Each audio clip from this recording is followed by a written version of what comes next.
Triple three in Georgia. We wave.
Close your door.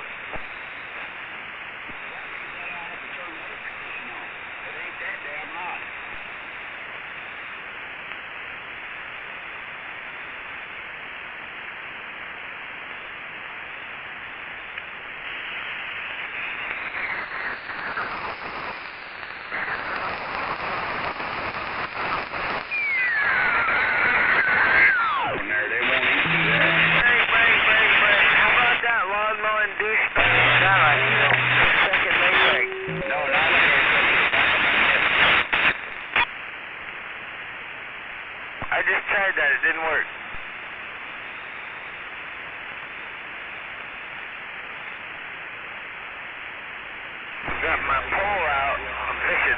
Where's that sucking gay tag? Or that lawn mowing Maggie? He got rich off of mowing lawns. What a joke. Fish looks good. I don't care who you are. It does. That's the way you turned it out. I'm sorry, I don't. Don't get offended. Well, next week I should go get the towel, bring it over here, and then I'm gonna go there. Well, I know you were in California cleared.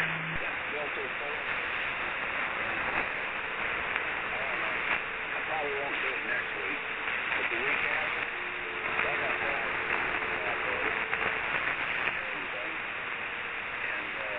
God darn it. Oh, I got skipping my radio. Alright, dear, like this, like that, over here, over there, preaching the Bayou. Hello, DX Land, preacher man, and these swamplands are down. What was that? I might have heard a NATO under all that. I'm not sure. I think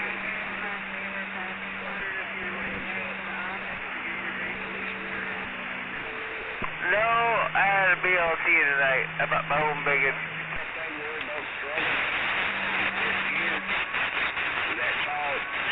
Applewood smoked the cut bacon. Going on that doggone Mississippi around California and preacher man in this Bayou Country Mobile reading the mail. Hello, out there around California, 413.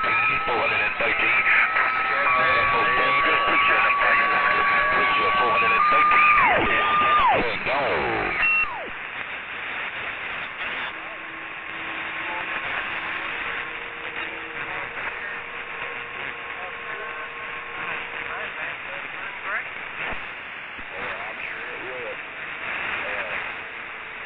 Can't do it all at once, you know. I only make so much money a month. Oh, bit more. Great Democrats everywhere. I don't get pictures from the Democrats. That's money I earn.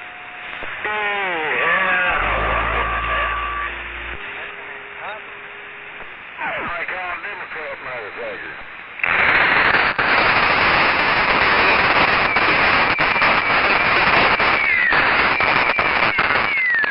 Testing 1, 2, 3, 4, 5, 6, 7, 8, 9. You're all for the clear. 6, 7. Hello, 5, 6, 7. Preacher in the Bayou. Preacher in the Bayou. Preacher in the Bayou. 8, 5, 6, 7. Worldwide preacher man. Worldwide preacher man. 5, 6, 7. Preacher in the swamplands is reading the U.S. mail.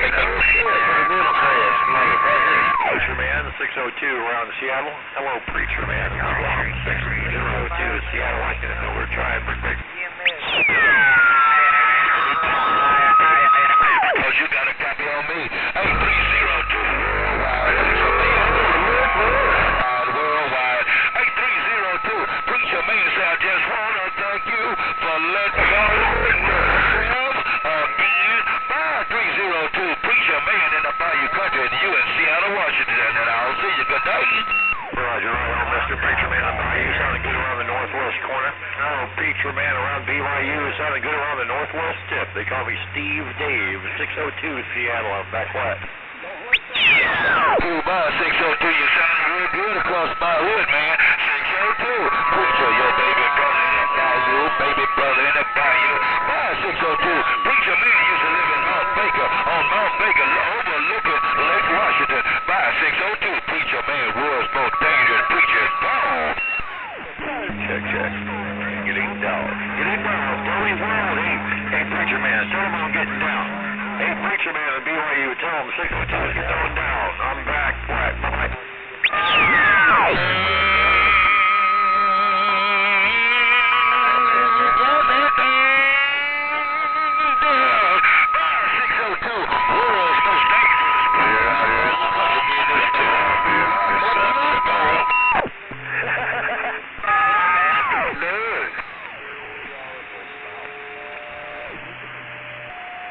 I might get him excited too. I wouldn't talk about your tongue out your mouth. Right back, man. Hello, right back. Preacher, what about you? To do that. That's what I mean. You gotta go in. government help. This worldwide ass fucking mobile is gone. These kids making $3,000 a month on welfare and food stamps. Come on. Big difference between the two. I was a mechanic for them 22 years, and I got greasy. And you're right. Some of these greasy heifers out there that's throwing them legs up in the air. And I'm talking about greasy.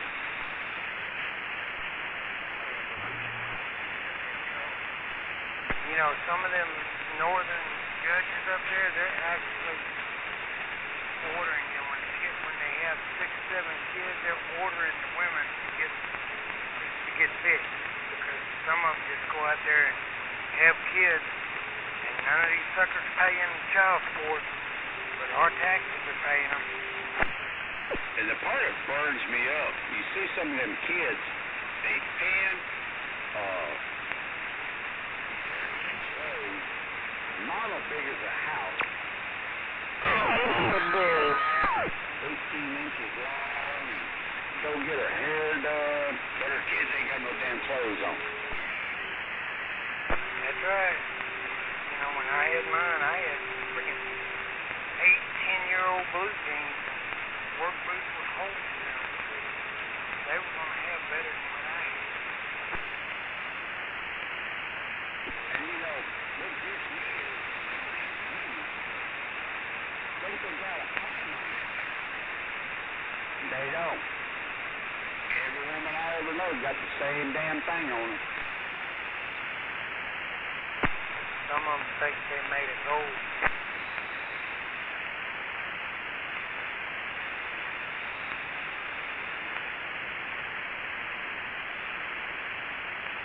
Come on, Roper.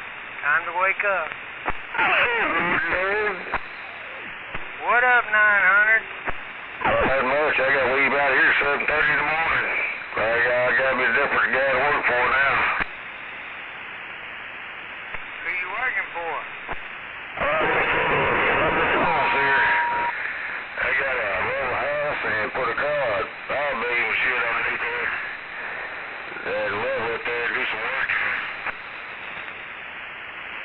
Too much noise out there, Bubba. I couldn't pull you out.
Mr.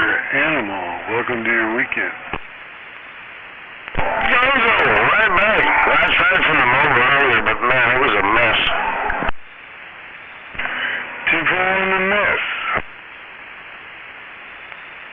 Good to hear you. I hope you're enjoying a word for Friday night like I is. Hey, I got a copy on this preacher man's mobile. You probably doing all that doggone local talking and preaching in the Bayou Country reading the mail. Hello, DX Land 413. Preacher man, Mr. Schoolyard Bully in the Bayou Country reading the mail. Well, just when you thought Skip was all but gone, the preacher man coming knocking. Hello, preacher man Animal, Northwest Corner. 83 round Los Angeles, Cal. Hello, 383 round Los. No, they got conditions everywhere. Hey, dangerous mobile. Hello, 383. Preacher man got the water gate rolling on you. Come on. Hello, Gonzo. Yeah, good, dude. Did my signal or anything change? I discovered a bad jumper. It's really hard to tell now, Dave. I got so much shit in my ears. Okay. Hey, Southern Cal. 383 round Southern Cal. Worldwide preacher man. Worldwide preacher man. Worldwide preacher man. Preacher man, the schoolyard bully in the Bayou Country. Been there, go.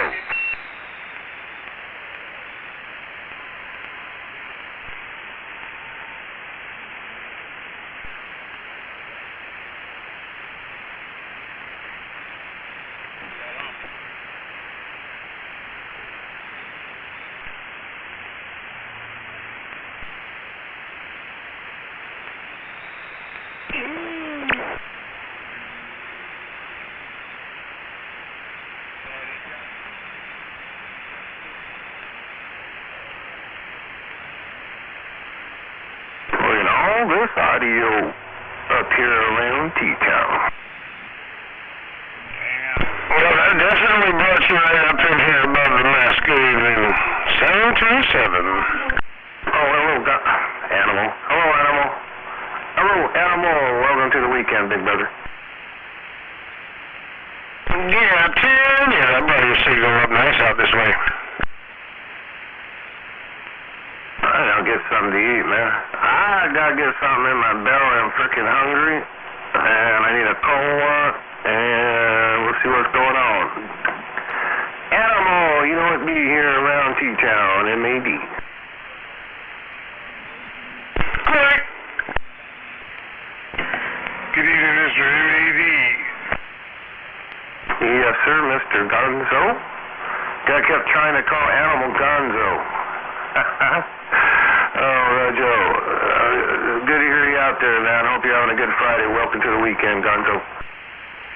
10-4, likewise. Go put something in that gut.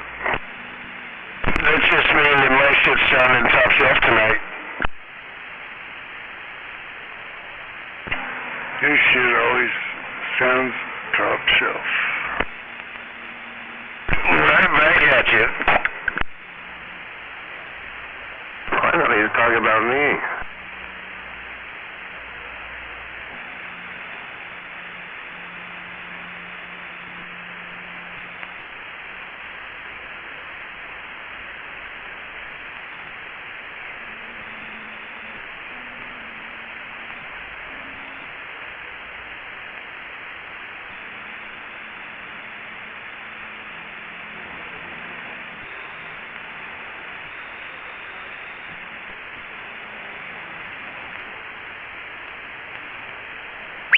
Radio sign in the Bayou Country.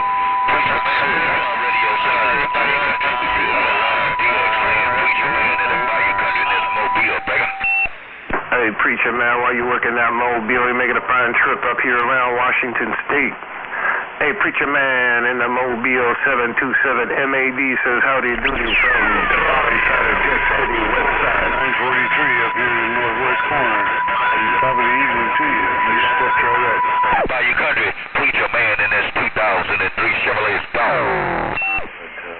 You gotta get you a wide body Denali there, preacher man in the bayou. You gotta get you a wide body Denali down there in the bayou, preacher man.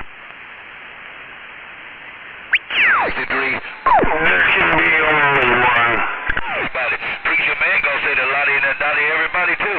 563. Buy the rest of your cars bigger. Preacher man in this dangerous mobile in the bayou is gone.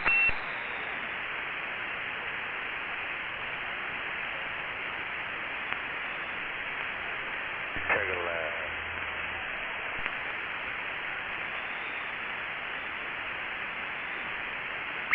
Like he got a commercial going on. Preacher man says he's talking like he got a commercial going on.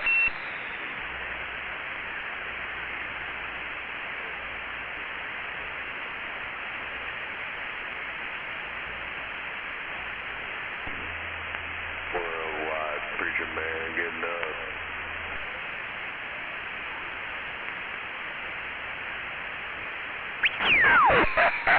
Hey, 137. Hey, I got to get that mess up there to you, man. Show me. 137. I had me some gumbo yesterday. Hey, 137. Preacher man said, go and get some boudin tomorrow, big brother. 137. Preacher man, your favorite preacher in the bayou country. I'm going to send you some boudin and I'll see you. Good day.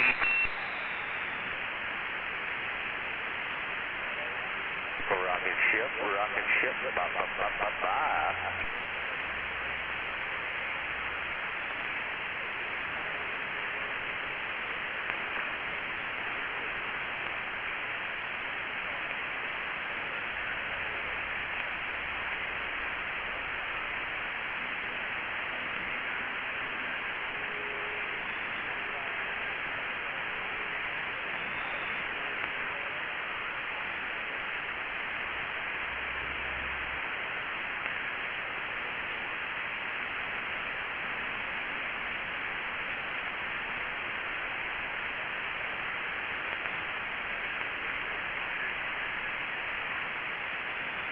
Absolutely, man. Oh yeah, that's still the way it is out here, man. They sell it on the street corner. Push on.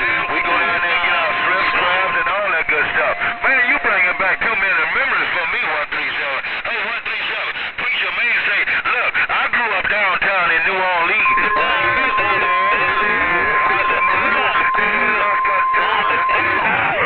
Tired. That is, I've never heard of that. Try that because I run shot lines and that is a perfect atmosphere. And why didn't I think of that before? Put a tire in there and let them crawfish go in there. Maybe put some piece of bologna inside that tire, and you can scoop out all the bait or crawfish you want, man, out of that tire. Oh, 137. I done lost conditions on you now, big brother. Hey, 137. Mother Nature done pulled that dress all the way back down. Sure did. Bow 137. Preacher. 137. Preacher in this 2003 Chevrolet is gone. Hello, preacher man. Hello, preacher man 727 up here around Washington State. Hello, preacher man 727 up here around Washington State. Brigga.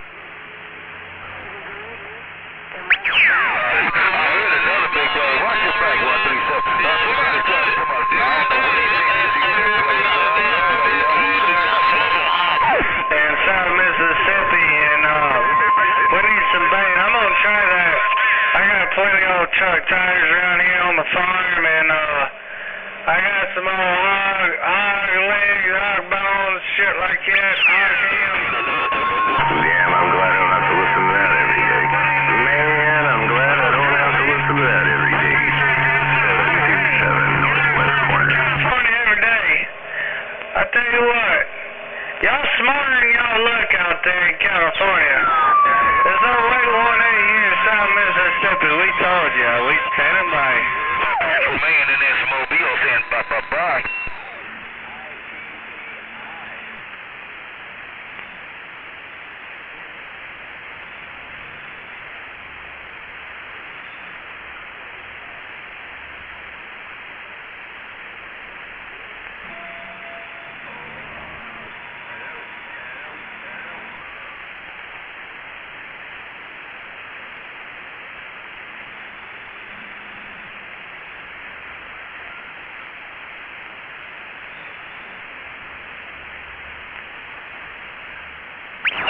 knocking, it wouldn't go bad.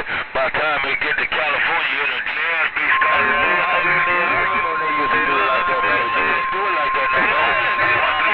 Them doggone custom people get all over your behind. You do it like that now. Buy 137. Preacher man say you done made me hungry, Duck Plucker. Buy 137. Preacher man say I'm gonna get me some food in tomorrow, and I'll see you tonight. This is DX here. This is old Cobra down here in South Mississippi. We got down, break. Man, that old Cobra 19DX is getting down.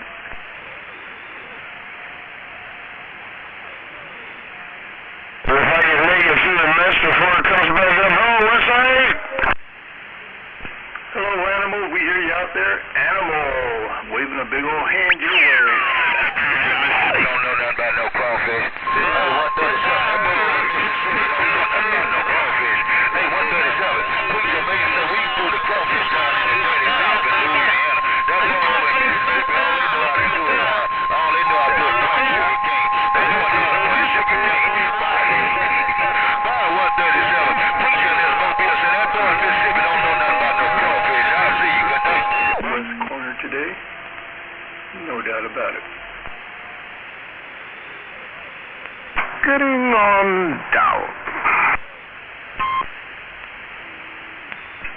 Yo, getting on down. Good, happy Friday to you, West Side. Happy Friday and happy weekend to you, MAD&T Town, bro. Man down in the dirty South. Hey, 137, Preacher man in the heart of Baton Rouge, Louisiana. Hey, 137, Preacher man downtown in Baton Rouge, Louisiana. Bye, my friend. Bye, 137, Preacher man in Baton Rouge, Louisiana. Say, have a great night. But I better get back out to it. Waving a hand around the band from the West Side Station. I'm back quiet. I know if you heard me, that happy Friday there, West Side 727. Good evening. Right on, Congo. Quick breeze. Back to you. We're looking, we're trying. 137, Roger, man. Hey, 137, if ever you get in Baton Rouge, I'ma lay the red carpet out for you. Come take a show here. Hey, 137, all you gotta do is let me know when you hit Louisiana soil. Preacher man gonna lay the duck looking red carpet out for you. Bye, 137, Preacher man, your baby brother. Bye, another mother. Let me know when you get here, and I'ma lay the red carpet out for you. I'll see you.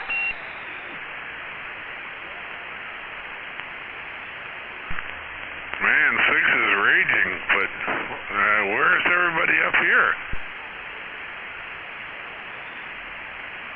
Hey, Honky, man. Hey, glad to hear you in there tonight, Honky.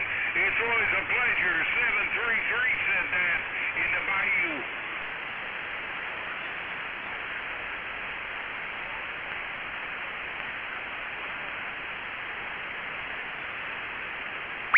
All you gotta do is let me know when you get here. When you get here, I'ma lay the red carpet out for you. Bye, 137, Preacher man in these bayou country. I'm 7 up and I'm headed to the Pondee. Have a good night.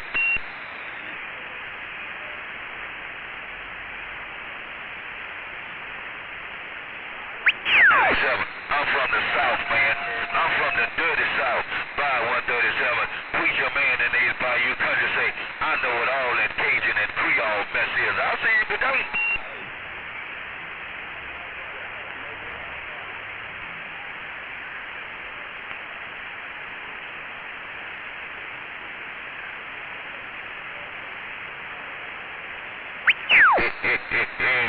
Bye, 137, Preacher man downtown in the dirty South in Baton Rouge, Louisiana. Now I'll see you.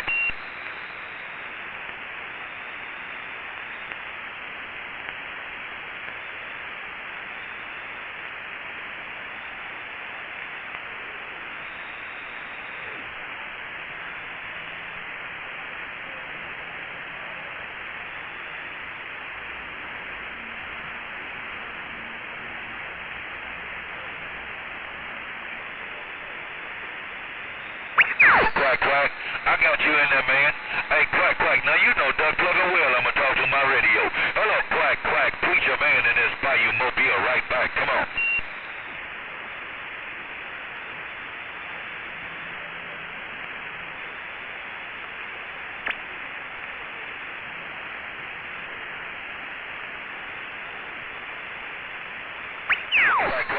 9 S units in my duck plucking radio, man. Hey, Quack, Quack, you got 9 S units in this duck plucking Chevrolet Tahoe, no two ways about it. Hey, Quack, Quack, sounding good like you know you should. Bye, Quack, Quack, preacher man in this 2003 Chevrolet San Bum Bum.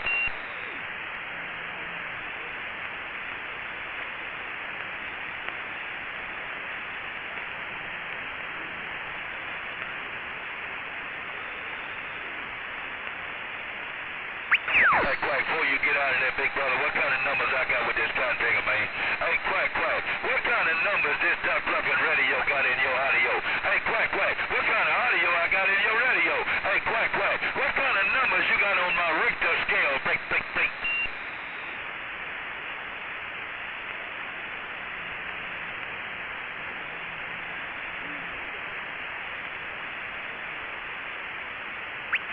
Quack, 20 dBs, 20 dBs, 20 dBs.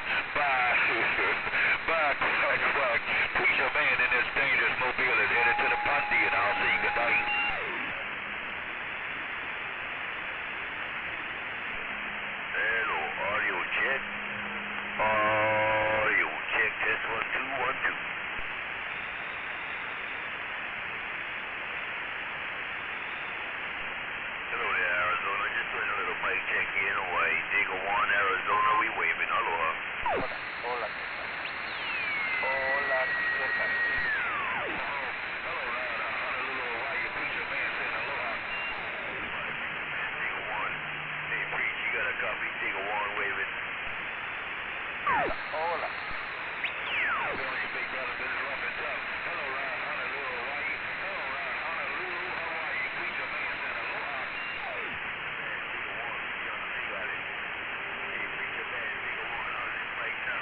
I don't do that.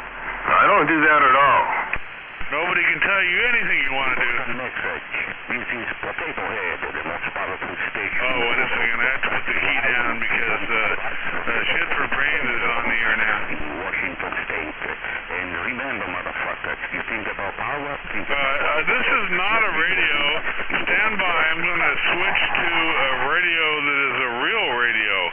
So here we go. I'm switching. CQDX. This is 737 Max. Broadcasting live from downtown Tacoma, Washington. In 95 stereo with 2.5 watts. Now this is a radio. You can tell that this is a radio.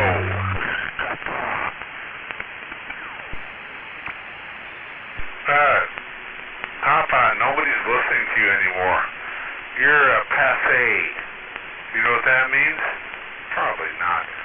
Anyway, so you've officially been established as boring. Very boring.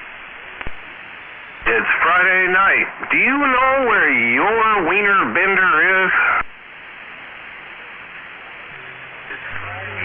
Well, I didn't know that I had to have a wiener bender. I don't think I want to have a wiener bender. What's going on there? Nothing to talk about. Not much. 101 could hear you out there. Happy Friday. Welcome to the weekend there. Hope you're having a fine one out there around Port Orchard. MAD&T Town 101. Hello. All right, MAD with 8 pounds on my striker. That means you're a big striker. Yeah, I call myself Coppa Control. Coppa Control over here in T-Town getting down. Coppa Control, top of the hill. Papa Stopper. Shut the fuck up, you fucking stupid. The wiener bender is a Papa Stopper. Hey, 727 gaming, shut up. Everybody know that 727 trailer trash and motherfucker. We are fucking gaming anyway. Say the 2 words, wiener bender. 2 words that you can't say. That takes you to your little dark place. 2 words. Say trailer park. You know, I said it right way. It's not 6. This radio sounds like crap. Say, you want to speak English? You say come. Say. Put your hand in the box. You are fucking stupid you are. You can't even fucking speak English. Can't say. 2 words, man. All you gotta do is use the 2 words that you can't say. You can't say trailer park. I don't know why you're so scared, bro. Just let it out, man. Get it out there. You'll feel better. Hell, all the rest of us out here know how to say trailer park. 2 words, wiener bender. 2 words.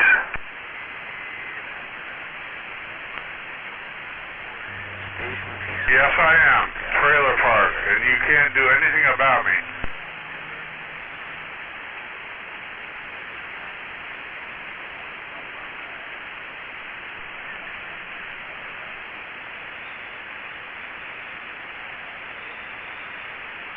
Must be time to go oil the wheels in his chair. Time to change his little diabetes there and put on the night-nights. Oh, wiener bender. It's getting dark. Time for night-night. 2.5 watts on the top of the Tacoma. Yeah. Occasionally not heard on this channel, wiener bender. Courtesy of 101 Big Strapper. Hey, what do you think of this audio 101? What do you think of this audio out there in Port Orchard there, Brick? Yeah, it's just like mine, man. It's real loud. Oh, Rojo. Gotta have the loud. On a Friday night, as we're squishing wiener bender, mashing the tater head, 727 T-Town. Hey, what radio is that? It's a Striker 955 version 1. Well, that's what I got, man, so I know you're loud. Oh, yeah, I sent this down to a guy called Bullet Bob down there in California, and then he did the audio work on it. It's a Bullet Bob striker there, Bricker. Was that like hi-fi? You know, the strikers already have like 125% modulation, so I don't know why you need to do something. No, it's not hi-fi. It's not a hi-fi mod. It's just a straight tune-up. I didn't do the hi-fi. I'm going to do that on a different radio, but I just had a alignment tune-up and then had to do the Bullet Bob audio there, Brick. Yeah, Roger on that. Well, I think he might have, I don't think he peaked and squeaked because there's still limiters to cut or anything like that. But he can turn up the automatic modulation. You know, some of them hi-fi mods, man, shit, you know, that one dude, Derail, man, they want like almost $800-900, man, put all that in the radio. I'm like, hell no, I ain't doing that. Well, man, here's the bottom line, man. You know, Trailer Park has a 7300 with the ASCII mod in it, which is supposedly, you know, 250% modulation. So we got on 45 kilos feed, and I had him go 1 2 3 4 5, and I went 1 2 3 4 5, and I wanted to hear the difference between both of us. There was no difference, man. Are you sure? I thought his 2995 had the ASCII mod, and he just had a straight 7300. And I also have a brand new 7300 101. Yeah, Roger. Anyway, I'm telling you the dog's truth there. Okay, I always thought he had a 2995 with the ASCII mod. I didn't know. I'll have to ask him about that. All right, man. I'll let it roll, man. 101. Sounded good in my hood. That's right. And at the moment, the wiener bender is off the key. Roger D. Yeah, I think you're right on that one. The 7300 is just stopped. Yeah, well, the 7300 has crap AM audio, but it's great on sideband, so it's not worth the $1,000 to upgrade to the ASCII mod. Well, I can't hear the difference, man. I told you what I did, and my ears are pretty good, so yeah, that's the bottom line. Yeah. Anyway, you like that idea because you don't have to spend more money.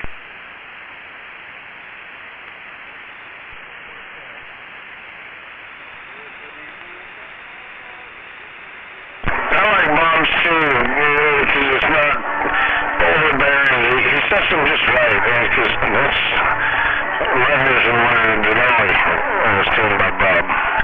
No, I did. I called you earlier. I went to voicemail there, Rick.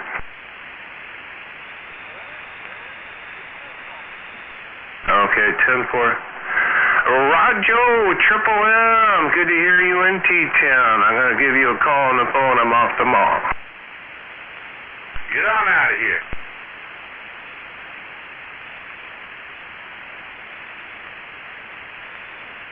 Well, that's a wrap for Channel 17. Let the Friday night begin. Roger.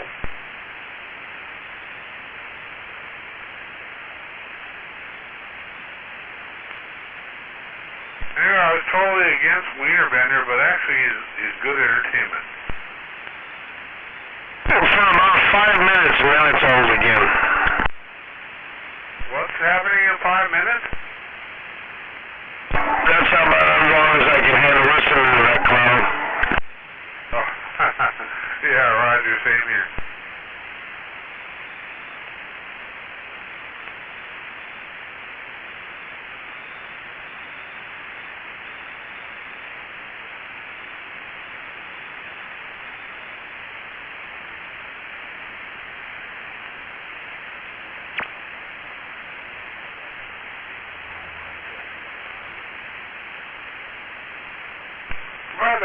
169. You got your ears on?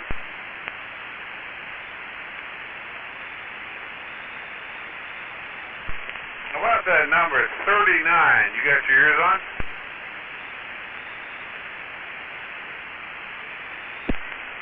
Well, it's like dinner time, man. What can I expect?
The good news is there ain't no bugs on me.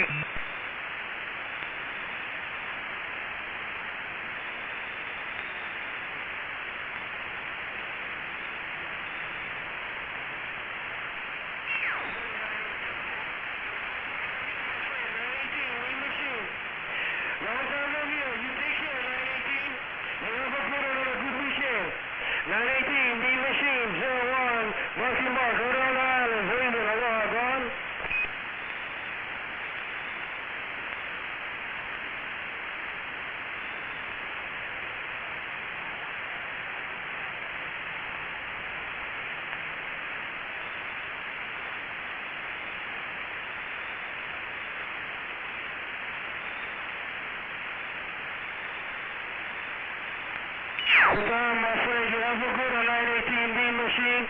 As you do your thing, one more time, 918, lead machine, 01, my Mobile, Big Island region, aloha, gone.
I just wanna know, do I got audio?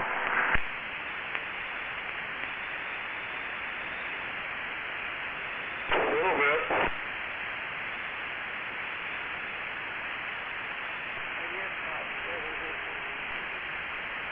Well, what was that, sweet pea, and happy Friday. And what did you say? Were you mocking me and calling me names again?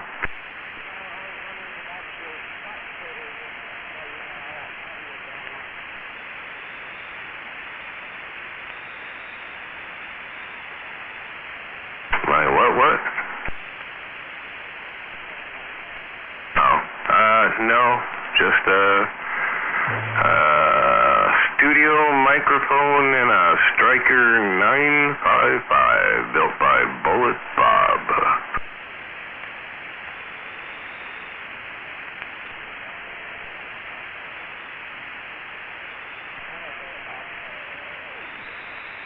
He's a goofy looking dude, but he's kind of nice on the phone. Yep. Alrighty then, right around T-Town with all this audio getting on down.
waving out there, Gonzo?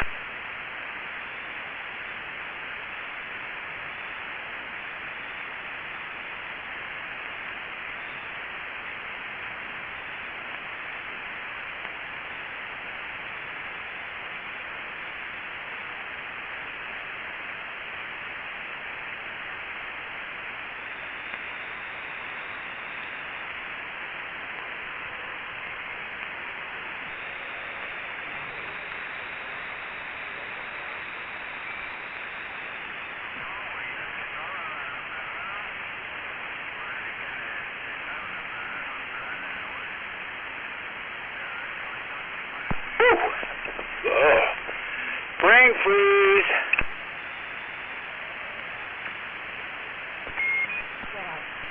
Brain salad.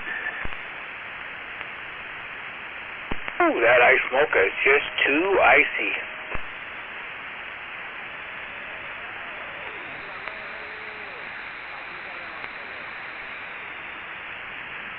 What's going on out there? Ooh.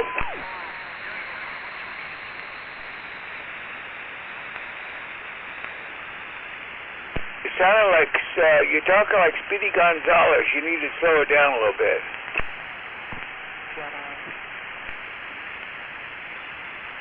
Oh boy, it's gonna get good. Oh, I know who that is.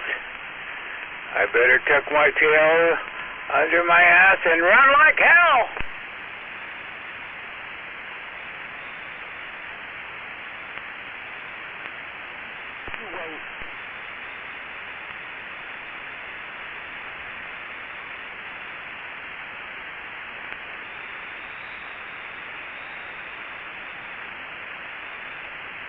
You wait for what? Are you going to buy me something?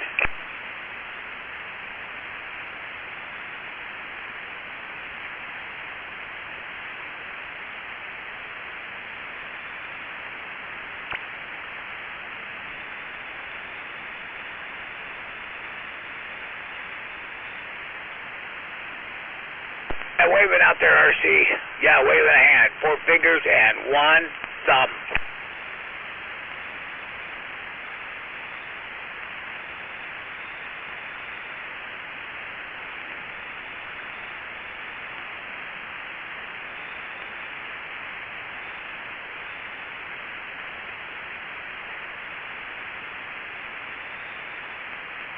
Thinking about going into business.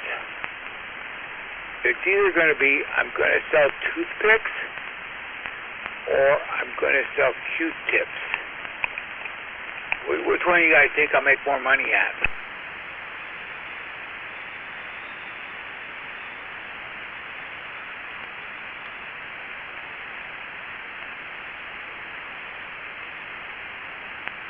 Could always use toothpicks for a fire starter, so I think maybe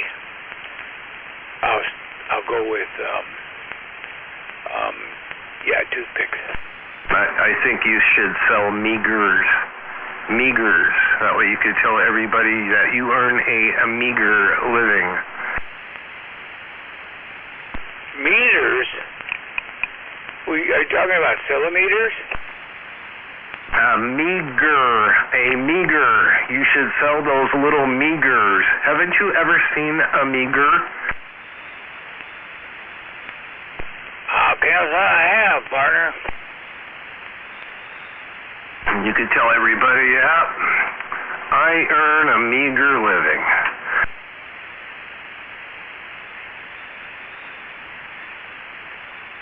That'd be cool. I'll think about that. Maybe I'll punch that in online. Or back scratchers. You know, you could always sell them back scratchers, too. They're 188. You walk around like, hey, man, who needs...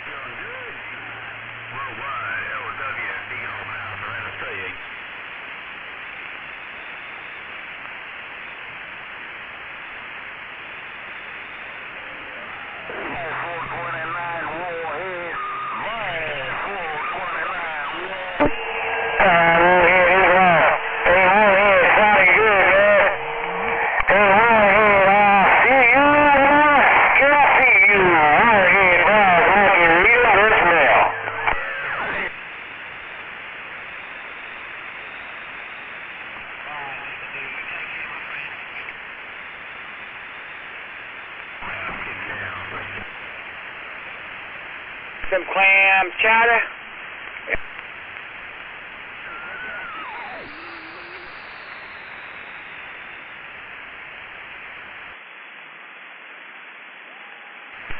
They have a lunch deal today, so there's about 10 or 15 girls over there. I didn't want to go.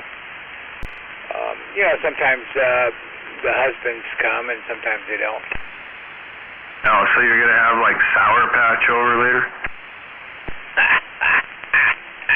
Nope.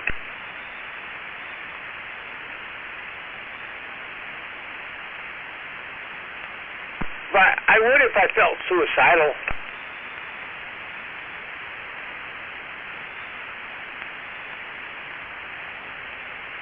Anyway, well, happy Friday to you over there, 188. They call me MAD in T-Town. Hey, MAD, yeah, welcome to the weekend. Yeah, hopefully you'll have a great weekend. I don't know what the weather's going to be like, but I ain't got no plans anyway.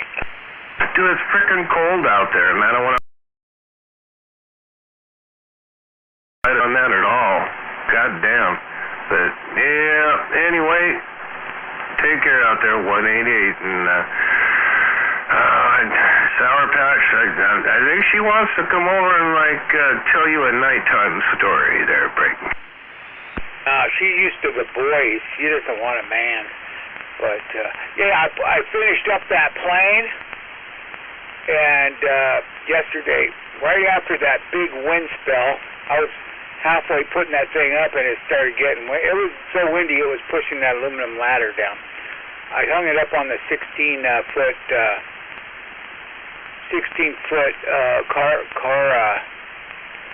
carport, and so it was a ways up there. You get up 16 feet, and you look down, and you don't want to fall. But it's working. The propeller's going. It's going to keep the birds out of the damn carport, and yeah, and it looks like it's flying. Yeah. Okay, man. Well, have a good one out there. 188. Sounding good up here in T-Town, MAD. Bye. 188 downtown Parkland. We're going to be copping the mail. Getting down. Getting on down with the 188 sound.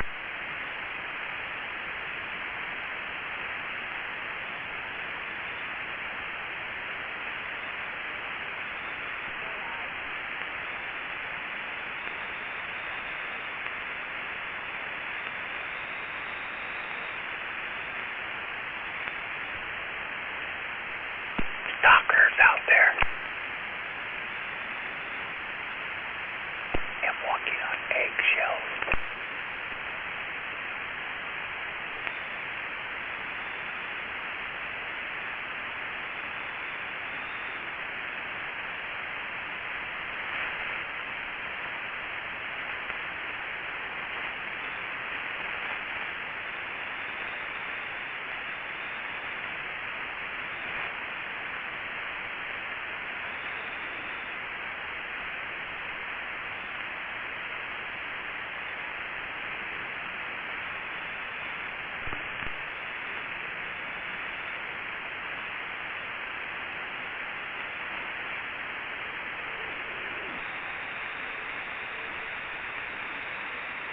I always feel like somebody's watching me.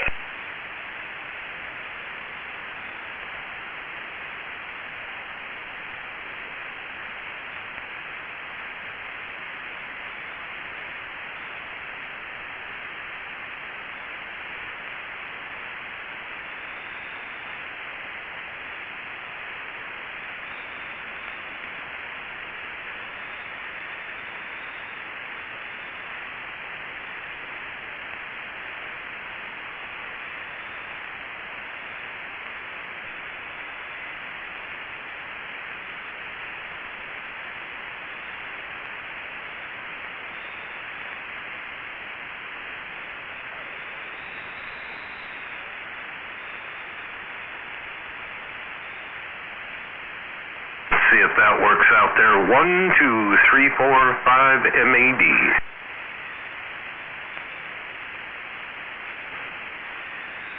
Getting on down in T-Town.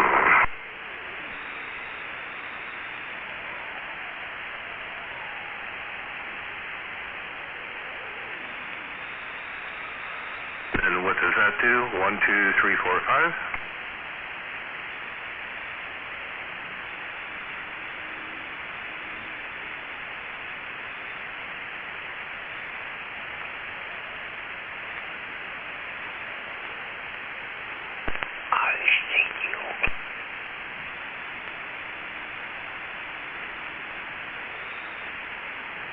Yeah, we're doing a little bit of audio test out there. 1, 2, 3 on the Striker 955.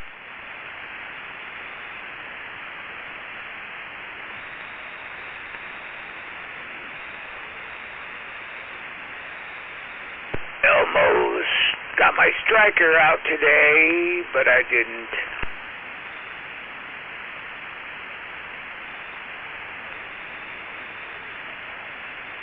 Even know what number it is. I got the one with the round window. I don't know. It does 100 watts, I think.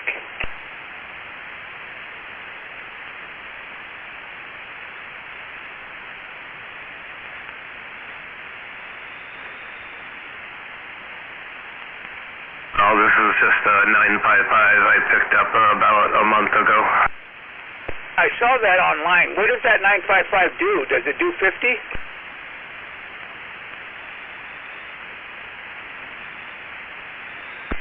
The plain Jane.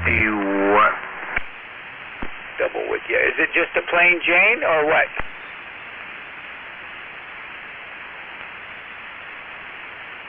I don't understand the question. What do they do for watts? What, out of the box?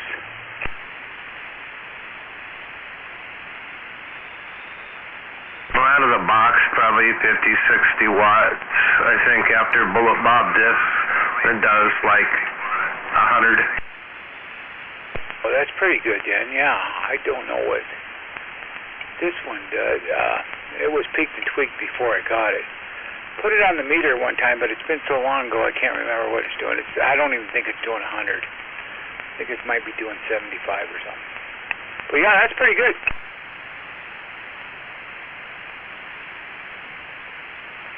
This is one of those version 1955s, I guess, that are popular. It looks like it's got 4, side meters or something like that on the left-hand side. Yeah, I got the round one. I don't know what number that thing is, but next time I go in the garage, I'll check it.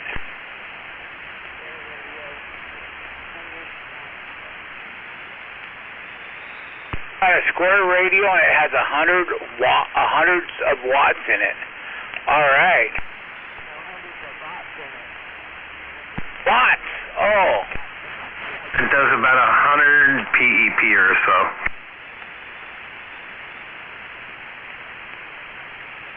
I've seen these go as high as 150 watts. Oh. Somebody's waving at you out there. Now I'm going to turn on my RCI base. 150 watts?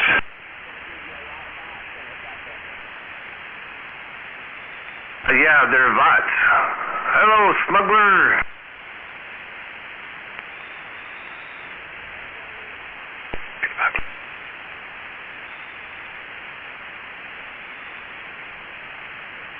Good evening. I walked down to turn the thermostat up in here.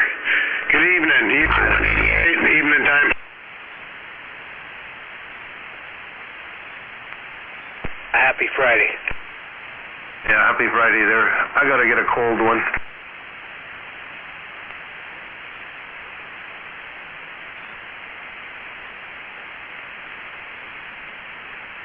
And I'm gonna turn on the RCI base station.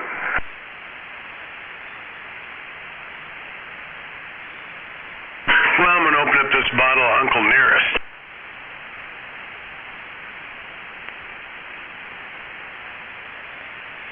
Careful. It's the 1856 one. It's the 100 proof.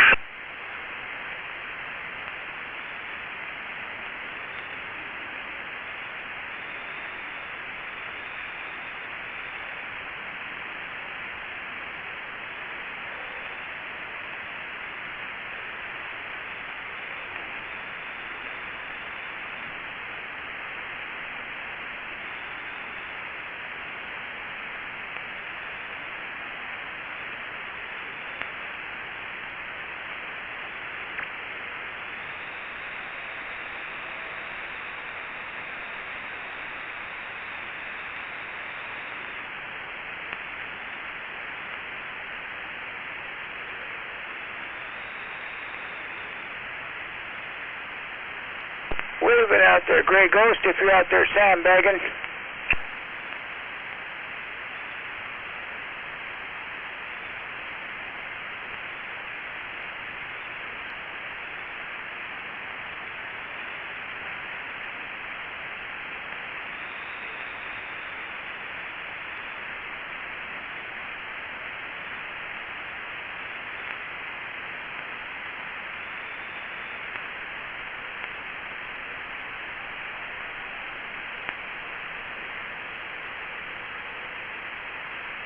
Back.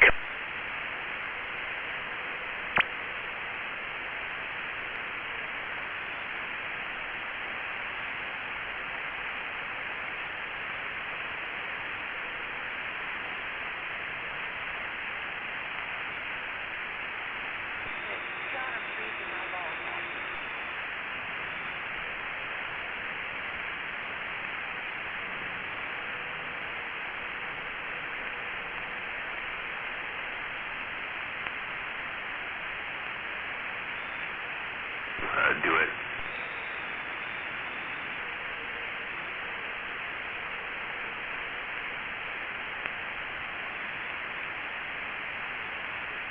Okay, we'll do a test here with the RCI base station real quick.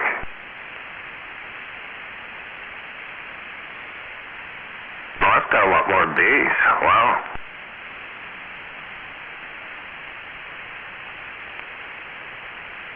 Okay, 1, 2, 3, 4, 5.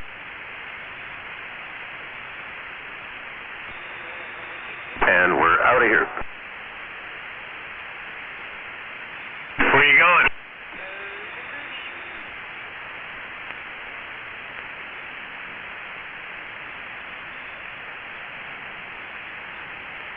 Oh, I gotta get something to eat, smuggler.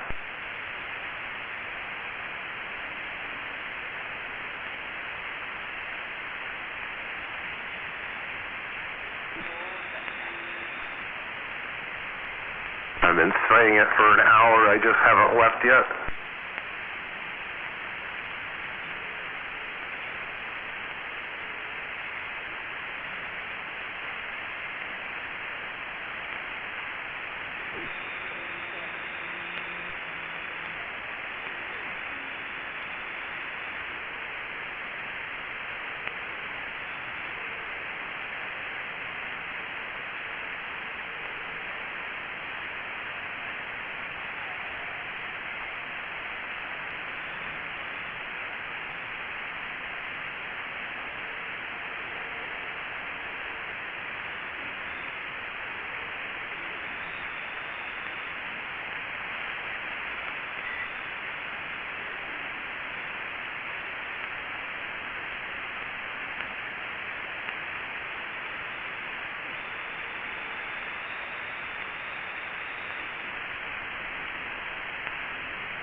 important message.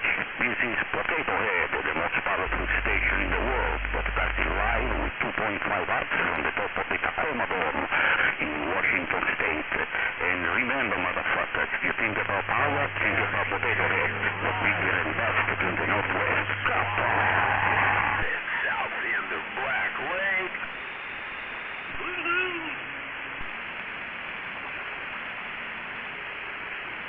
Eagle Radio. Shut up, stupid. Go back to bed. See there? We had the evening meal. Apparently we have food. You know, I got a big burrito for you, motherfucker. You know, Lynn and I don't have meals. We kind of graze. Yeah, crunchy, baby. Crunchy. I got you. Eat when we want to. So what I've been doing lately is steak fright. Get a nice big old steak, cut it, slice nice chunks, season the way I like it, freeze it. And then when it's time to eat, pull a couple of those in the skillet. Oh yeah. Sear them a little bit so it caramelizes them and gets them thawed up so you can eat them. But I got a pretty nice steak seasoning I put together. Nice rub. Season that steak before I cut it up. And that's a big quick Make meal. sure you check with the guys from...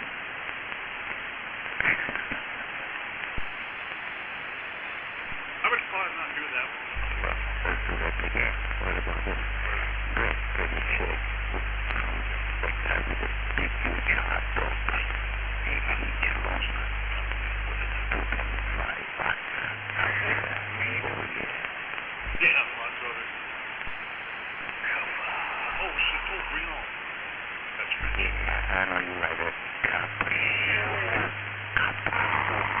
My sandwich I had earlier. I ate my breakfast, lunch as a sandwich, and I'm still full. You know what? You should open It'll take me a couple hours to finish the one with dirt. Yeah, everybody can join. They pay 25 cents a month. That's what I'm talking about. We just, you know, we don't do the meal. Meal. Joe. No, I'm not a freak. You are, motherfucker.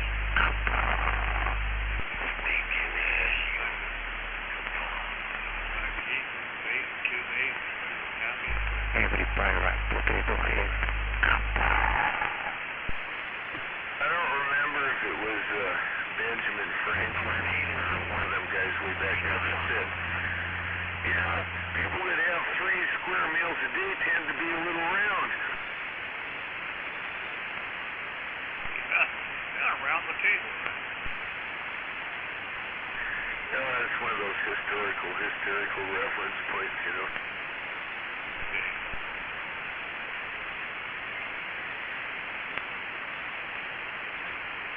Benjamin Franklin, he might have been a little round the table.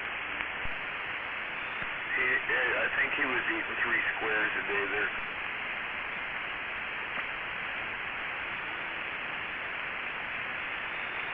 Good evening, number 10 and Mike. Hey, Tag. Hey, Tag, what's up?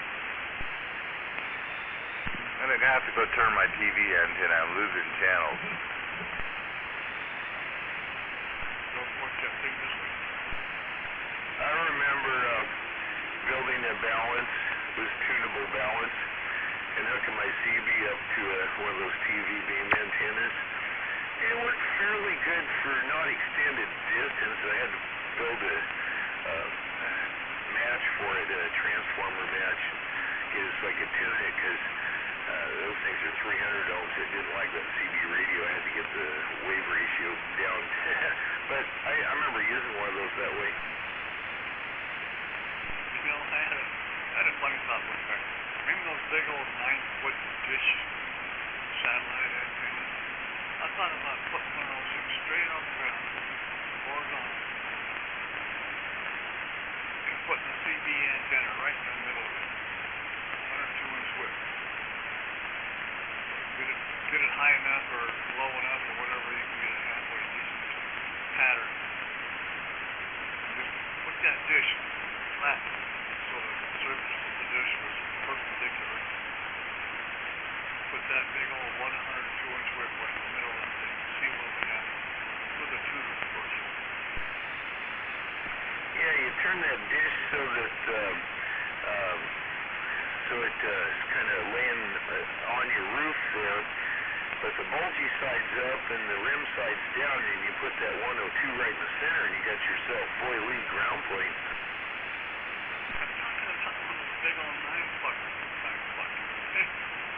All right, let me finish. 9-foot fuckers. I don't want to put that on my roof. Oh yeah, you could get the 12-foot one, it works better, but lots of love dragging it up on your roof. Yeah, it'd be fun though, see if you could just, even if you could put it at 45 degree angle, or pointing it at my knee or something like that, use that whip as a director and that 9-foot curve on that dish. You know, that's a multiple of what we're looking for, so it just might work as a director. So you could use the whip as the exciter and the dish as a reflector. Yeah, that's what I'm talking about. Yeah, I was talking about using the back side of it, flipping it so that side's up, and that way you put your antenna in the center, stick it straight up out there, and you got a ground plane boilie. Well, if you put it backside, then it's going to be like a dome, and you got that antenna on that dome. Important message. This is Potato Head, the most powerful station in the world, broadcasting live with 2.5 watts from the top of the Tacoma Dome in Washington State. And remember, motherfuckers, you think about power, think about Potato Head, the bigger and best in the Northwest. Ground plane, you know. Yeah, that works.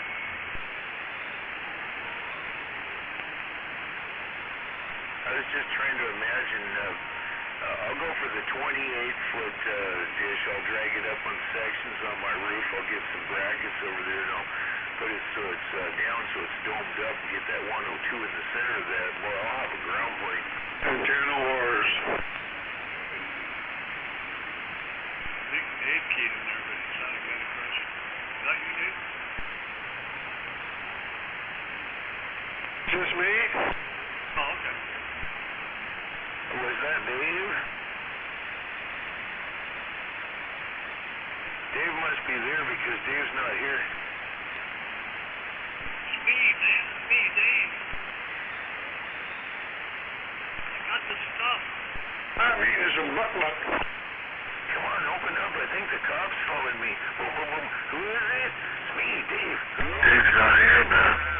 Dave's not here, man. Important message. This is Potato Head, the most powerful station in the world, broadcasting live with 2.5 watts from the top of the Tacoma Dome in Washington State. And remember, motherfuckers, you think about power, think about Potato Head, the bigger and best in the Northwest. Two pieces. Remember he was in a car and he got compacted in a car compactor in Real Georgia. Remember that machine? Oh, he had a whole bunch of skits that he did. The Super Dave Osborne, what a guy. That was a good stuff. I got looked at it like I forgot all about that. Yeah, they had a special with him on it just a few years back, 5 or so years ago.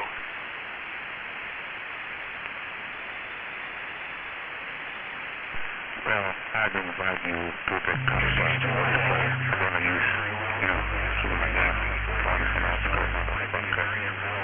Jesus Christ, Jesus Christ. So, Potato Head is gonna actually won an Oscar very soon. Couple.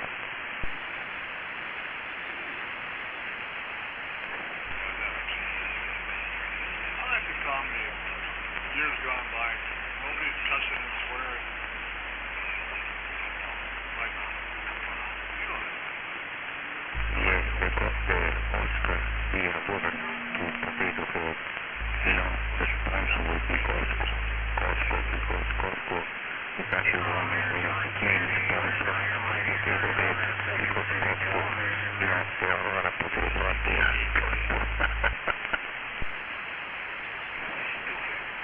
And now it's time for Second City Television. And you see everybody throwing TVs out the apartment window. Yeah, the one that not allowed to participate to this Oscar ceremony celebration is gonna be very trash because he's a fucking thief. Kappa. I just got mail from the kitchen. I'll be back.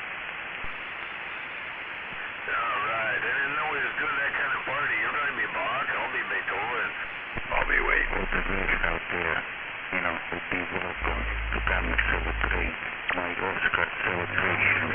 Potato Head is gonna win the Oscar in 2023. It's the best motorcycle station in the world in the 27 megahertz on the frequency 27385 on this fucking channel. What about your pen? Oh, what about it? You can't use my pen. Go get your own pen.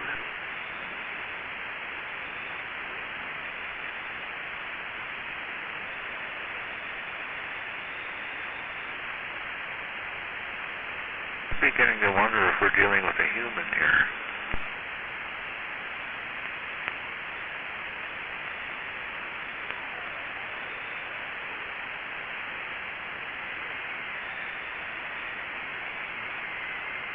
Freaking chatbot smarter than he is.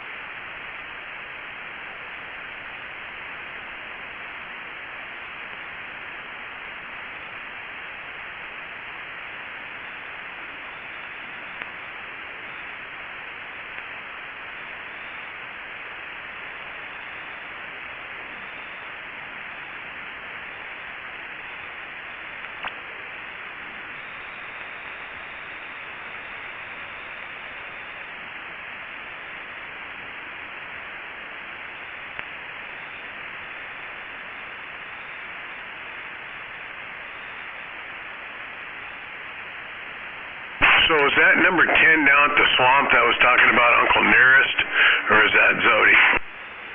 That station number 10 down here in beautiful downtown Swamp at the end of Black Lake. Well, I picked a bottle of that up today. I sent you a picture. CQDX, way ahead. The 185600 proof.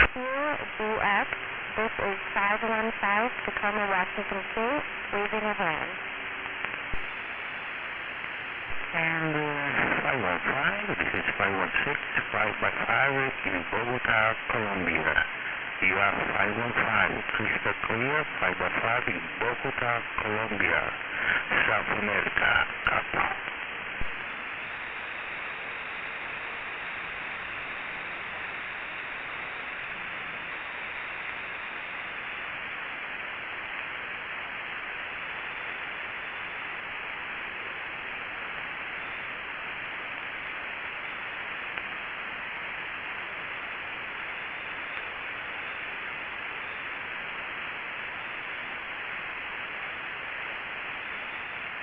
I acquired a silver dollar last year. Important message. This is Potato Head, the most powerful station in the world, broadcasting live with 2.5 watts from the top of the Tacoma Dome in Washington State. And remember, motherfuckers, if you think about power, think about Potato Head, the bigger and best in the Northwest. Kappa! Apparently it was part of my dad's collection and stuff. Actually, that might have been more than a year ago. I told you. CQDX, this is 737 Max, broadcasting live from downtown Tacoma, Washington, in Hi-Fi stereo with 2.5 watts. So if you're listening, go ahead, break in, and have a great day, motherfuckers. Kappa! And from the top of the Tacoma Dome, this is 737 Max, the most powerful station in Tacoma, Washington State. So if you hear the station, come in, break in, all of you motherfuckers, have a Time of your life, right here, right now, you piece of shit. Kappa!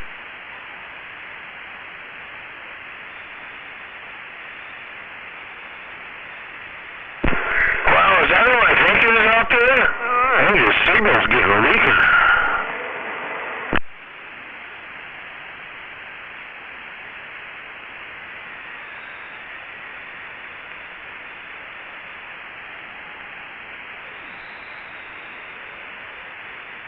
Well, it is getting later in the evening. Maybe his batteries are going dead.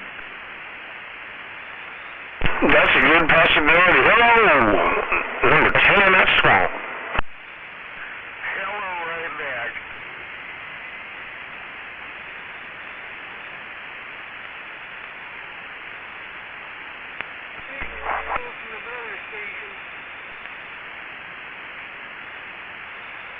I heard that NATO. I'm pretty sure I just heard him key up too.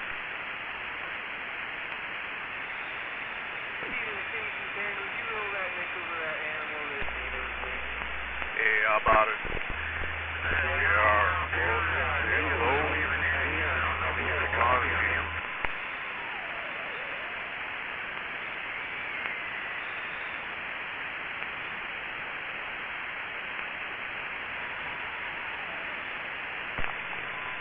Hey, how about it? Has it been working? 406, they are. Say hello.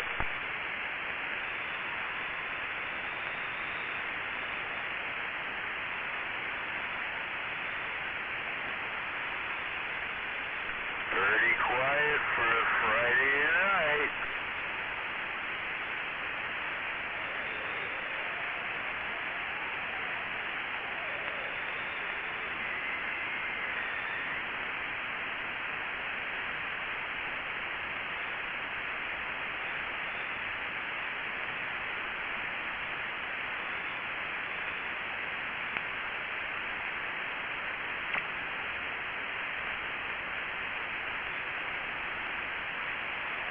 Well, I tried to roll a nickel there for you, but I think you got caught in the drain accidentally. Oh, that's okay. Thank you anyway. That's okay. I got a piece of string with some chewing gum. I'm going to try to fish it back out of there and get my nickel back. And wait, that was your nickel. Wait. Oh, boy, I'm 5 cents richer. Yeah, you were solid silver, too. Buffalo head. Oh, man, that's why I was mentioning that silver dollar I picked up. It was part of my dad's collection. I ended up with it. 1818 silver dollar. You know that's pure silver.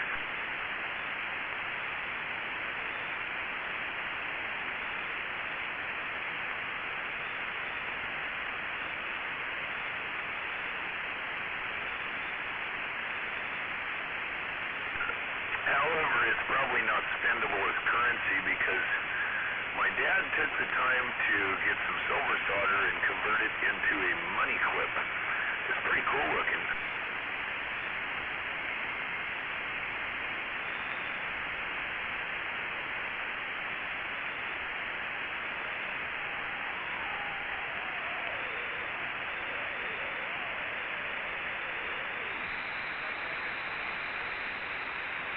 Not that I'm going to have any money to put in that clip. I guess I could have slipped the bills in there, right? Yeah, it's probably still worth its weight in silver. Oh, at least that, but as a decorative, because it's done really nice. My dad did a really excellent job on it. I don't know why he didn't become a silversmith jeweler or something, but it might be worth more as it is than the silver price, but it's at least worth what the silver is. Oh, yeah, right? Yeah. However, I don't know if I want to sell it yet. It's one of the very few things in my dad's that I have. I got his harmonica set also. Yeah, a couple of those lying around here. There's some pretty nice ones. He's got that big long one with the double row of keys with the slide switch on the end of it so you can switch chords. Got the one you can flip it over and do the other side, you know. Got one of those little teeny, you used to be able to get them out of the gumball machines that only has 3 notes in it. Oh,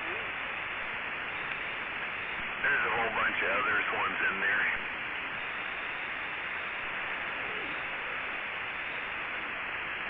Every now and again, an eagle will come out and say, Oh man, I haven't had mine. I got the blues harmonica set that's got one for each different chord set. Depending on which chord you're playing in, I can grab the right harmonica. But I haven't played those for so long that I think I'd be a little out of practice.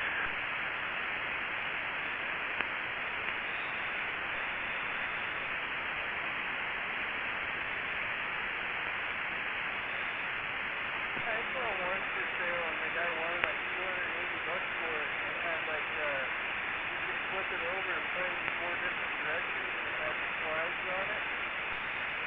Oh yeah, that's my dad's got the one in his set's got that. It's the big giant Honer. I'm trying to remember what the name is on that thing, but it's humongous. You flip it over, and you got like 4 different chords you can play with that thing. Yep, that's good technology. Just has a little shuttle slide in there, and plus you can flip it over and do the same thing on the other side. So there's 4 different chord groups. 393, Honolulu, Hawaii. What's going on along the state side? 393 in the mini grass. Aloha. How about that 393 in the mini grass? You got 393 in the evergreen trying.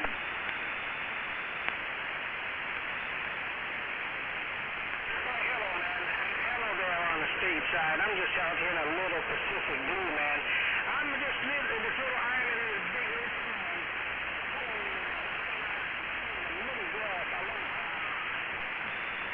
Hey, 393 in the mini grass. How about that 393 in the mini grass? You got 393 up here in the evergreen state trying.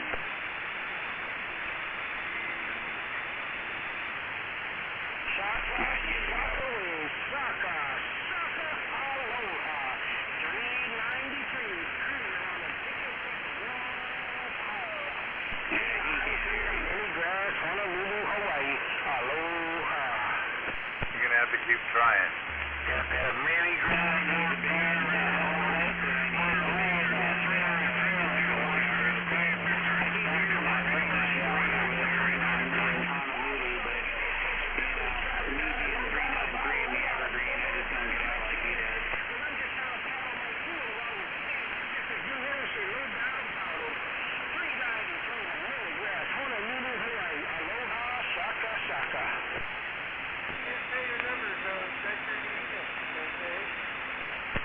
NATO?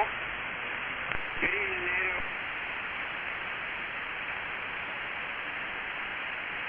Yeah, 393 is my number. It has been for over 20 years. You weren't born in 93, so how did you get 393?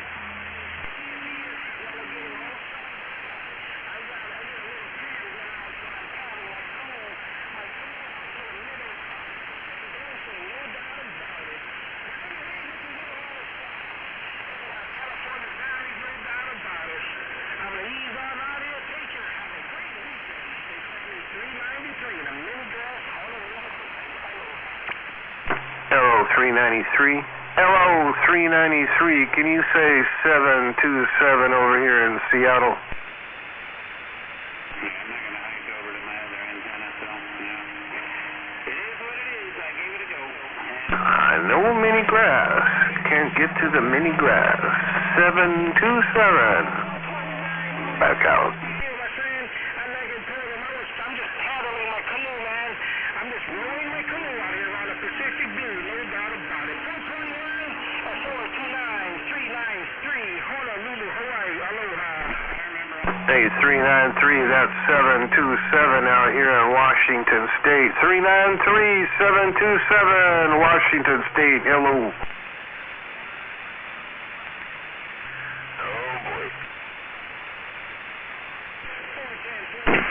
Radio Tracker, Washington State, listening, waving everybody on channel 17.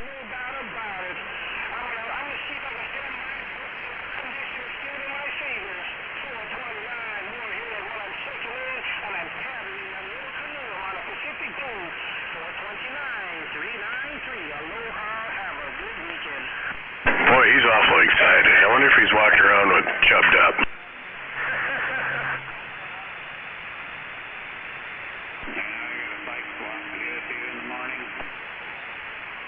Evening, smuggler. This is the closest one to where we live, and it's up in Port Orchard. Oh, that's not too bad. No, the next closest one is all the way down in where is it? It's down in... Yeah, 410, man. I'm going to stand by for 3 minutes. Hopefully I can put my name in the Hall of Fame. Man, I want to put the focus spoke on all you, my brothers and sisters out here in the world of sound, no doubt about it. Because I got a big old grin on my chin when I paddling my little canoe out here on the Pacific Blue. They call me 393 in the mini grass. I'm cruising this little canoe. I'm paddling my canoe in the middle of the Pacific Ocean. 393 says, aloha, shaka, shaka. I'll see you bye. To a competition for them to judge, which is not something they do anywhere here in Washington. Wonder if he's related to RC. He sounds like RC. Yeah, a little chilly in the morning, and they're talking about a little chance of snow or whatever, but yeah, it should be okay. Yeah, 10-4, man. 10-4. That was a mess out there, man. That's a big mess out there. Sounding good on the band. I'm just cruising this little canoe around the Pacific Blue. 393. I'm cruising this mini grass. 393. I'm trying to check in with you folks out there around the state side. 393. Checking in. 393 in the mini grass. Aloha. Click, click, click. Did he say he's having chicken heads for dinner? I think he said chicken heads. He's checking in.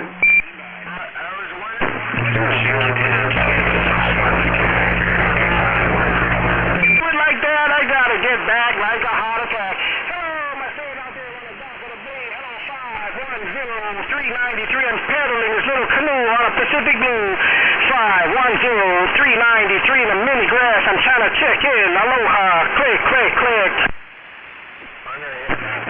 393 in the mini grass. This is 355 Washington State. Are you eating those chicken heads speaking all?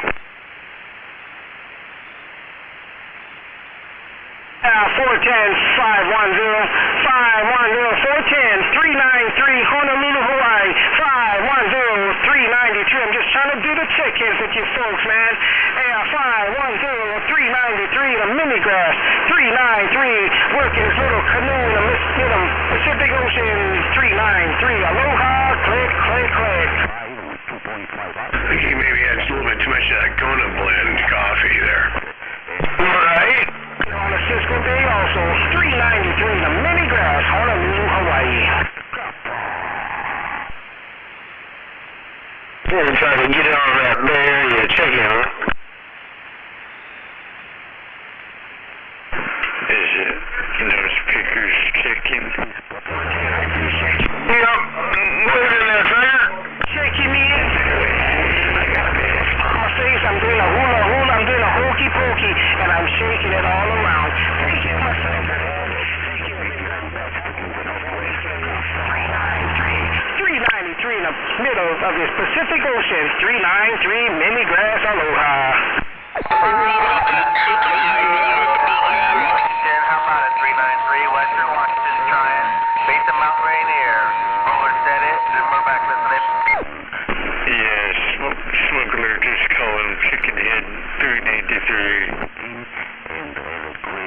429 393 429 393. Hello, 429. He's yelling all around California, boys. Click. Making a lot of noise out here in Washington State. 393-727. The most powerful station in Tacoma, Washington State. 93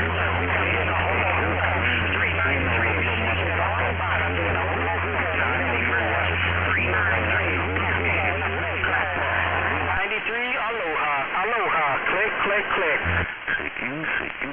Sounds like he's got maybe a little bit too much of a cool breeze going up his hula hula.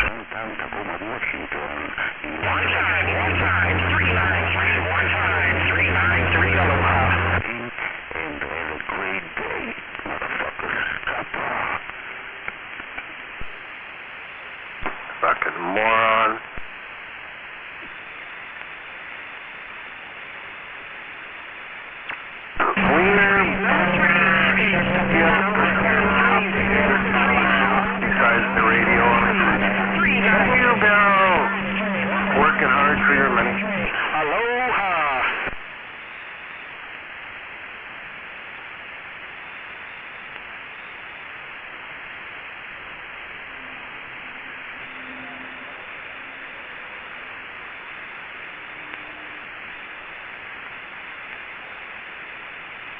429-393 chicken in. 429, can 393 check in? 429-393, I'm still trying to check in. Aloha.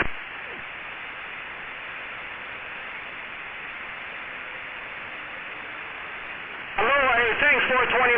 I'm going to ease on out here. Let you guys do your check-ins. I do appreciate it. Number 3, take care, 429-393. Much mahalo. Aloha. Hello there, Honky. You showing up in Hawaii, man. Honky Digger 1. Honky Digger 1, we waving. Aloha.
Damn, I'm freezing.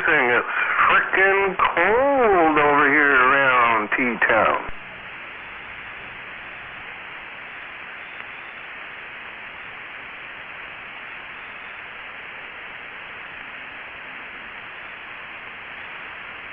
It is frickin' cold.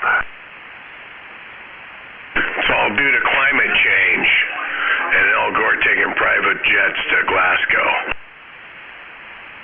Can I blame water weight gain on climate change too? Can I blame water weight gain on it too there, smuggler? I just blame it all on the mean orange man. Everything's the mean orange man's fault. Oh, yeah.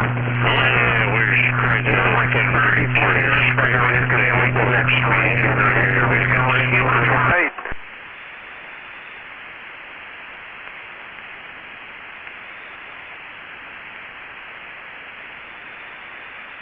Yeah, smuggler, where's Greta Thunberg or whatever her name is? She needs to scream at him.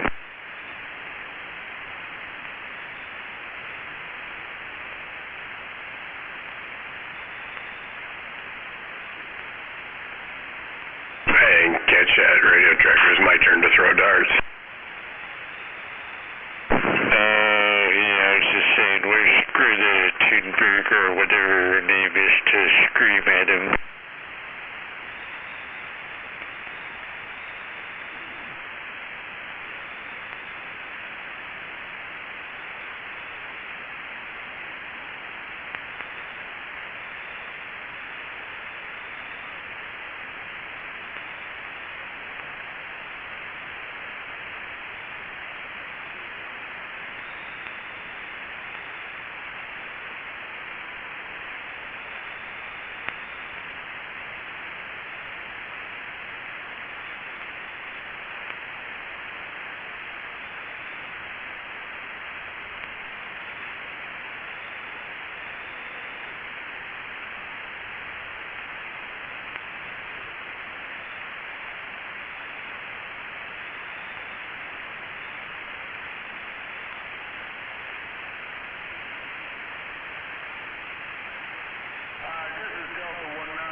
Stateside, hello Stateside, 40 with the check-in, hello Stateside, 40 on the check-in on the Big Island, 40 with the check-in on the Big Island, aloha. Hello, 40, can you say 727? Hey, 40, can you say 727 around the bottom side of Jet City? Hello.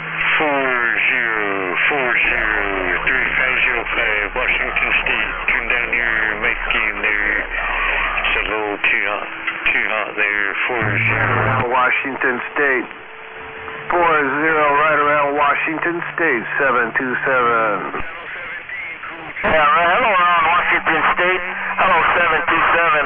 We got a copy. L727 pulls in a big on the way right back. Come on. Roger 4040, sounding good in my hood on the bottom side of the Jet City. 40, hope you're having a fine day. Welcome to the weekend. 727, come on. Alright, 727, they got real messy. We got you in there. 727, 40, big on the way. Bye. Aloha.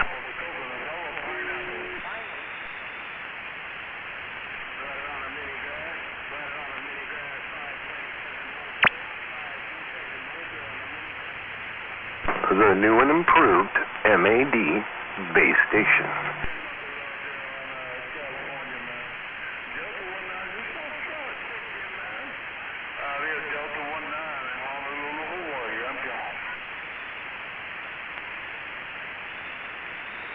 More of the same thing.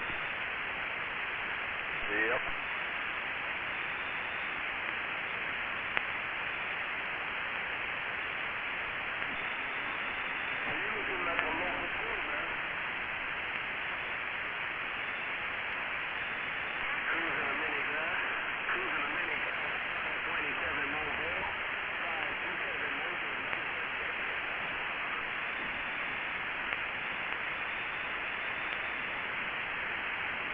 I got a chicken. Go ahead for chicken.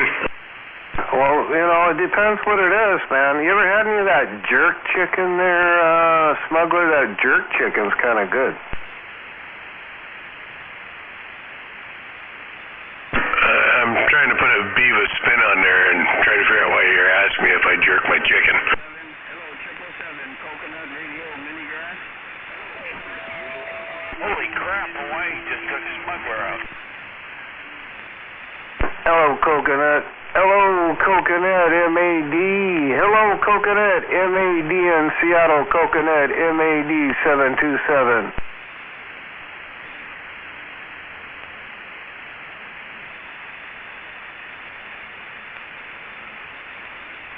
Got no coconut. 727, 727 around Washington State with this little tiny base station getting down.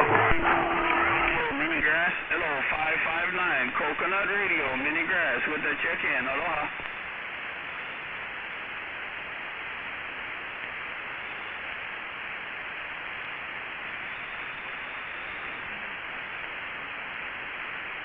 Coconut Radio, Minigrass. I wonder what happened to Conabud Radio.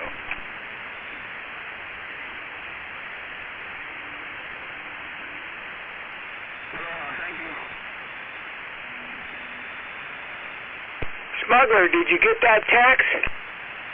I was just going to take a screenshot of it and send it back to you and ask you. It came back through as a video about 3/16 by 3/16. 7 around the Sierras, Coconut Radio on the Big Island waving. Aloha. Hello, Coconut Radio.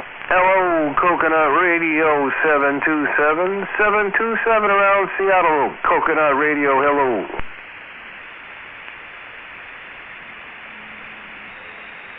Hey, Smuggler, I'll get back with you. Somebody on this side's trying to talk Skip, and they can't do it. I've been doing it all night, dude. You're a little late to the party, bro. 918, I'm on the side. Hey, later. Remember, formulate a sentence in your head, then speak.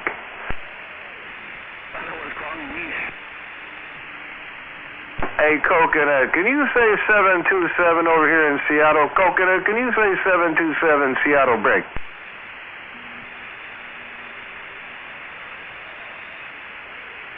Must be doing it in sign language. Yeah, he flipped you off, man. I can't believe that Coconut flipped you off, too, 188. Well, it was Marcel I thought that was funny. All right, I'll get you out of here. 188, we're clear.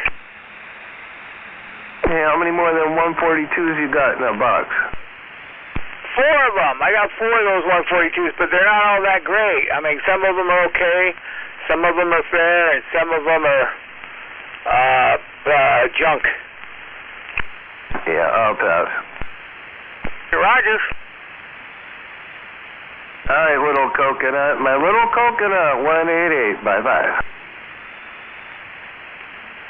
Oh, no, you get him wrong. It's bowling balls over here.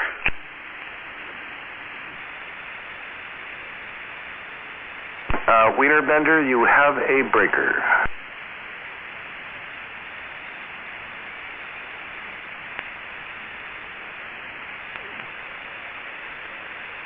She would be calling Wiener Bender out there. It's just a little Uniden 510 I picked up. I picked up this little Uniden 510 XL. Still in a box there at the yard sale there. What you think? 188. Yeah, it sounds good if that's what that is, yeah. Yeah, it sounds great.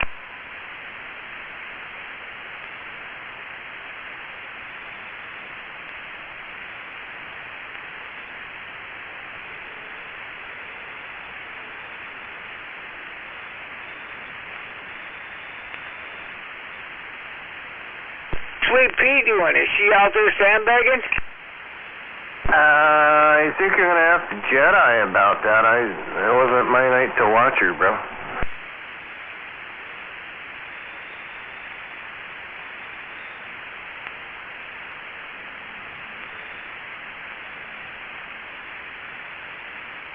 I heard the crack baby out here earlier. You need to be more specific, 188. Only one crack baby that I know of. Oh, shit. You want the list?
KJR Seattle, Channel 95.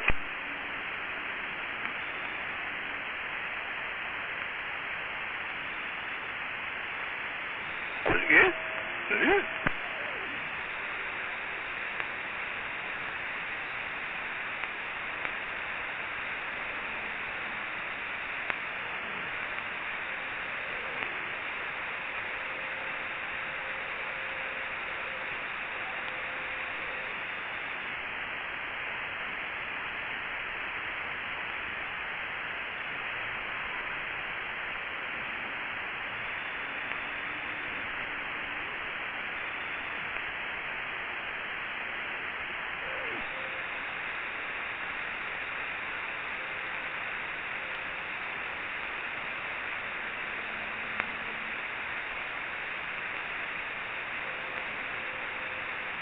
That show they called The Night Stalker.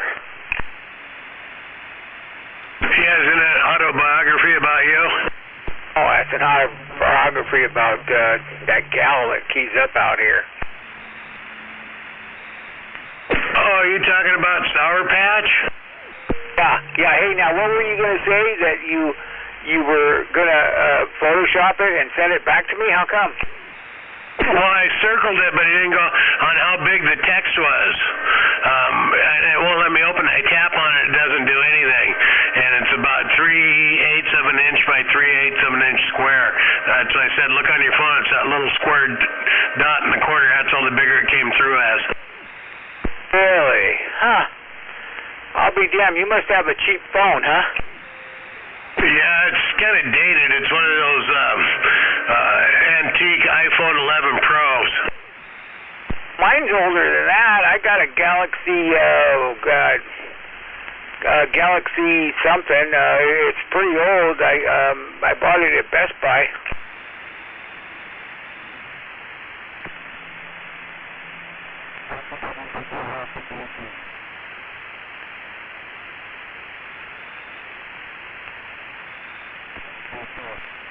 In fact, the face is all cracked up right now and everything. It's just been in my back pocket, my front pocket. I dropped it in the car, dropped it out of the car. Man, I'm about ready to update.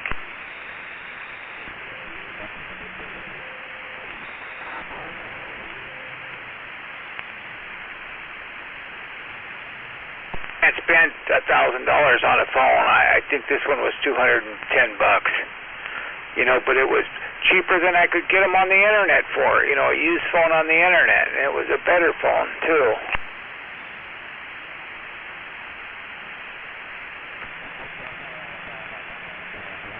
They're only good for about 2 years, 2.5 years, and then you got to toss them. You know, I got a whole list of them right here, a whole fucking stack full of phones that I've gone through in the last 15 years, you know. All I'm just doing is supporting China.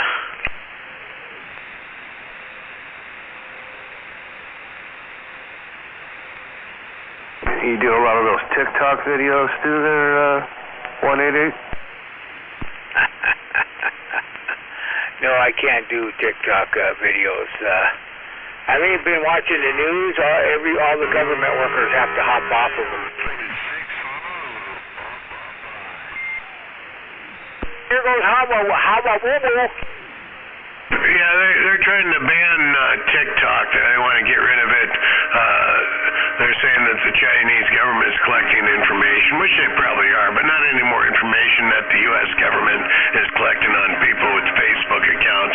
My guess is they want to get rid of TikTok is because they can't censor it like they can the domestic web pages. Oh, yeah, but I saw the interview for the CEO of TikTok, and fuck, he didn't know nothing. He couldn't answer one question.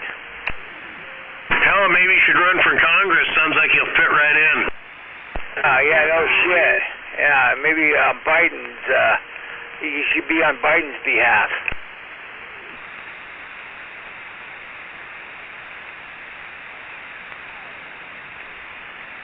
I don't want to get all political out here. I know I don't want to, you know, we all vote for who we vote for and stuff, so yeah. So that comment shouldn't have been said. I guess I take it back. Well, you know, somebody's got to fill in for Captain Ron. We haven't heard him out here for a while, and I mean, nobody talked political, you know, like Captain Ron. I've heard about, I mean, they were doing some stuff here not too long ago, and yeah, he's still trying to rule the roost. Where's he at anyway? Where's he living? Living out here in Spanaway Graham area. Did it calm down? Yeah, that's as far as I can tell you. You know how top secret he is about everything. Well, as long as he's not staying in his car, I guess he's doing okay, right? He's not staying in his car, but you know he doesn't want to see anybody when he's out there checking the mail in his Speedos. You know, he don't want you to see him. You know, so you don't want nobody to know where he's at. Well, I'm gonna guess if he's out there getting mail in his Speedo, he wants to be seen. You would think that, but I don't know how he thinks.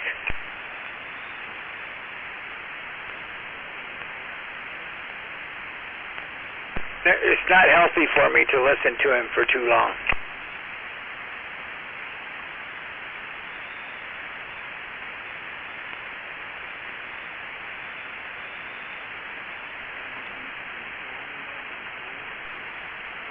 I thought maybe he moved in with your brother down there in Ashford. think so. G said he's talked to him a couple times, but you know, I haven't heard him out there. I do have his phone number, and I can text him. You know, at least I think he's still got his phone turned on. Well, I just figured he'd be down there in Ashford because you know what happens in what happens in Ashford stays in Ashford. So what are you saying? He'd be out there in the little blue outhouse having sex with an empty toilet paper roll? That could be.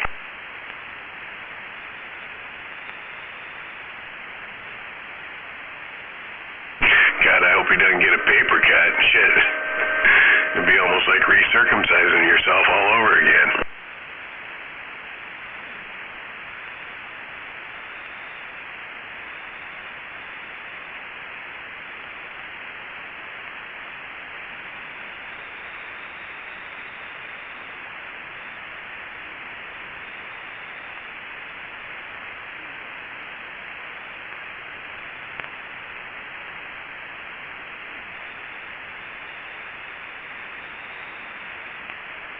Oh, you couldn't open that up. That's too bad. Oh, man, I don't know.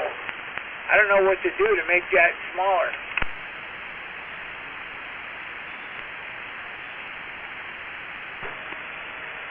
It's time to party.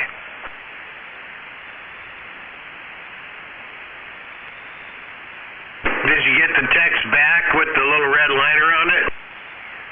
Oh, no, your phone must be messed up or something. I sent you back a screenshot where, you know, it's still got the same picture. It says trespassers will be hogtied. And then in the bottom corner of that picture is how big that thing you sent me is. I got a little red line around it. Oh, I didn't get it. I didn't get it back. Tap on the picture, and you'll see the full circle, red circle around the little square thing that you sent me.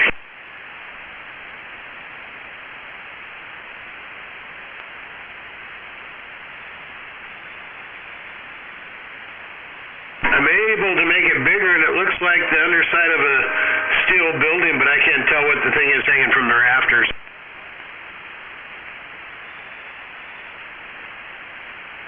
That was a plane. That was a plane that I put together the last couple of days. Yeah, and the propeller was going and the plane was flying.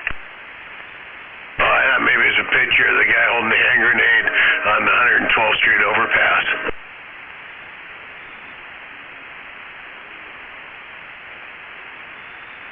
You know, and they shot him when he pulled the pin, but you know, they never did say whether that grenade was real or not. He was disgruntled. He was a disgruntled 25-year-old that got mad because Cassidy's down there on Portland Avenue, the bar, fired his ass. And I'm going to guess usually when they fire your ass, it's hello 188. And he probably got him skimming off the till, so they got rid of him. So he went back down there with a pistol and a hand grenade and pulled the pistol out and was flashing the hand grenade. So they called the cops. By the time the cops got there, you know, 3 hours later, he was 2 miles away walking down the tracks there on the overpass there on 112th and Portland Avenue, and they told him to, you know, put down the hand grenade and the pistol, and he pulled the pin out of the hand grenade, pulled the pistol out of his pocket. They tried to use less lethal weapons on him, and it didn't work, so they dropped him with a real bullet. I didn't know how.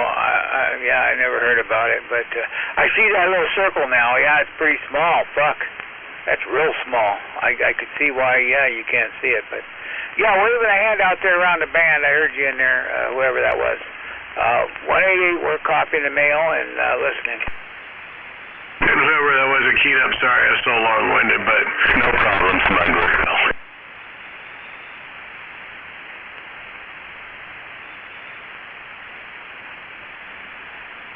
That's okay, smuggler. Did you see that on the news? No. Well, it was Pierce County Sheriffs that dropped the guy. Lakewood Police police department's investigating it. I'm going to say, you know, he pulled the pin, pulled out the pistol, pulled the pin on the hand grenade and started walking away, so they probably shot him in the back, and so they're going to say that the guy wasn't a threat because he was walking away.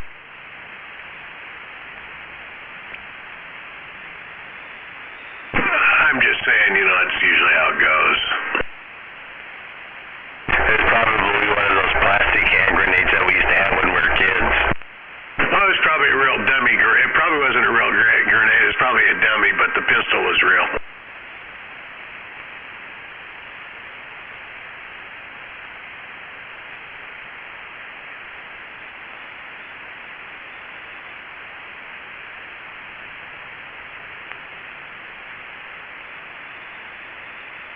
Waving out there, G-Man. I must have woke you up talking about you, huh? I heard you.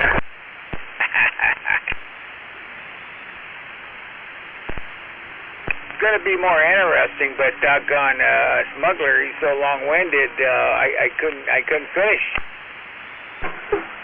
188 has a hard time formulating a sentence. You got a hard time formulating a sentence too, G-Man. So yeah, so Smuggler might have done me a favor.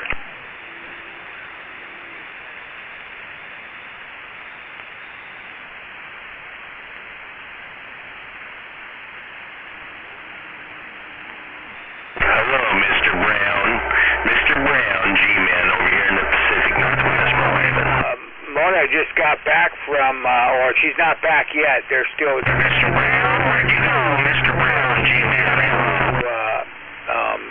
Thomas's place over there in Florida. Mr. Brown, G-Man, back on the side. Waving out there, G-Man. He disappeared. You didn't copy that, G? Oh yeah, I was on my beam. You didn't hear me. Okay. Yeah, I was just telling she just got back from over in Florida there. But you know he sold that place right up the road from you, right? Oh, he really? No, I didn't know. Yeah, he sold that 7.5 acres up there. And, well, before he even sold it, he had bought this place up there in Florida. I guess it's a pretty nice place with the pool and the whole works, but hell, I'd rather be there than the bottom of that damn mountain. Oh, yeah, I think so. Fish had 7 acres up there? Oh, no, my nephew did. I know it wasn't Fish. He still got that place, or did he sell it? No, he says he's going to sell it, but yeah, he's still hanging on to it. Now he's probably going to have to wait another year and a half, now unless somebody cashes him out on it. Well, it definitely has to be a cash sale, because who can afford, 7-8% interest on property? Yeah, no kidding.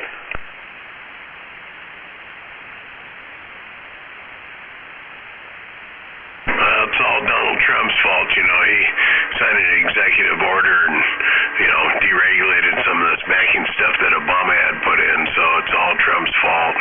Even though Biden has had 2 years to reinstate it all with another executive order, it's still Trump's fault. I don't know if you heard or not, but they raised it a couple of days ago. They raised it 0.25%, another quarter. Yeah, I heard. I follow it all the time because it has to do with, has a lot to do with the housing industry, and they've raised it 9 times in the last year. Well, the real estates they're pretty much on pause right now. They ain't selling nothing unless it's a cash. I'd say maybe 2% of the housing now. So, somebody will buy something at that high percent interest, and then as soon as it comes down, they'll just refinance it. But not very many people will do that. A lot of apartments going up, and I'm gonna guess it's probably the big tech companies that are paying for it, like Bezos from Amazon and stuff, because he's buying shit up, and then he'll probably get a government kickback, and they'll use them for well, I don't know if they'll use them for low-income housing, but because low-income housing, they want to get more money for that. When they're buying these hotels and stuff for the homeless drug addicts for $15 million, and they're 20 unit, and when you figure do the math on it, it comes out to $500,000 a unit. It's like, wow, I you know, hey, it's taxpayers' money, so it's nothing out of their pocket, and you know, elections matter. Tell you what, Smuggler, they already did it. They already did it up here in Hosmer, and it worked for about, I don't know, a couple of months. And then they figured that it just became a big old drug trafficking thing, so they closed it all down. So it was just a waste of money. I don't know how much they paid for that fucking hotel up there. Well, you know, Inslee wants housing first. You got to get them into housing, and then worry about getting them cleaned up first. And you know, a couple of radio talk shows guys had a pretty good idea. He goes, how about if we promise them housing, free housing, but they got to get into some kind of treatment program. And then as soon as they fuck up and start using drugs, then you're back out on the fucking street again on your ass, because you know there's got to be consequences to your behavior. And so if you have bad behavior, then you can live outside under a blue tarp. And if you had good behavior and want to be a part of society, you can have this nice motel room to stay in. Yeah, well, it's not working out. Just became a big old drug house, and they closed it all down. Shit, I don't even know what the name of that hotel was that they bought. They bought a couple of them. One of them was the one up here in Hosmer. I think one of them was in Fife, but yeah, live and learn, I guess. Well, if they would do it like I just said, that kind of circumstance, it would work. But, you know, when you give them a house and they can stay on drugs, then it just becomes a big drug dealing fucking building.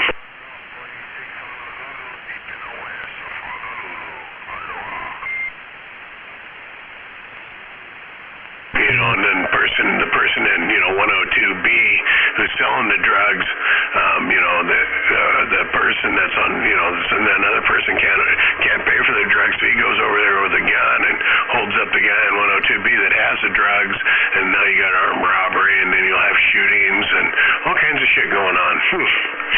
Kind of like the homeless camps, but only under a roof this time. Roger on that. All right, I might take a standby. We got some skip coming in there and stuff, so I'm going to stop and listen for a while. Good talking to you there, Smuggler. G-Man, take care out there, and we'll be on the site. All right, 188. You have a good one. You know, you and the word skip just doesn't go along. I close my eyes here and mentally picture and you skipping down the sidewalk. Believe me, it's not a pretty picture.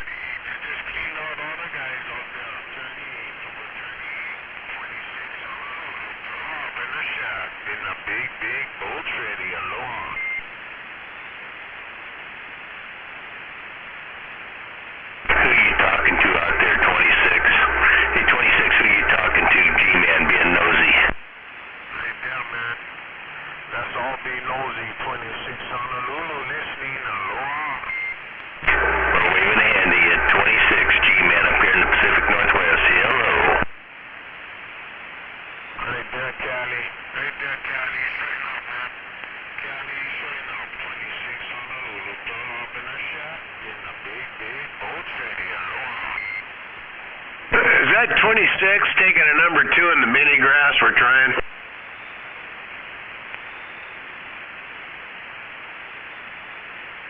Right there, east side. I guess not. I guess G-Man's gonna have to get to work on a big black box.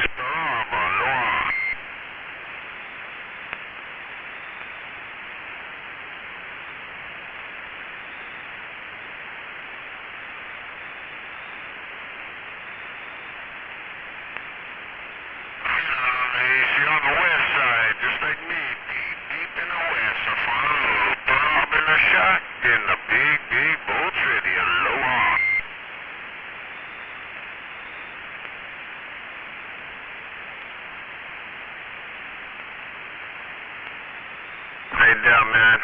Right there, 26 in the shack. 2 little girls.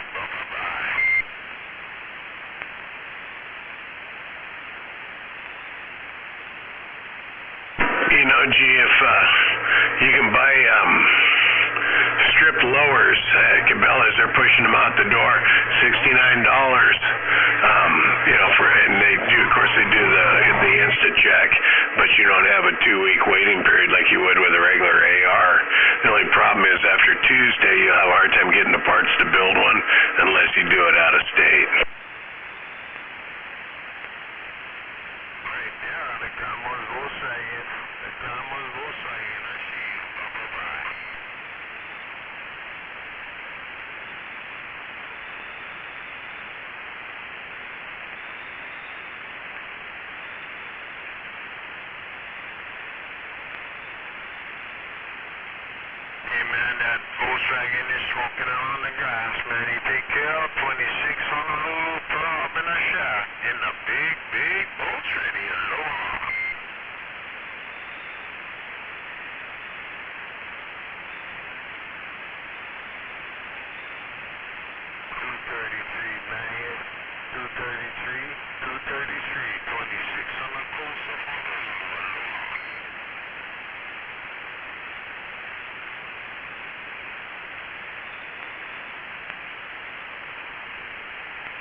Now, when that skip comes from Hawaii, does aloha mean like over? Like, you're done talking? A153 showing up on the coast of Honolulu, deep in the west. 15326, aloha. Waving to that smuggler out there. God damn it, you sent me back my chair waving. Well, I had to make sure you didn't pass out. Oh, no, I'm not that. I've only had 3 shots of this Uncle Nearest. That was number 10 down there at Swamp, and a couple other people said, hey, you need to try some of that. So I went to Beer Bath and Beyond today and picked up a bottle of it. It's pretty smooth for bourbon. It's 100 proof. I think I'm on my 3rd shot, but I was up exercising. I played 6 games of darts with the other half, and chasing it with Dr. Pepper. You can tell that was my Dr. Pepper bourbon. Yeah, right on.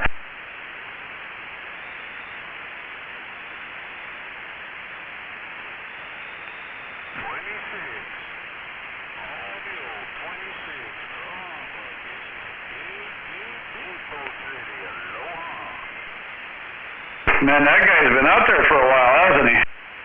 There's been a few out there on Hawaii from Honolulu and stuff, but yeah, there's been a couple out there. 26, and then there's a few others. I don't remember their numbers. I didn't write them down. I'm not good with numbers. You're on the Conpicking Island over there, 6 1/4. You take care of 6 1/4. Oh, yo, 6-5 in Honolulu, checking in. Hello, 6-5 in Honolulu, checking in. Break. Holy crap, what a bunch of mess.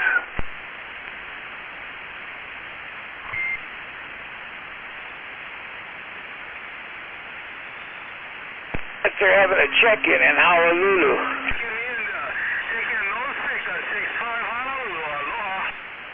Hello, 6-5. Hello, 65727 around Seattle, 65727, break. And you guys all queued up at the same time, man. All I heard was bees. You all queued up at the same time, man. Made it rough and tough. 6-5, Mobile, come on. All right, 6-5. I'm going to try one more time out here around Seattle, 65727, 65727, 65727, bottom side of Jet City. They call it Washington State. Hello, 6-5. They call me 727 in the Kona Breaker. Yeah, do that with your hands. I was doing it while you're calling out the numbers. 65727, and then you flash 6, and then 5, and then 7, and then you close your fist, and then you end up with 2, and then put your hand back on again. I ain't got enough to make it out there. I'm just a little duck up here in Seattle. Quack. Pocket full of Hawaii. 6 1/4. Aloha. Bye.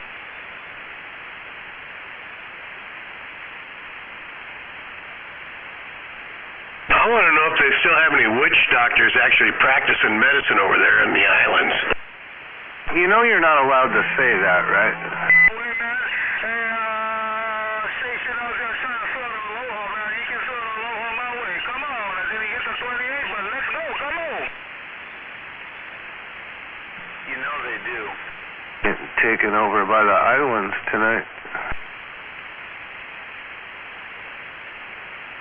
Well, they're probably using guava root, and that's really good. But, the guava root, you probably use there now on the guava plant, but you can use guava root, and they dilute it down, and you put it under your tongue, a couple drops, and they can use it for anti-anxiety kind of shit. It calms you down. I love Fritos corn chips. Oh, never mind. My bad. I can see it, 470, man. I'm on Shuckle Way. Check in 470-65 and 470. Good evening, 65. You're trying to sing, you better call in. I'm here to give you some classes. I'm out. Oh, man, I knew you'd key up. I start singing some blues songs, you go key up. What's going on, 5? Nothing much, man. Just sitting back. back here messing around the radio room and listen to you big radios there, Tinfoil. Shit. If this is a big radio, I'm a giant, and I can dunk a basketball. Even at home, man. If this is a big radio, I can dunk a basketball. Great.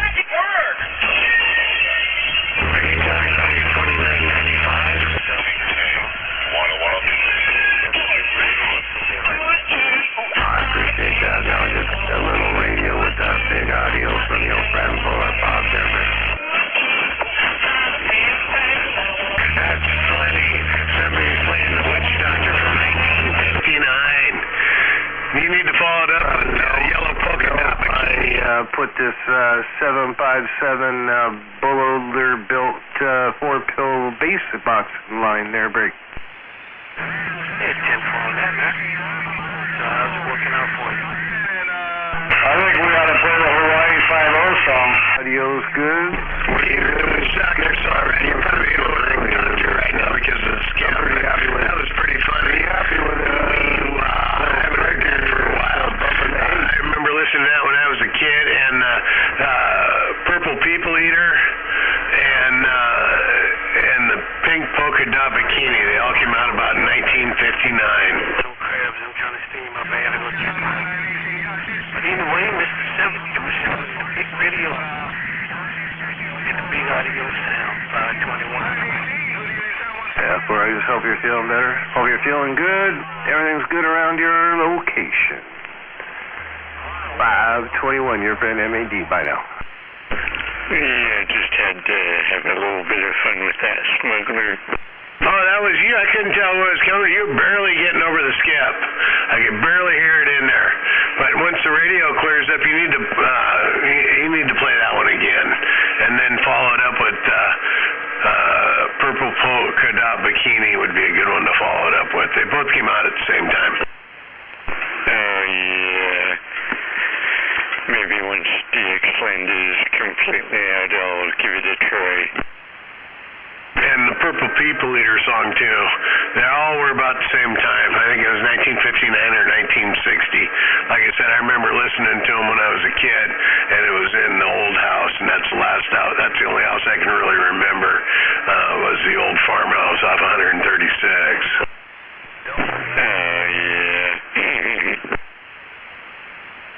Alley-oop, oop. Alley-oop. On a crazy dinosaur, alley-oop, oop, oop, oop.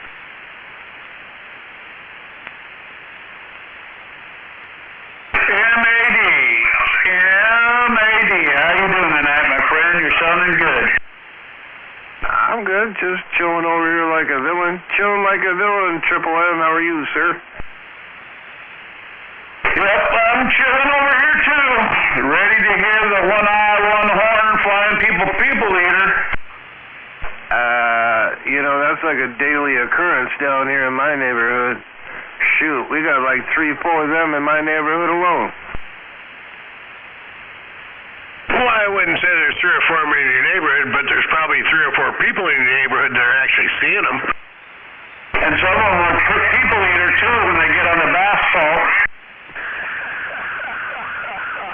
Good to hear you out there. Welcome to your weekend, Triple M. MAD in T-Town. Good to hear you out there, bro. The bath salts was pretty fucking good. Wait with Triple M. Hey, wait in there, 188.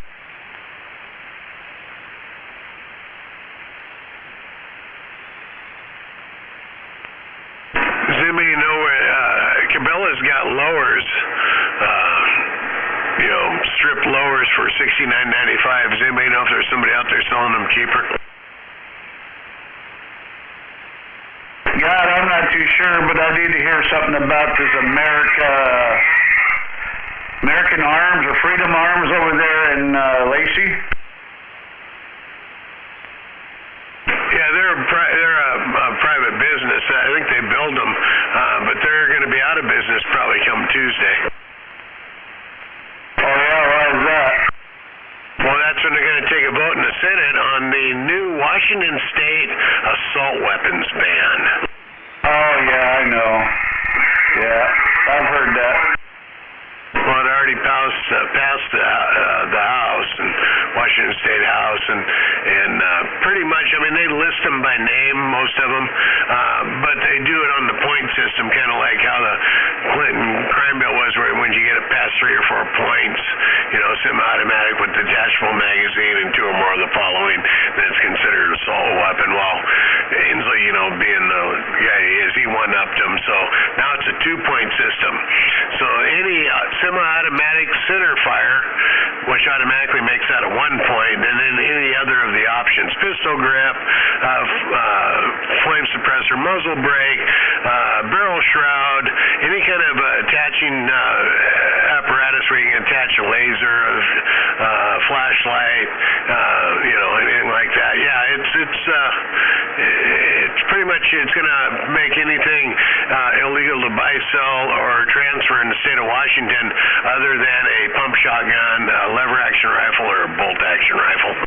Well, they took the shotguns from the police force. How come they want them to practice their aim a little more? Semi-automatic shotguns are going to be part of that ban also. Semi-auto shotguns also.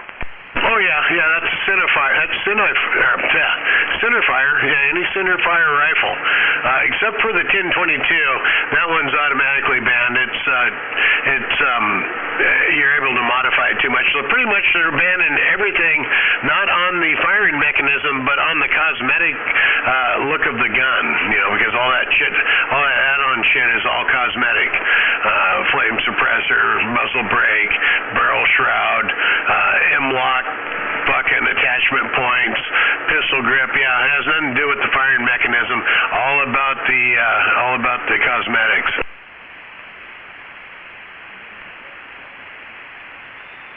Just so they don't look so scary.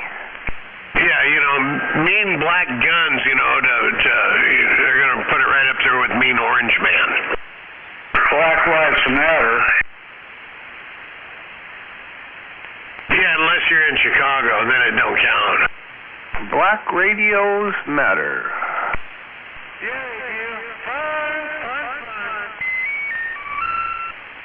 So anyway, the guy at Cabela's behind the counter says, you know, if you can get by the instant background check, which is, you know, of course you can, especially if you have a concealed permit, but they're trying to sell as many as the stripped down lowers as you can. But the problem with that is, once it passes, then you can't get the parts to build it in the state either. You know, they're banning, you know, plastic, you know, the parts, the non-gun parts, but I suppose if you want to go take your lower down to over to Idaho or down to Oregon, you could probably, you know, put something together. But, you know, this is just the first step, and then they're going to tell you that they're going to do a buyback on them, or you got to register them, buy a stamp or whatever, or you'll be a felon. They're going to overturn that. Captain Caffey. Oh, we got the fucking gun business, you know, industries that ran out of the state. Yeah, of course they will. The United States Supreme Court overturned it too, and that law in New York, but they said, hey, look at this middle finger right here, Supreme Court, we're going to do it anyway. What the fuck are you going to do about it? And that's what they did. Well, that's kind of what they did to Oregon, so they're kind of tied up for what, 5 years, I heard? Yeah, but I don't think Maria Kotex, or whatever her name is, owns the Supreme Court like Jay Inslee does, you know, because Jay Inslee is smart enough, these people that got voted into the Supreme Court by the people, and then they're in there for 6 months, and they say, yeah, we're going to retire, and then Inslee gets to handpick whoever the fuck he wants to put in there, and that's why we've been getting the rulings that we're getting.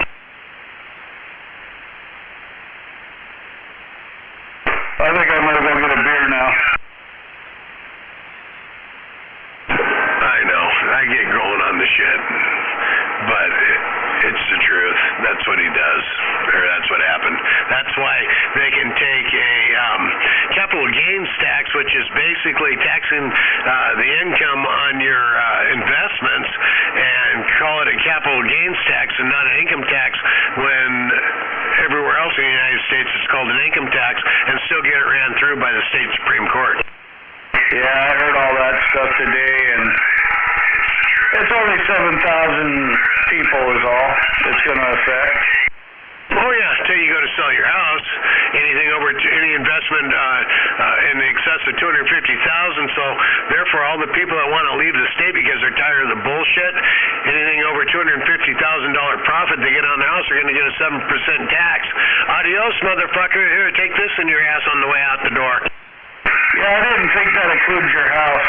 I thought it was just if you were in the stock market and stuff like that. And income tax when they created it in 1917 was only 1.5% too. Yeah, I think it's all a bunch of bullshit anyway, you know. We gotta get out of this state. But it was only 1.5% for the richest Americans. How does that work out 100 years later? Oh, and the person that put it in, Woodrow Wilson, just so you guys don't know, he was a Democrat.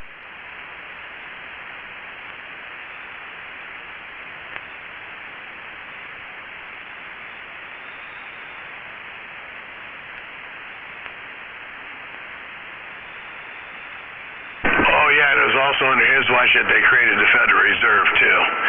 Double whammy. Yeah. He didn't sign the Federal Reserve into law. The Senate and the House passed it in 1914, and then he didn't sign it into law for 2 weeks, and then after 2 weeks it automatically goes into effect if he's too busy to sign it, and that's what happened.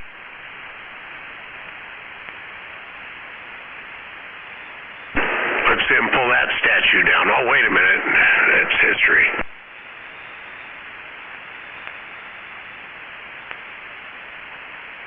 It didn't have Lee's name attached to it. Well, they're trying to erase all their history. The Democrat Party is trying to erase their history because it's not a very pretty one. You know, back in the day, they were the party of slavery. Andrew Jackson, you know, he might have been a decent president, but he, you know, back in the 1820s, but he was an Indian hater. He destroyed a lot of the Native Americans. That was he was one of the first Democrats, actually.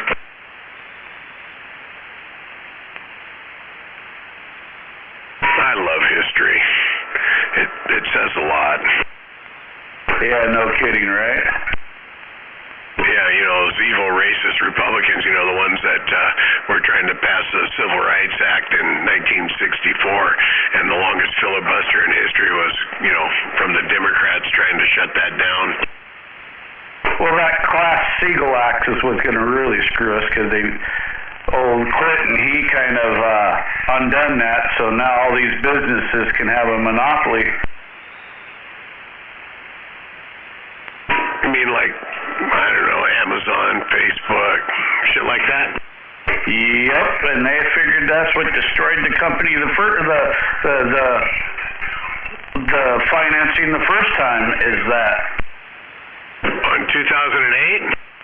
No, back in the Depression, when it happened, the Depression, they figured all these rich people that had all these business and they had these conglomerates, you know, and they bankrupt the country. And remember, motherfuckers, you think that... Oh, I thought the Depression was caused from Herbert Hoover. You know, he's a Republican, so they blamed him, right? No, they just figured it was that Glass-Steagall. That's why they passed that Glass-Steagall Act, is to stop that monopoly. Well, the Monopoly Act was quarterback in the early 1900s, though, when Chevron Oil started that bullshit. That's when they started breaking that shit up, but he just, you know, bought other businesses and just had them under a different name. Yeah, well, they passed that, and when Clinton got in the office, they undone it now. Well, wait a minute. I thought all this time Democrats are saying they're for the little guy, but every time they're in office, the little guy falls farther behind. Yeah, no doubt. Time of your life, right here, right now, you piece of shit. Sometimes it's just hard for people to connect the dots. You know, it's, I don't know. It comes to mind, you know, like my dad. If you kids don't quit acting up, going to bang your heads together, the dots are so close you want to bang their heads together just so they can see them. Well, then they'll see double, triple. Wiener Bender, don't you have some business to do tonight? Isn't it a Friday night? I know when you get hit in the head really hard, you know, you got blurry vision, you see three people. Doing Wiener Bender stuff, man. Why the fuck are you bothering people tonight? Shut up, you fucking evil motherfucker. Shut up. God damn him anyway, huh? Oh, yeah. Yeah, it was an accident, though. I don't think he did it on purpose. At least he said he didn't, but, yeah, we were doing construction. I was walking by, and he was blasting out a doorway, hit her, you know, through the drywall. You use your lollipop hammer and just chop it through. Got me right in the head. It didn't knock me out, but it sure rattled my brain. Well, he probably was watching some WWE and stuff like that and practicing. Oh, when we were kids, we used to get in big fights. I mean, we're talking, you know, we were on dairy farms, so we're talking hay hooks and pitchforks, man, and steel pipes. Nice. People always wonder why there's always a slowdown when you're going by the Tacoma Mall. And down there by the Tacoma Dome, mostly by the Tacoma Dome, it's because Wiener Bender is out there stopping truck drivers, pulling them out of the trucks and pulling down their pants. Are you talking Rodney King LA style?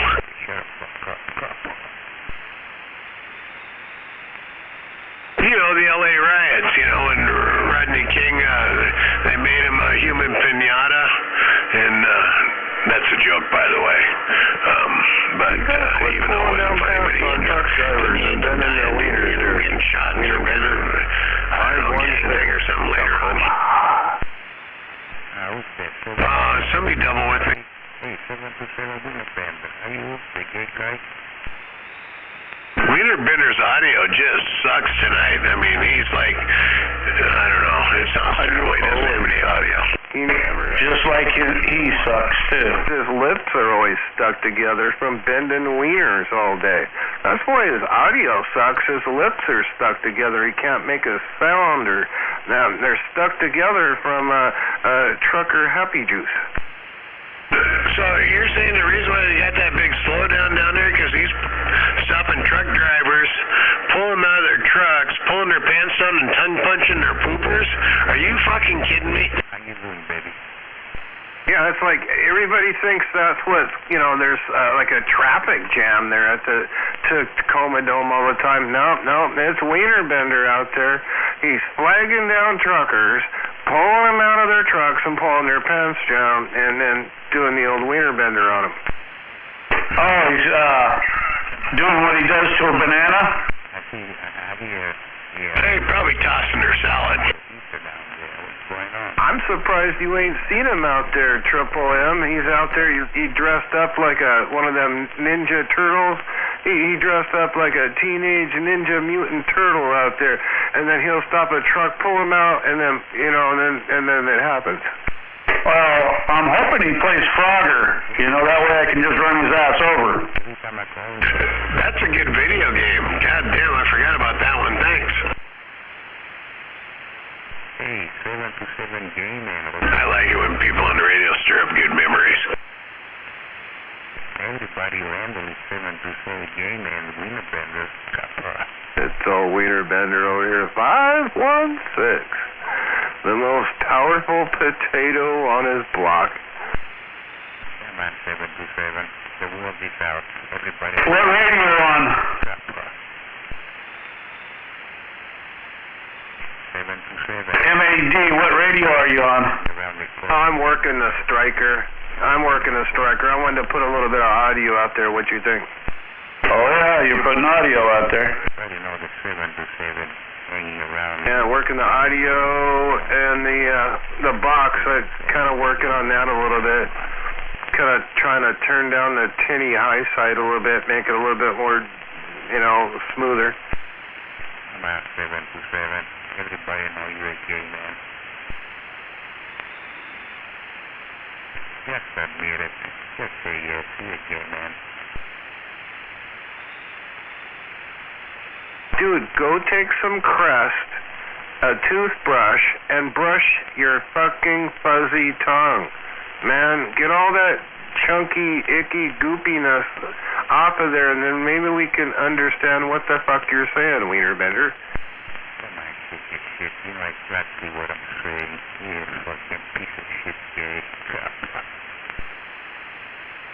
Well, he sounds like he eats a lot of shit, so he needs to brush his teeth, that's for sure. Hey, man, anyway. I got a lot of stinky shit breath going over there. Alright, Wiener Bender, into your business. Go brush your whatever it is, and goddamn, quit knocking down truckers and pulling their pants down. Stop it. Stop. Hey, God, there's nothing to do with it. Just lay down on God, kiss his feet, watch his foot, kiss my feet. I'm broke God as well. So shut up, fuck up. You're gay, it's okay. You know? God, what's going on? Is somebody dead keying him, or is his just radio just that shitty? I think someone's dead keying him. You know what, Triple M, you can do it from all the way out there very easily. You know, they kicked him out of the pilot down there at that truck stop. And then he tried to go over to the Loves, and that, you know, they kicked him out of there, too. Got kicked out of the Loves? He got kicked out of the Loves, Wiener Bender, because he wasn't putting out... It was the showers at the Loves down there. That's what he said, Triple M.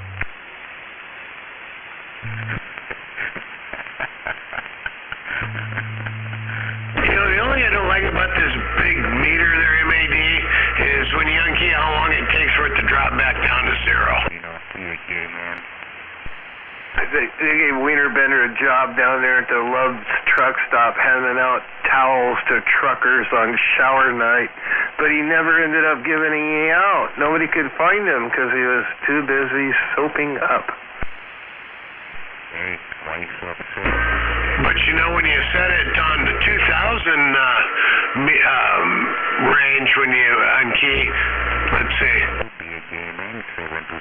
that still drops slow as fuck. I got one of these new MFK big meters. It's really nice. I don't think my glasses to see it there, Triple M. But I'm still kind of getting used to it. Hey, Triple M? Yeah, go ahead. You gonna be out here for a minute? Yeah, for a little bit. I'm gonna just switch coax and microphone and try the 69 for a second. Yeah, okay, sounds good. Hey, Smuggler, I think MAD has one of those too. He does. He sent me a picture. I put it back on the 2000. Actually, it drops down faster on the 2000 or 200 than it does on the 2000. When did you get that? I think it came in Monday or Tuesday. How much did that set you back? Couple hundred. Yeah, Roger. I still got my 3 window, but this one's nice. I don't even need glasses. I can look at it right now. I got it set on the 200 level, and shit, hold on. I'm picking up the fan, so it's still dead keyed at about 60 and swinging up to 150, 160. Right on. All you need is picture in that. Well, I need to get my box back from my brother and get my new antenna up and my tower. And God, I've had this antenna sitting here in the box. It's Mr. Coily Excalibur. Shit, a year and a half. I got it from 45. He sold it to me, but yeah, it's just sitting here in the box. It's like, God damn it, man, I just need to fucking light a fire under my ass and put my new shit up. Go kick you in the butt. I told you I'd come out and help you. I know. It's I've got plenty of people to help. It's I'll have to do it with my tractor, and I haven't fired the tractor up in a couple of years. I'm sure the battery's dead. It's a little Kubota diesel. It's a glorified lawn tractor with a fucking hydraulic bucket on the front. Oh, Roger. And they say, well, why don't you use winch and pulley? And I don't know what I can winch off of up here the way it's set up. I do have a winch. I do have a snatch block and shit, but I don't know I have anything solid enough to run that shit off of to make it work. So it's easier just push up a tractor and 2 4x4s and you just walk it up.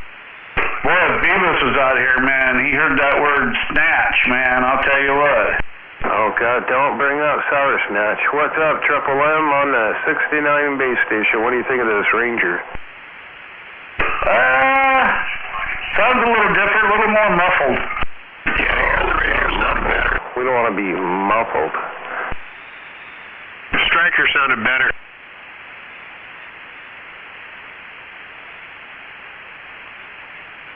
He's unspinning the coax right now. No, I'm good. Nah, I think it's probably okay. Right around T-Town, MAD. No, it sounds fine. It's just the other one actually sounded better. I thought it was a little bit crisper. Oh, it's got a lot more audio. Hell, a lot more audio.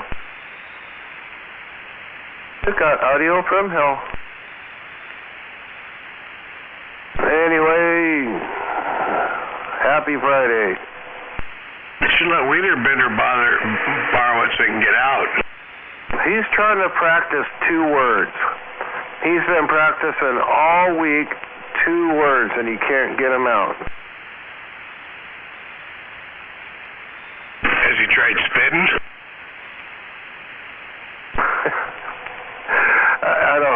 You sound like what a swallower, bro. What is that, goodbye? No. He took it there before I had a chance. But it was good. He can ever say trailer park.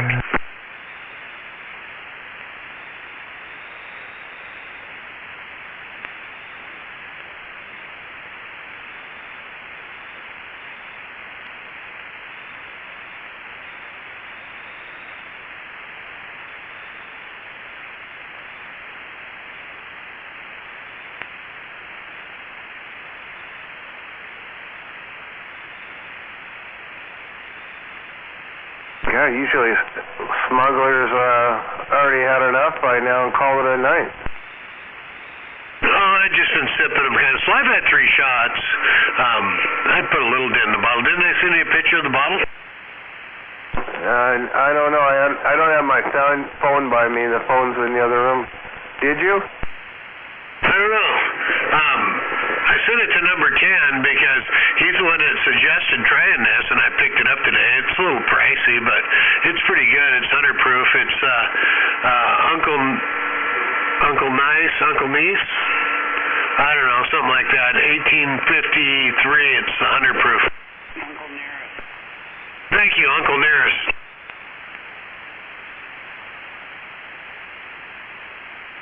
I just finished a bottle of that not too long ago. Is it smooth?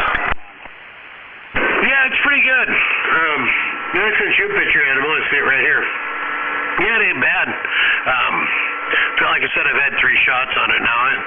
I got a little dent in the bottle, but I've just been kind of nursing it. That's a good-looking bottle.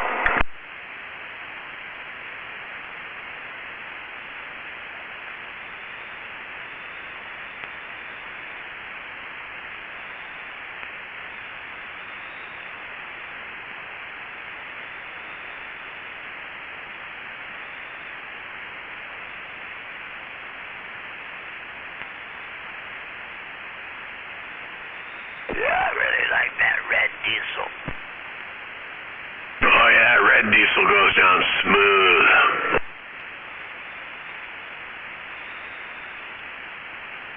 You know, and what people don't know about that is you can dip like your Tux hemorrhoidal wipes in it and use that. It's really soothing.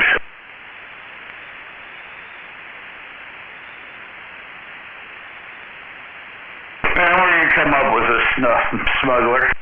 I just heard 188 in there, so I had to throw some fucking off the wall in there.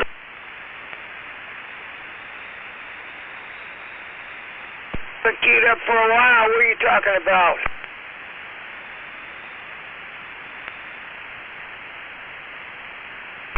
Waving out there, 188.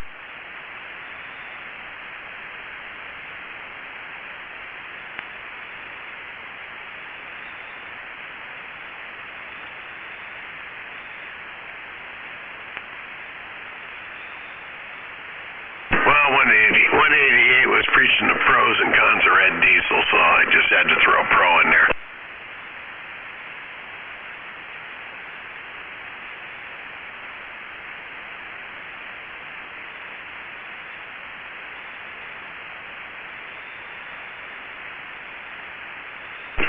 She gone. Going to Sturgis with Mickey T this year? Me? I don't know. You know, I've never been to Sturgis.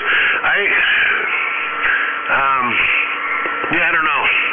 I wouldn't mind going, you know, before I, you know, kick the bucket. It wouldn't be a bad bucket list kind of thing, but as far as riding it from here, I don't think my body would handle it. Fuck, you know, that would, in August when I'd be a month away from 66.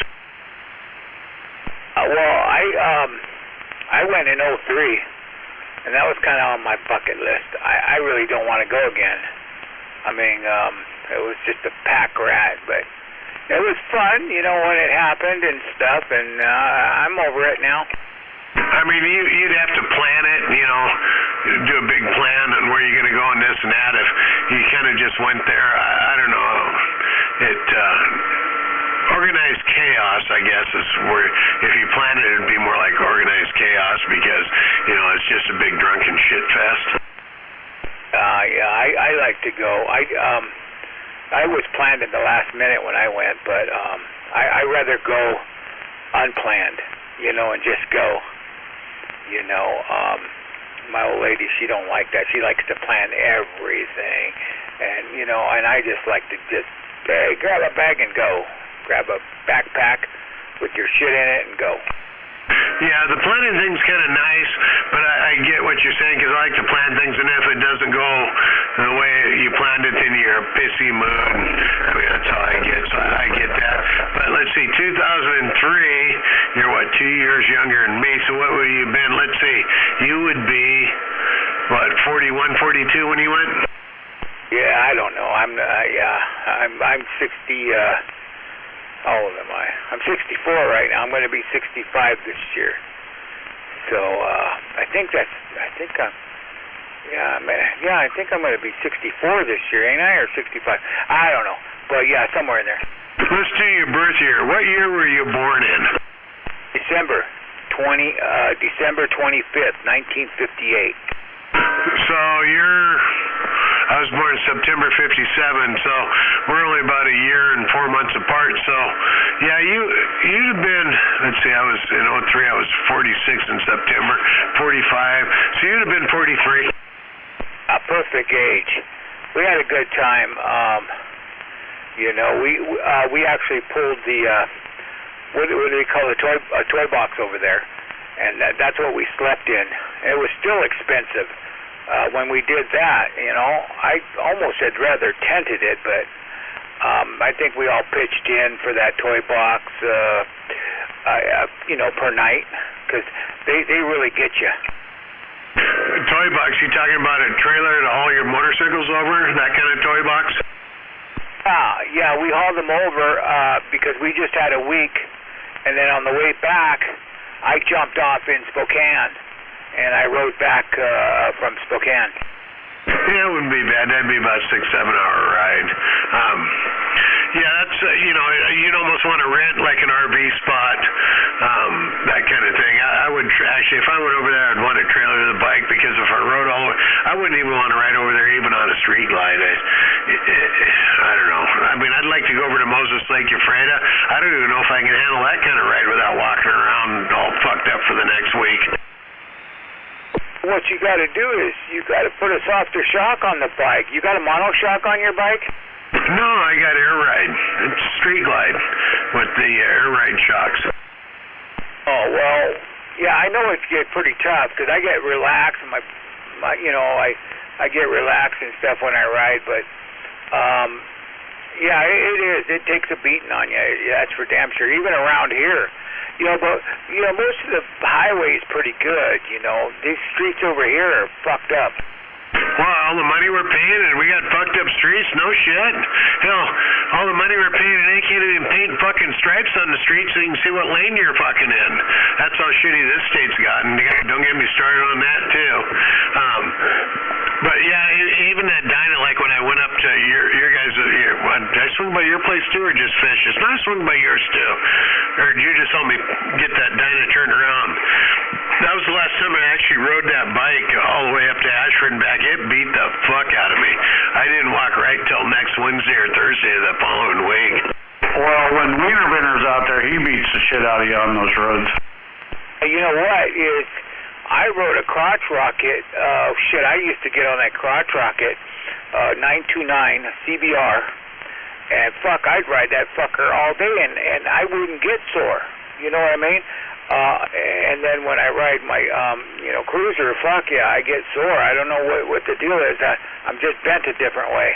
The deal is when you rode the crotch rocket, you're under 40, and when you ride your cruiser, you're over 40 years of age. That's the difference. Oh, no, I wasn't. No, I had them both at the same time. I actually, when the gas started going up, I rode that crotch rocket to work every day. It was nice.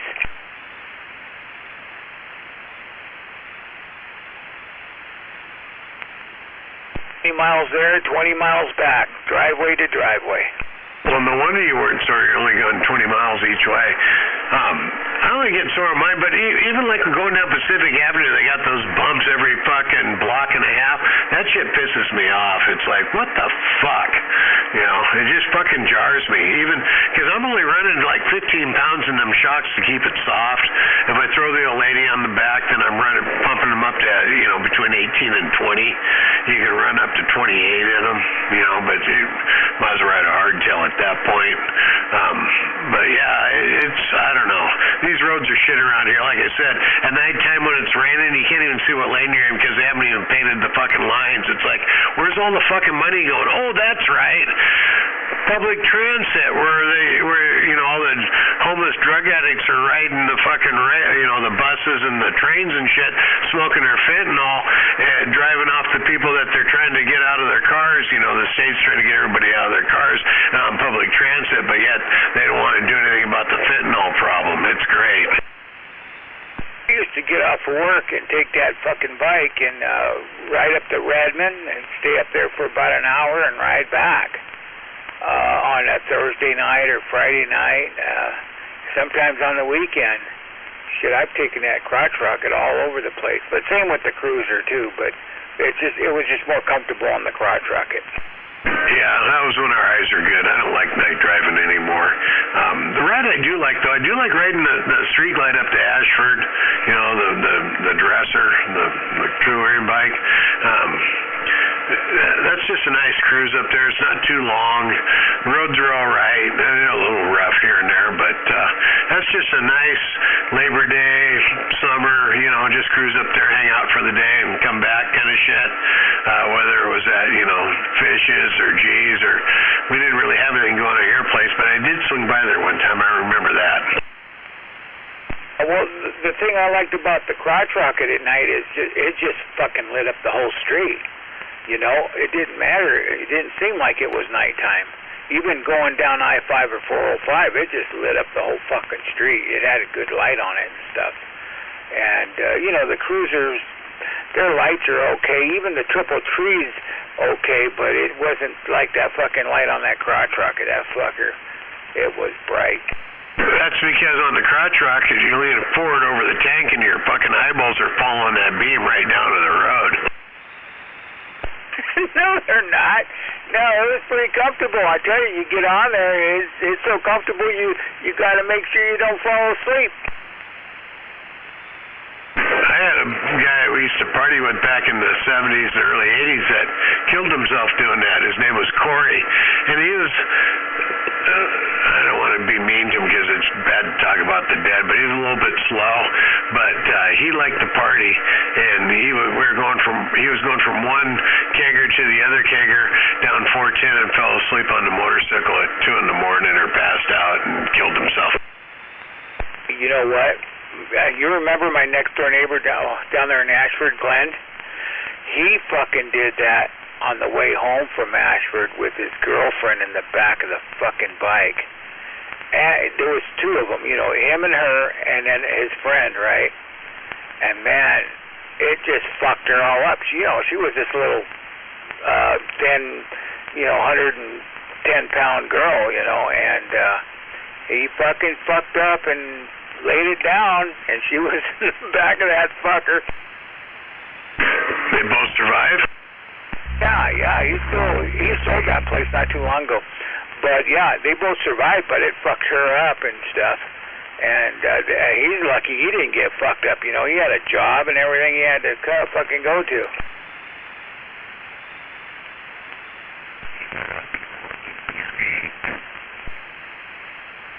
Yeah, I had a friend one time that wrecked on a Harley. He hit an elk, it flipped him off, and he landed on an elk. How can you elk flip somebody off when they only got 2 hooves and not a middle finger? Yeah. That elk saved his life. It gave him something to land on, right? Yep. I've only laid a motorcycle down one time, and I had an old 1964 PSA 650 Lightning, and I don't know how long you've been around the area, but back in the 80s, south of a place called the Squire East. I know Tommy probably, I know 188 probably remembers it, right? That? Squire East, Meridian there, kind of where, I think it's called Cheers now. Okay. But I was leaving there, and I'd been drinking all night, and they had a gal on the back of the bike, and I went to 116th and took a left, and it's those 2 sharp corners behind the old Safeway there. Made it through the first one. Well, the peg on the right side folded up, the peg on the left side was rigid. So when I went to take the left turn, caught the peg, and of course back then you didn't have to wear a helmet, and the bike went down. I couldn't kick the bike off top of me. She just basically went off the back and stood up, and my leg was under the bike, and of course I was picking rocks out for the next 2 weeks. I did that over here. I did that over here off of 38th Street and flipped the fucker. Flipped it right over and shit. And ended up going to, that's when Puget Sound Hospital was still there. Ended up going there, and fucking she put some of that shit on my back, and was picking rocks out of my back for about 45 minutes or so. But yeah, I hit the ground so hard, I didn't have a helmet. It didn't knock me out. I just lost my sight for probably, I don't know, 5 minutes or so. Yeah, not having the helmet, that pretty much dates it, right? Between 1980 and 1983. Yeah, you didn't need a helmet for a while.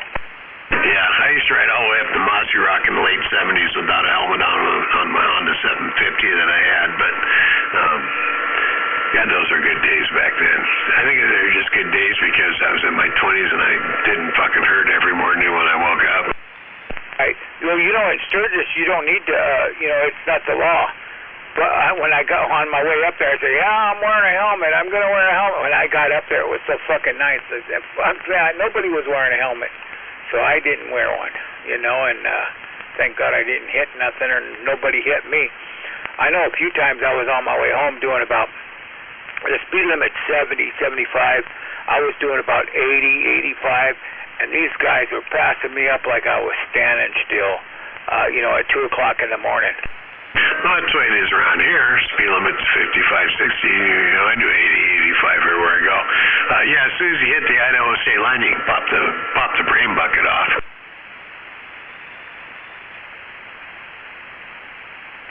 Oh, I can't wait to get over that. I know. I just get. Are you gonna actually ride all the way? Or are you gonna trailer? Oh no, we're trailing. I'm taking the damn motorhome. I got an RV spot at the Buffalo Chip for the whole week. Yeah, that'd be the only way to go. I bet you that RV spot's probably everything over there is expensive. It's like, let's go to the fucking Western Washington Fair. I mean, when we went to Leonard Skinner, Piddleton's $12 a shot. Beer's $9 each, and that's kind of what I see over there. Yeah, it's spendy, but it'll be worth it. And with the camping fee as well as the RV spot, we're also at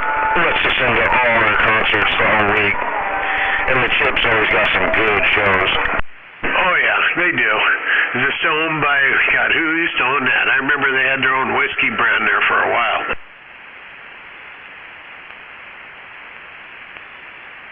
We hung out over there, and we hung out at the Full Throttle, you know, at the in the evening. Yeah, there's Buffalo Chip. That was owned by one guy and his old lady. They used to have a show on TV over it. I can't remember his fucking name, and then he had his own whiskey brand out there too for a while. And then Full Throttle, that was owned by somebody else. That was on, on MAP TV also. They ran that shit, or Discovery Channel or whatever. Yeah, we're going to go hang out at the Throttle on Thursday night, because that's Jackal night. So how much does the RV spot cost for the week? I got the big one. I went for the 80-foot this week, and I didn't have to leave my trailer down below and keep it attached. And the 80-foot spot was $1,500 for the week. Damn. That's a month rent for a studio up in Seattle.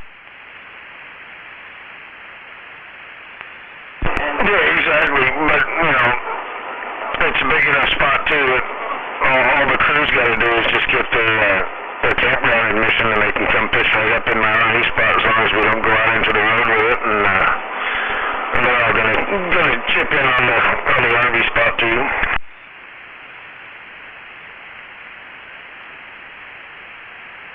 So what's all the blue lights about there, man? Are you trying to set a mood or what?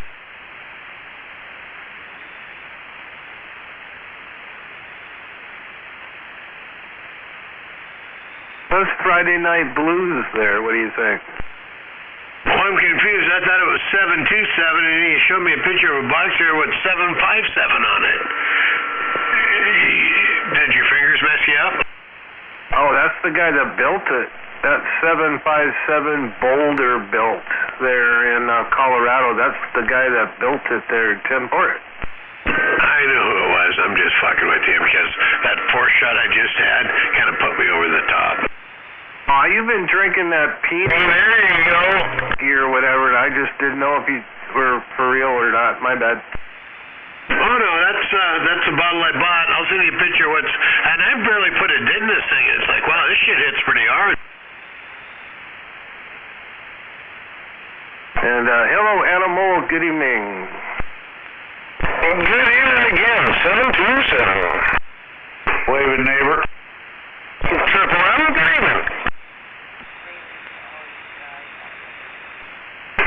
Waving Sweet Pea. Sweet Pea, is she running she not running her box? I hear squeaky.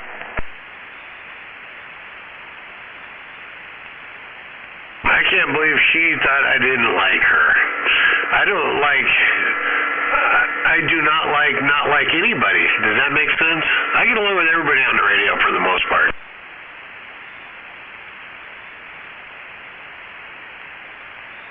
Because the radio's just entertainment, not personal, right?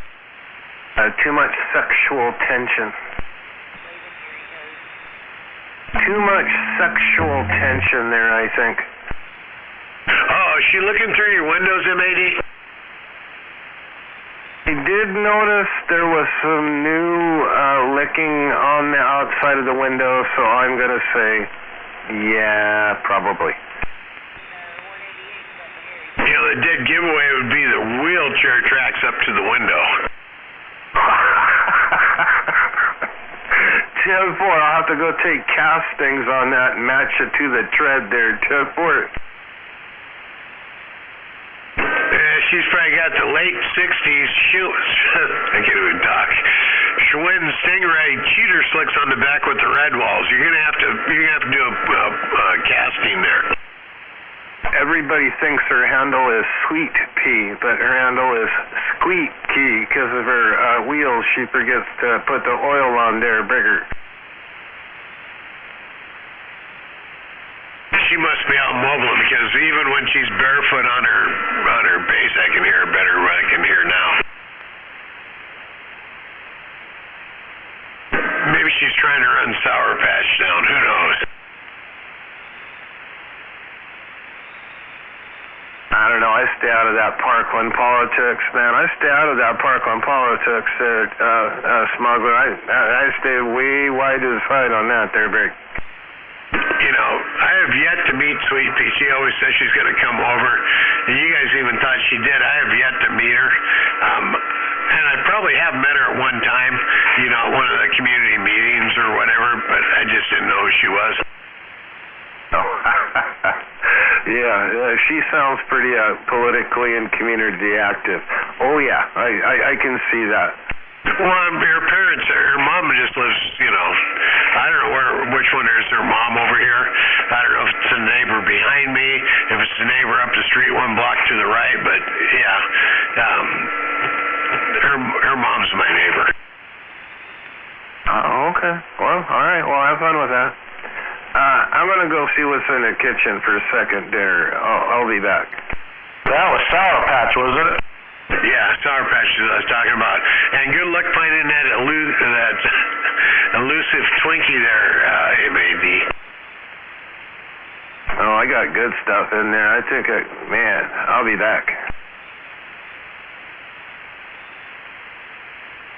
I know, the old lady made some bow tie pasta with chicken in it and cherry tomatoes and goat cheese and fuck, what else is in there with it? But it looked pretty good, and she made it, and I haven't eaten anything yet, and I probably should have ate before I came down here and started drinking.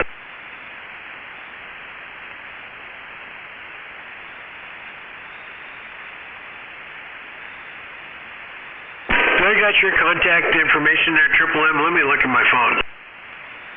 Nah, you ain't got it. I'm going to stop over and visit you one of these days, and then we can get it. You know where I'm at, right? Oh, yeah, you waved off the porch to me. Remember that, or out of the garage? Oh, that was you in the truck. I couldn't tell who it was in the truck when I was talking because everybody sounds different on the mobile. But, okay, I got it, yeah.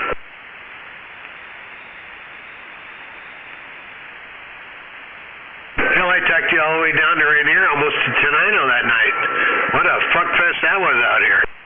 I can't believe I talked to that guy with that 4-watt radio all the way, what was it, Missouri? Right, yeah, I remember that, yeah. Yeah, it was pretty good. Yeah, with the right conditions, you can talk to anybody out there in DX land. Welcome to that radio tracker. He'll track you down and talk to you. Waving back. Hey, fellas, how's this radio sound? Well, it sounds really good since you're right out my front door there. Radio tracker, you keying up too quick and you're losing the rocking chair effect. Anyway, the guy asking for the radio check, where you at? Driving through Yelm. Well, there you go. I'm over here, kind of off Hearts Lake Road. And yeah, it's because I wasn't using the bottom paddle. 29 LX Max. That must be a Cobra, but I've never heard of that variation. Of course, I might have that same variation in here. I just didn't know that is what it was called. Oh yeah, Smuggler, I see that Cobra Wax. It's a remake of the original 29 LTD.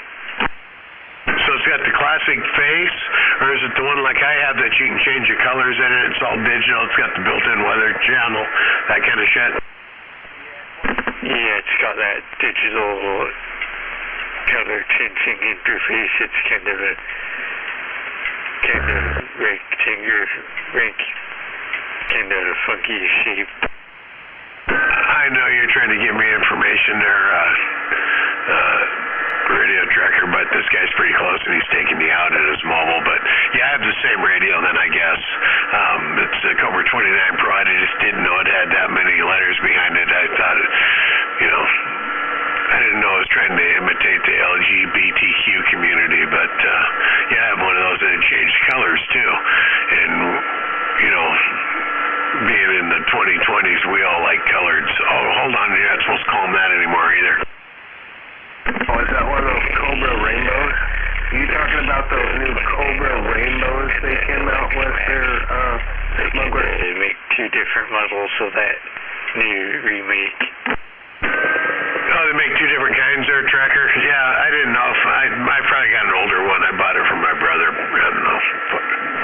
10 years ago now. But yeah, and I forgot what you were saying there, but you know, I go out of my way to be politically incorrect, so I like to use the word coloreds and shit like that just to fuck with people. I don't mean anything by it. So, yeah, that's just me trying to be funny. Oh yeah, and it is funny. I bet you get quite a few riled out there. Those like bear fart. I just got out of my way. My brother-in-law's black, and there's a couple guys I work with that are a little thin-skinned, and I flip him shit because, you know, race comes up all the time with me and him, but he's conservative, so he can handle himself just fine.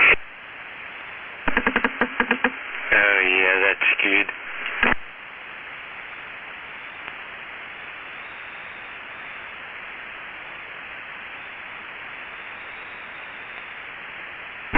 He did the GI program, ex-military, got his college education, grew up in Compton, moved to Graham, bought himself a 5-acre farm. Yeah, he's doing just fine. He's 70 years old now, retired Boeing, and he's looking to get out of the state because he can't handle the politics. There you go. I think it's the taxes if he has a farm. Well, he has 2.5 acres in Graham off of 232nd farmhouse. It's not so much the taxes. He's got a good pension. I mean, he worked for Boeing for like 35, 40 years, and then his military and all that shit. But as a matter of fact, I just seen him today at a buddy's funeral. Actually, it was his neighbor's funeral, but we got into it today. He's fun to debate. He went to college, I didn't, and there's nothing funner, and I don't take this wrong, I really respect the man. There's nothing funner than debating with stupid smart people.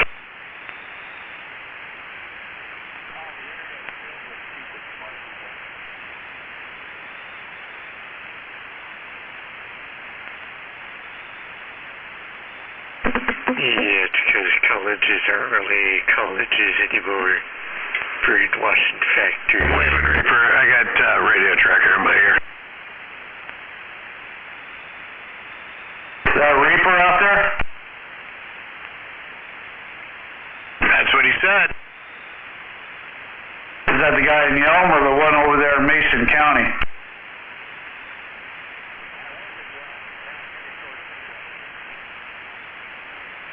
Roger. So he's going to be in Lewis County here pretty quick.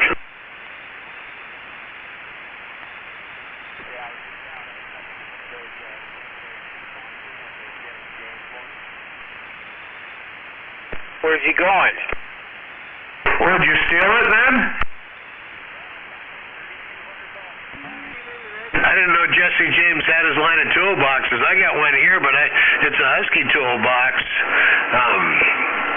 But I got it from Home Depot, or was it? I don't know. I got it for a birthday present. I'm going to guess Home Depot.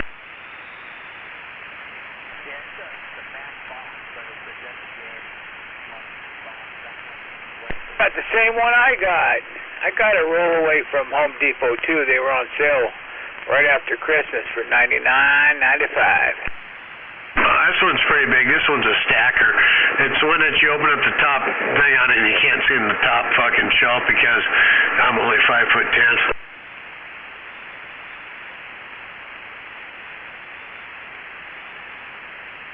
Who did I send the picture of the dent I put in the bottle? Was that you, MAD, or was it you, Animal? Or did you go inside, Animal?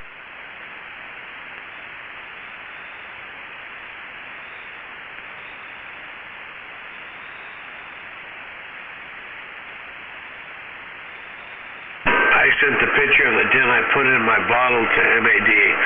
That's why I'm kind of talking like I'm talking. Did you see the picture?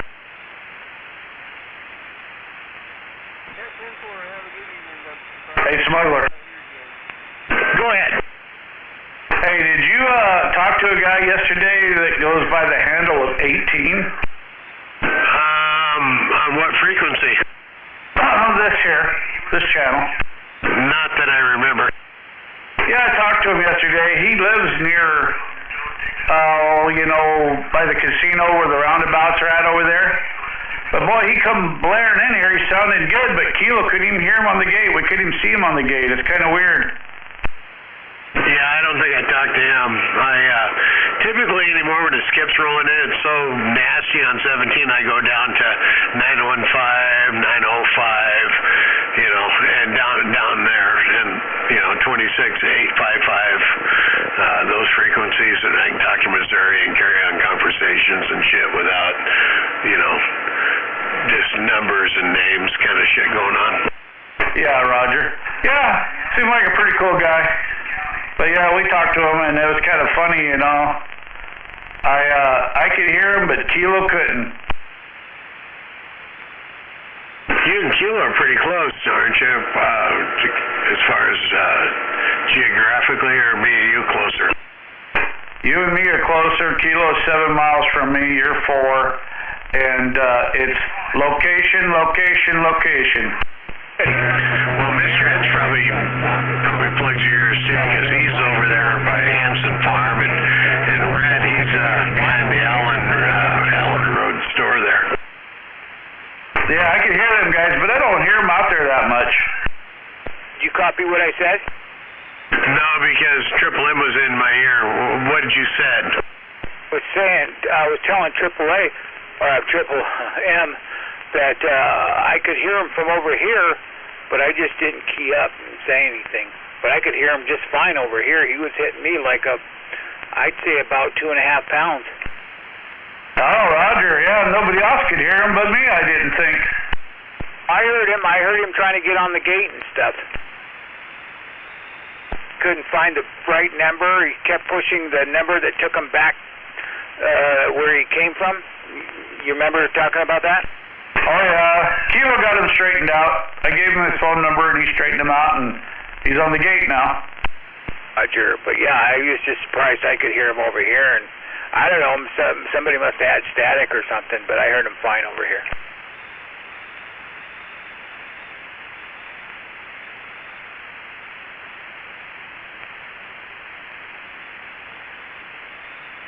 We must have a good location.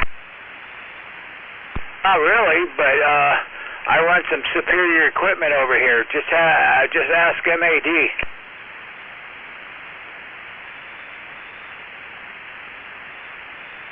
You know, I was born in a town called Superior. Now, what state? In Montana.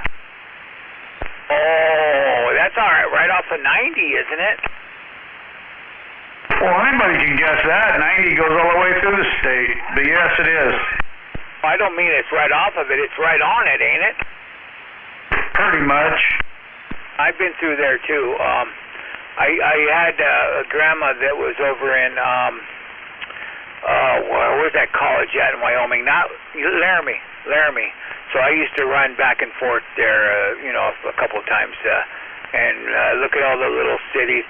There was a couple ones that I thought were going to be little, but ended up being big on that I-90. Yeah, everything's kind of grown up there a little bit. Well, this was back in the day. Shit, I don't even know what year. Let me think. 76, 77, 78, 79. It was back in 80. It's 2023. I just got back from the picture, so I just got the tail end of that when you said you didn't know what year it was. No, I didn't know what year it was when I was going back over there. But she ended up passing away and stuff. Who's that? Oh, it was my daughter's grandmother. Great-grandmother, excuse me. Your daughter's great-grandmother, so it was either your grandmother or your wife's grandmother. I didn't marry her, but it was my daughter's great-grandmother, great-great-grandmother. You don't strike me as the type of person that'd live in sin. Thank you very much.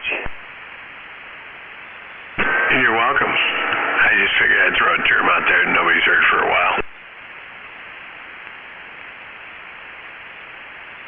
What wasn't there a town out there called Triple M Meridian? Wasn't it like Meridian? Yeah, I don't know any Meridian. Shit, I'd have to look on the map. But man, that town, I went into that town and we got ice cream there because when we went through there, it was like 110 degrees or so now in the summertime one time, and it was just cooking. And I was in a 1964,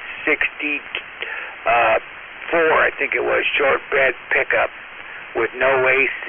The only AC was rolling down the window. It was probably Missoula. No, it wasn't Missoula. I thought it was Meridian or something like that. Let me go look it up. I'll be back.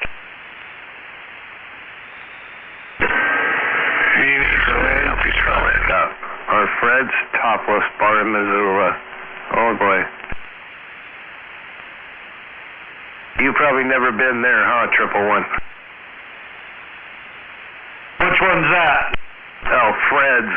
Fred's in Missoula. Oh yeah, I've been to Fred's. 10-4. I've never been to Montana. The farthest east I've been as far as driving is Boise. But I did when I was at Boise. I knew my mom and dad in 1957 got married at the Hitchin Post, and I was going through Boise, and I actually seen the place. So that was the second time I'd been there. Was that Post Falls? No, Boise, Idaho, but the Hitchin Post, you guys missed the punchline there. It actually went by there. My mom and dad got married there in 57, and that was the second time I'd been there. Well, I got married at the Hitchin Post, too. In Boise? Post Falls, Coeur d'Alene. I'm at Coeur d'Alene. I'm sorry, I'm fucked up. You're right, that was Coeur d'Alene. I was confusing that with the flat track races in 78. Yeah, Coeur d'Alene, yeah, the Hitchin Post. They had to go there to get married because my mom was 17 at the time.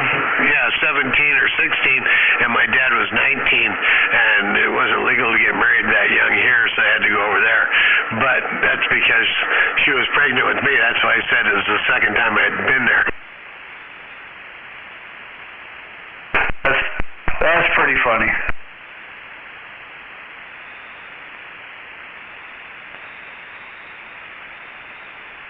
you would know where the Hudson Burger is then. Did you get ice cream? What was that about the murders? You know where the Hudson Burger is then. The Husky murder? Hudson. I can't understand him either. I think you said Hudson.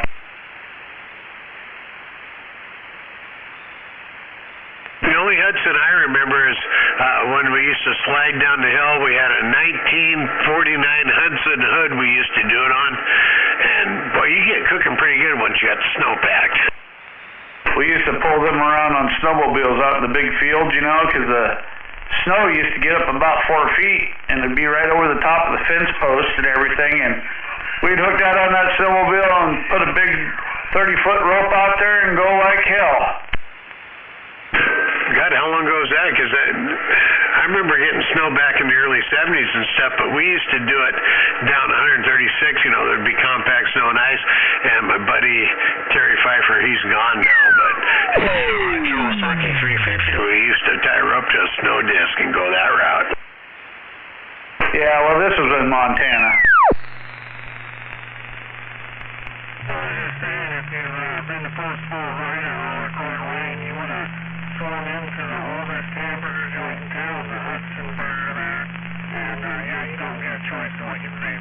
But it's worth it. Well, someone doubled on you, whoever that was. Go ahead and come back.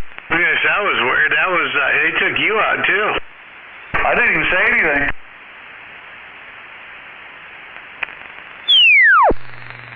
What's going on, you guys? It's RC. RC, the referee. Split up. How was you guys? You're never going to make it. RC, the referee. I probably just doubled. Hold on. Well, fuck, it's 10 o'clock. Good evening. It's a pleasure, Smuggler and Triple M, and I'm waving around the band. RC's waving around the band. friends, all my friends. Break. Uh-oh, the snow is melting on Mount Rainier. Get ready for the flood. I was gonna say, you're overdriving something there, RC. At first I thought somebody was dead. When you keyed up again, yeah, you're doing something there. You're overdriving something. Yeah.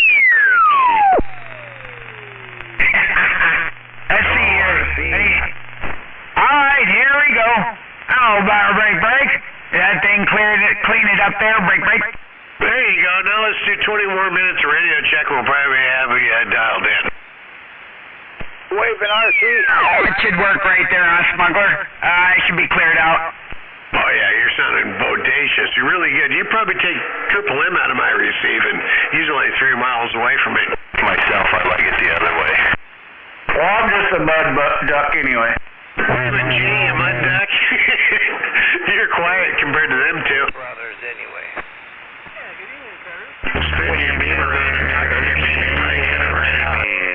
Hello, RC. Good evening time, RC.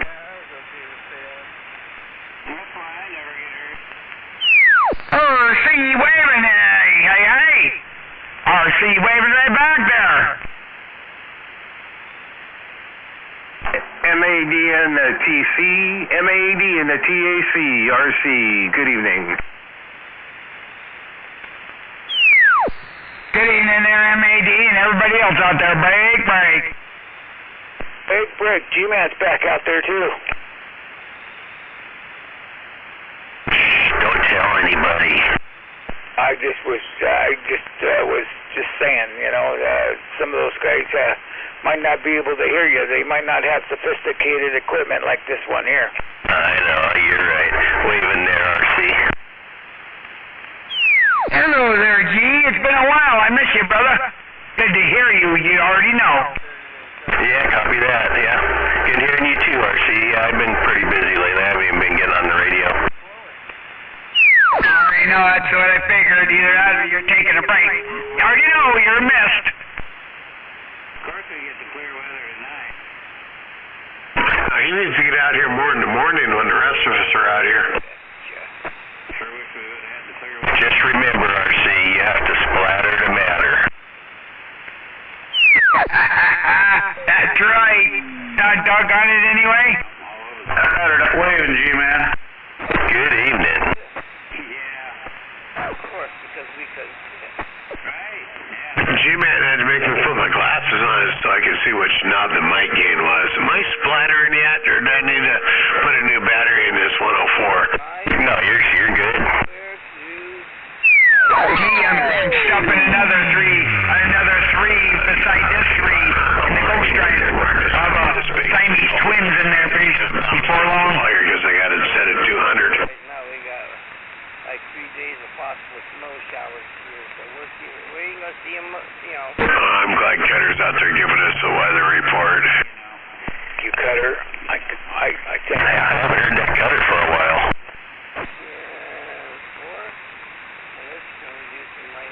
I guess he ain't cutting it. I put a pretty good dent in this bottle. I probably need to go get something to eat. Hey, Cutter, you need to put a little fire in the wire over there. Orchard tomorrow. Oh, wow. Port Orchard, huh? Man, a bunch of damn big trappers down there down south 727 MAD.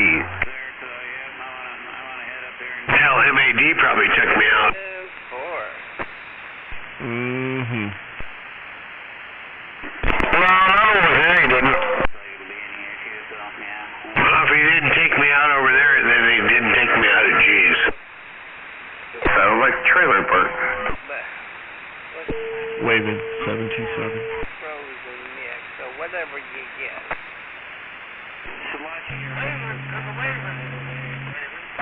Yeah, I wouldn't worry about it. Pigpen, good evening. Good evening, trailer park.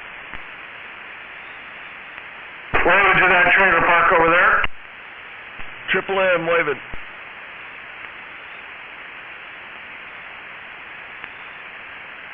Where's that 45 kilo at? I think he needs to get on the radio tonight, too. I was just thinking that. Well, anyway, I'm going to hop out of here.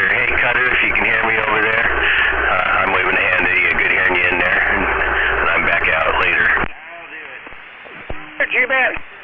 Well, as I say in Missouri, G-Man, bye-bye, bye-bye-bye. Who is? I'm gonna get it over there, G, if I catch you before you walk away. Waving animal, you have a good evening, and I'm back out. I guess you can't hear me. I can now, if you're talking to me. I was waving a hand at you there, Cutter. You have a good evening over there. Talk to you later, I'm leaving. Alrighty, we'll catch you later. Have a good one. Waving, Cutter! Yep, wave, Smug.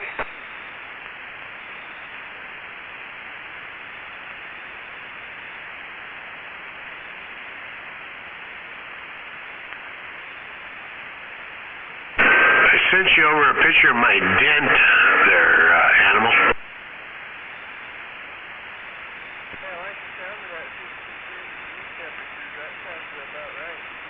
Hell yeah, I can't wait, man. Well, starting, Monday's supposed to be 56, Tuesday 59, 63, and then it starts going back down for a few days.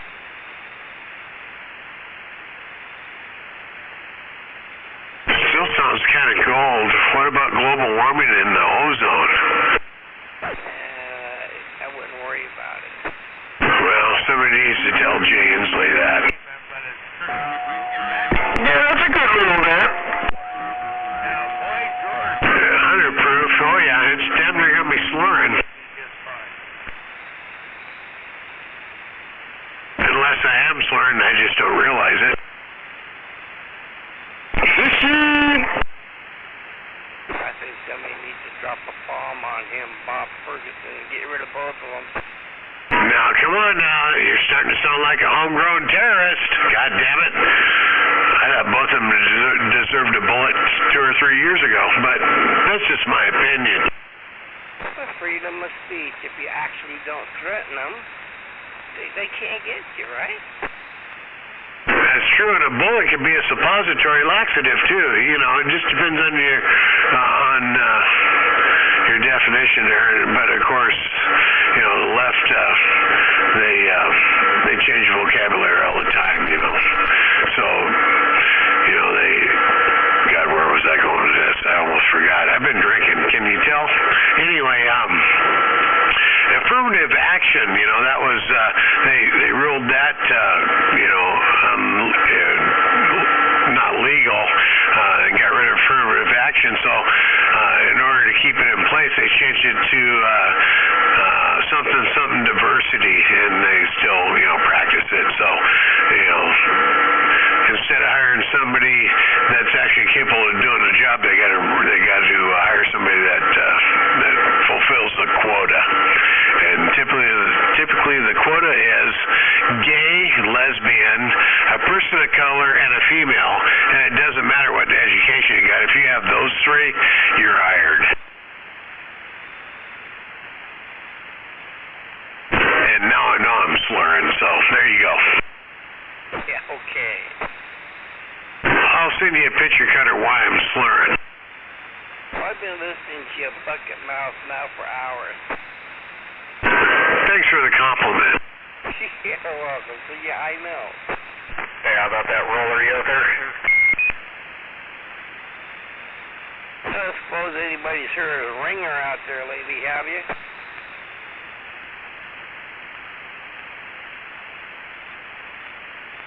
Welcome to that bad company out there. Hey, right back at you there, Triple M. How you doing? Not too bad, my friend. Yeah, good deal. I haven't heard Ringer in a long time. I was just kind of wondering how him and his wife is doing. Hey, Cutter, I heard him, around January, mid-January, right around my birthday, and he was saying his 86th birthday was coming up, and I think his birthday was like February something, but yeah, I heard him in January. Yeah, I've been talking to that guy for a long time. So if you hear him out there and I'm not out there, would you pass the 5 on for me? Yeah, for sure there, Cutter, no doubt. Sure appreciate it. I lost my 87-year-old uncle in November. We shared the same birthday, September 18th. favorite. He just said that. I know what he's thinking. Why was that little shit born on my birthday for?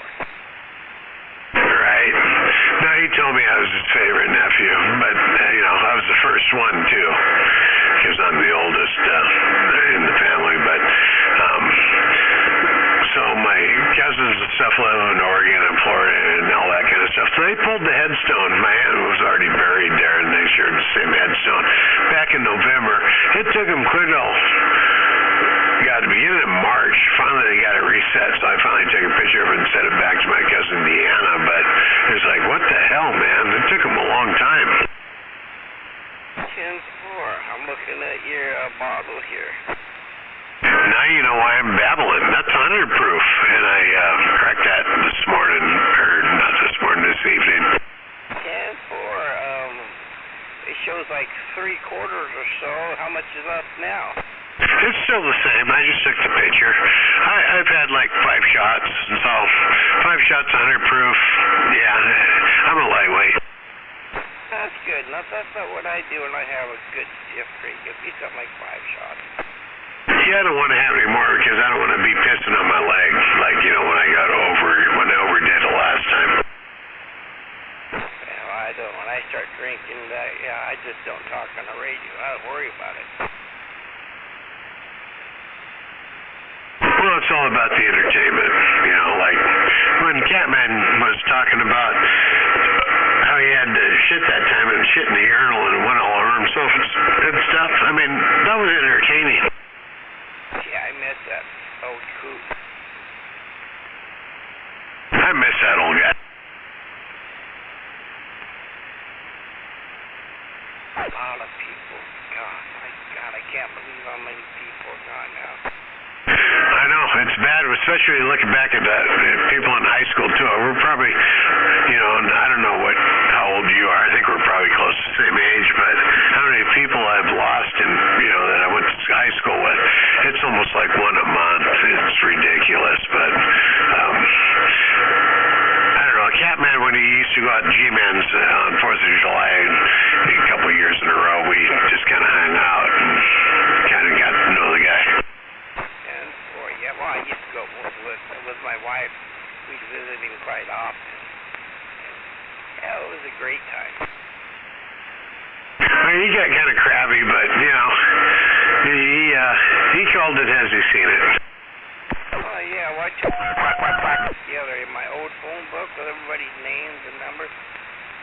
I'm going to bet you I crossed off almost 3/4 of everybody that was in there because they're all gone. That's kind of what I was thinking about doing with my high school annuals, just start putting asterisks next to people's names that were gone. Last one that was gone was an old girlfriend went to high school with.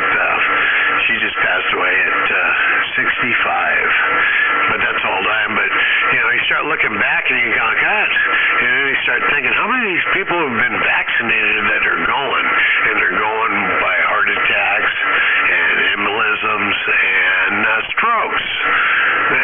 And it kind of starts making you kind of wonder. I hear you there. Yes, I do. Yep, I know a lot of people, you hear of them just getting that shot and it just kills them. What really gets me is, not like me, I'm retired, of course. I've been retired for a few years. The people that get retired and they just sit back and do nothing, and in a couple of years they're dead. Yeah, you got to keep moving. That's why I haven't retired yet, but it isn't. I don't know. Everything I have is paid for. I just working just to stay busy, but the wages kind of keep me motivated too. And the insurance.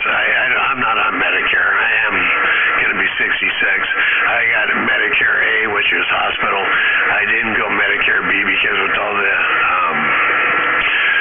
exotic, I call it exotic insulin that I'm on, it was cheaper for me to stay on the employer provided health care than to actually go on Medicare. I'll be darned. See, now in this county here, Mason County, we don't have all the programs for insurances. like you guys do. We're one of those counties, they say we don't have a big enough population, so you're not going to get all the things you want. Other counties like Thurston County get free. If we do have them here, we got to pay out the ass. That's just a lot of bullshit, because what it is Mason County is a red county and Thurston County is a blue county, so the blue counties get more benefits than the red counties. So they're just in our population isn't big enough for the state, so they're not, you know, like my plan last year. They just said, we're not going to carry your plan no more. There's not enough people in Mason County to cover this plan. So you got to go find insurance somewhere else. We went, what the hell? I remember a promise, God, that promise is, God, let's see, 8 minus 23. 15 years old this promise was. Tell me if you remember this promise. If you like your policy, you can keep your policy. That was good. Hold on, that was promised by a Democrat. Did that policy come true? I'm just curious. I'm taking a poll here. You know, I can't tell you, and I'm not exaggerating here. Every year I've been retired, it's been a few years, I have to switch pharmacies because they keep changing my insurance plan. And my God, you know, every time they change the insurance plan, well, your insurance won't be covered by this pharmacy. So you got to go to this pharmacy. And next year, it'll change again. Now, is this through Medicare, or is this, I know you're retired, right? Right, yeah, Medicare, right. See, that's weird that it keeps changing on Medicare, because Medicare doesn't change. Why would the policy change? Just the health part of it changes, you see. See, that's where I came in with all my designer insulins. So I figured Medicare A, that's free. And then I got Medicare B. Well, I make over $92,000 a year, so they want to charge me another $70, $80 a month, which puts it over, I don't know, $250 a month, somewhere around there. I don't know, maybe not quite that much, $225, I don't know. And then I got to add my Medicare D, the drug part, and once I started filling out all the insulin and shit I'm on, the Medicare Part D was $800 a month more. It's like, what the fuck? So I just stayed on my employer-provided health care because it was like half the cost of Medicare. Right, and I pay $165 a month. And then I pay for so much of my prescription coverage anyway. You know, so yeah, I'm getting fat. And then you pay for that, from your Social Security. And hold on a minute, this is the state of Washington, so let's tax you on your income tax too. Let's tax, income tax on your Social Security that have already been taxed once too. So, but I think that was more of a Joe Biden policy there back in the early 80s. That's why I brought that up earlier tonight, that, why is it that, Democrats always claim they're for little people, but anytime they're in power, your quality of life goes down. I don't make enough money to file income tax. I went in to do it this year to see if I had to, and he said, there ain't no way. Well, that's why I'm still working, because I like money too much, and basically I'm just supervising, and, the money I'm making for doing that, it's like, why retire? I mean, yeah, it's a pain in the ass to get up in the morning, and yeah, I don't feel like going in, but it's not like physical labor. I mean, I'm just driving around and doing supervision. So it's more mentally stress than physical stress, you know what I mean? Yeah, well, we live pretty comfortably. We really do. I made sure when I retired that I had everything paid for pretty much. I didn't have no bills, and so that way we could live comfortably. Well, I have everything paid for too, but when you're talking about $300 a month for your electricity, and propane's through the fucking roof now, and they want to tax your fucking Social Security that you've already paid taxes on, this is all brought to you by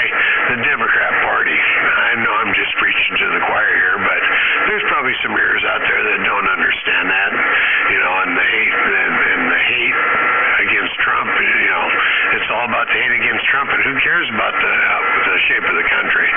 You know, kind of thing. Well, yeah, talking about the electricity. Boy, you got that right. It just keeps going up. And then in April, they're going to raise it again. Oh yeah, you know, it's just everything all together. And then you want to get out of the state. Well, they upheld the capital gains tax, so it'll be a penalty if you don't like if you don't like the politics here, and you say fuck this, I'm pulling up stakes and getting the fuck out of this state, and you sell your house, anything over $250,000 profits are going to hit you at 7%. Adios, motherfucker. Here, take a dick up the ass on your way out the door. Yeah, we're one of the states that's losing our population. It's shrinking pretty quick. The people are leaving this state. I really have a hard time believing that, Cutter, because, you know, the Democrat Party's for the little man, and I can't believe the little man's getting the fuck out of here. What the hell? That's kind of contradictory, isn't it? But it's the truth. I'm just saying that for ears out there that kind of lean the other way. Connecting the dots are really simple in this state. The dots are so close together, I can't believe that people can't see the connection. But, you know, hey, whatever. You know, the hatred for the other side blinds them so much that they'll take it in the ass. Just, you know, take one for the team, evidently. Well, yeah, anything. We'll put anything in office as long as we don't have to put up with Trump. We don't care. Right? I mean, you know, I'm not picking on Beavis or anything. Beavis didn't like the man, so, you know, hey, I don't like the guy's personality, so fuck everybody else in the country. We don't care what's bad for the country as long as it's, you know, we don't have Trump. And, yeah, hate's a pretty strong, emotion there, so, you know, basically it comes down to voting against what you know, the other guy instead of voting what you like. I think King County and surrounding areas should have their whole separate system with the state. Our state should be separate from them. Oh, King County, yeah. But it's King County, Snohomish County, and Pierce, and then Thurston's starting to turn purple now, too. But those three counties, you know, out of 37 or 39 counties, those three are blue and the rest of them are all red. I think we need to go to some kind of electoral college statewide, you know, kind of thing. That's why they did the electoral college, because mob rule, the founding fathers understood that mob rule wouldn't work, because once the people realized that they could vote the riches away from the people that were successful and sit home and collect money, that's what they would do, and that's exactly what has happened. Okay, we need to talk about something else. I know, am I starting to not make sense? No, just nobody really wants to hear it. I know, the truth hurts sometimes, don't it? It sure can.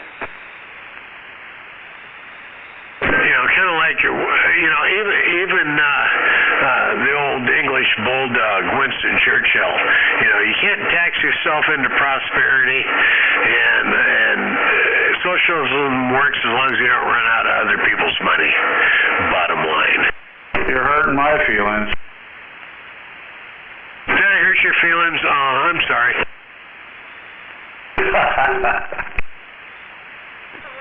Not.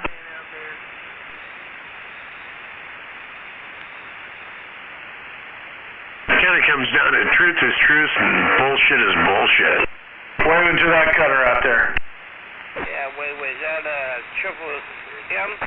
Correct. Yeah, wave Triple M. I thought it was you. And I didn't hear Dirtman. Is Dirtman out there? Yeah, he called his head up in there. I don't know where he went. Triple M, I'm going to start calling you Campbells. Can I call you Campbells? Good. Exactly.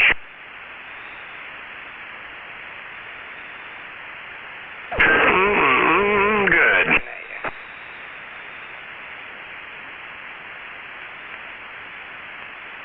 Can't believe it's already 20 after 10. Where did MAD go? Shit.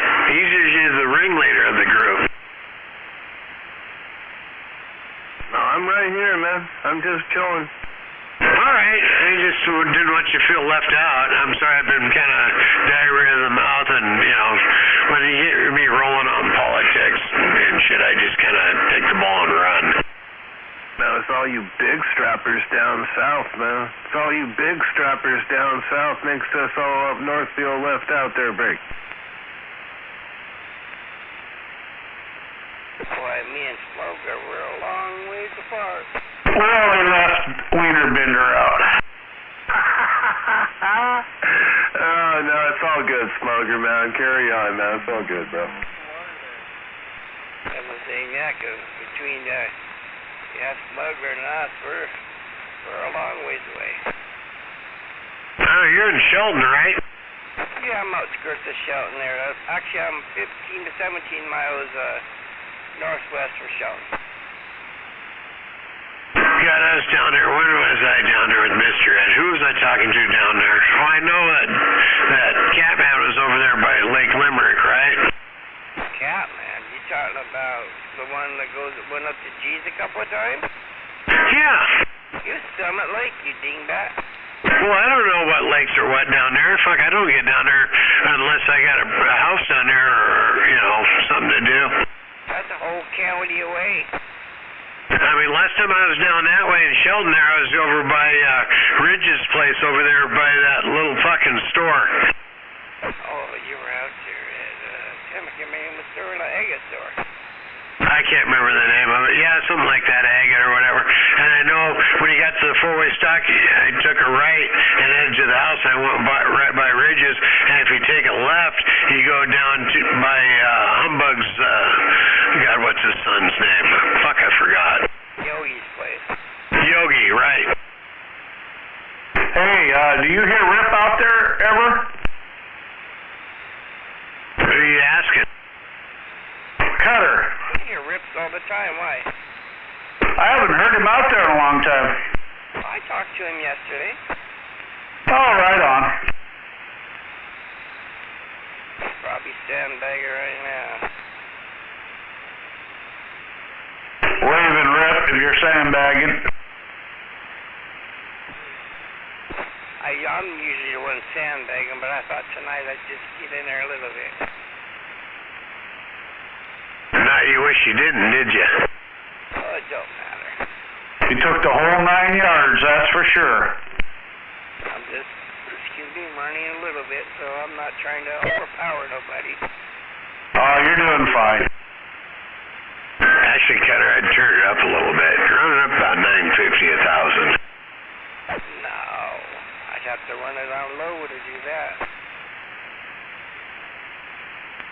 Quack, quack, quack. I didn't even look to see what you hit me at. Crank it up, Cutter. I can't hear you. Gotta love it right around the south side on a Friday night. Quack, quack, quack. I think I'm doing just fine if I'm breaking up. Shit happens, right?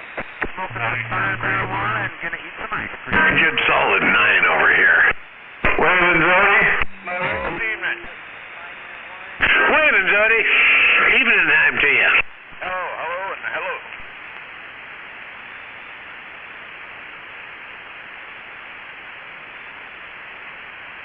Yeah, I was laying down. Don't you hate that? I mean, you kind of hate it, but you don't. Mine was tapping me on the back of the head this morning about 4 o'clock, like, get up. And it's like, when are you going to adjust to daylight savings time? God damn it. She starts tapping me on the head. She's going outside. Oh, I carry mine to that, man. I put her in a crate at night. At about 11, 12 o'clock at night, she goes in the crate. I'm going to put mine in concrete. And then when I get up, 6:30, then I let her out. That was funny.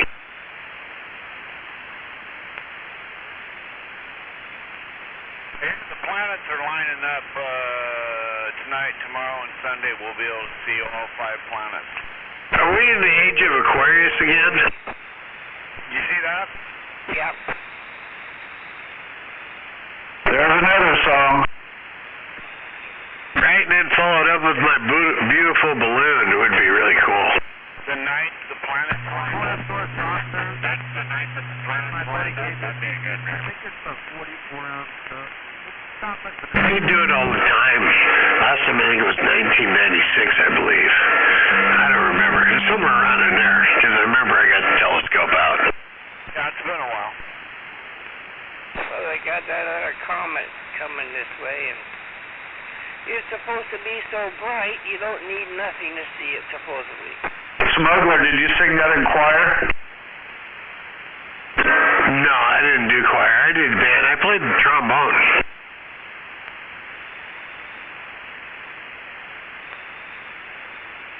Better watch that. Beavis might be out there listening. What, the trombone? Oh, you know Beavis. The trombone works good because, you know, if somebody's kind of encroaching on you, you can do like a B flat and slide the slideway out and hit them in the nads. You might be getting him mixed up with Maytag. Maytag's the one that's got the clinic.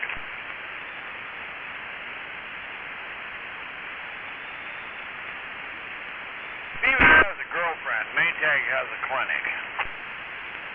Is that the blowjob clinic? Yeah, the blowjob clinic, yes. You guys sure are picking on Maytag a lot. Is this all because he went over to Las Casas unannounced? No, it's because he's a piece of shit, but you'd have to know him better. I always got along with Maytag, but I get along with everybody on the radio because it's all entertainment, right? Yeah, right.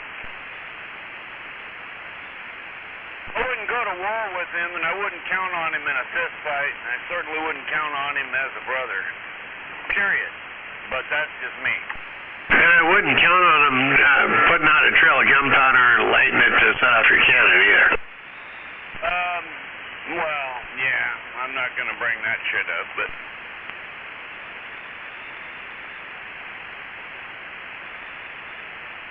Anyway, in other news...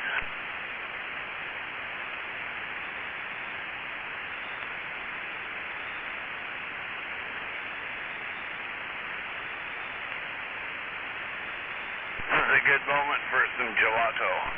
I sent you a picture, but this, I don't know why this fucker's so fuzzy. I don't know if it's me or actually the picture.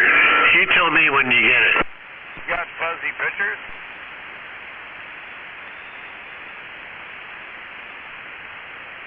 Well, when you see the bottle, you'll see why it could be. I can't tell if it's me or if it's the picture.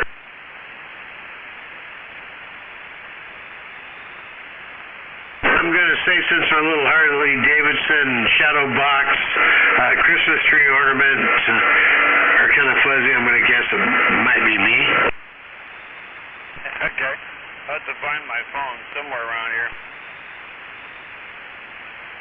And also that the bottle's probably a quarter gone. That could be a possibility too. You seen polka dot God, I can't even say it. God, I can't even say it. Yellow polka dot bikini. You're doing worse than I am. Have you been drinking? I had a few. Put that wiener out your mouth. And don't forget the Purple People Eater, but I can't remember how the rest of the song went. I mean, I can kind of get, I got the rhythm in my head, something purple dot. I don't know, whatever, fuck. One-eyed, one-horned, flying purple people eater. Eating purple people is... You're thinking of the yellow polka dot bikini there, smuggler. Thank you for that. You're welcome. Did you slap yourself yet there, Triple M? Did I do what? No, I told you to slap yourself and start over. I was wondering if you fixed it. No, I haven't fixed it yet.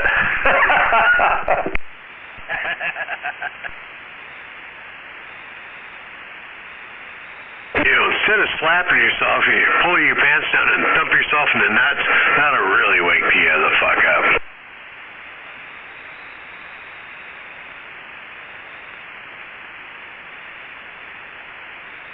I'm sorry if that was uncalled for.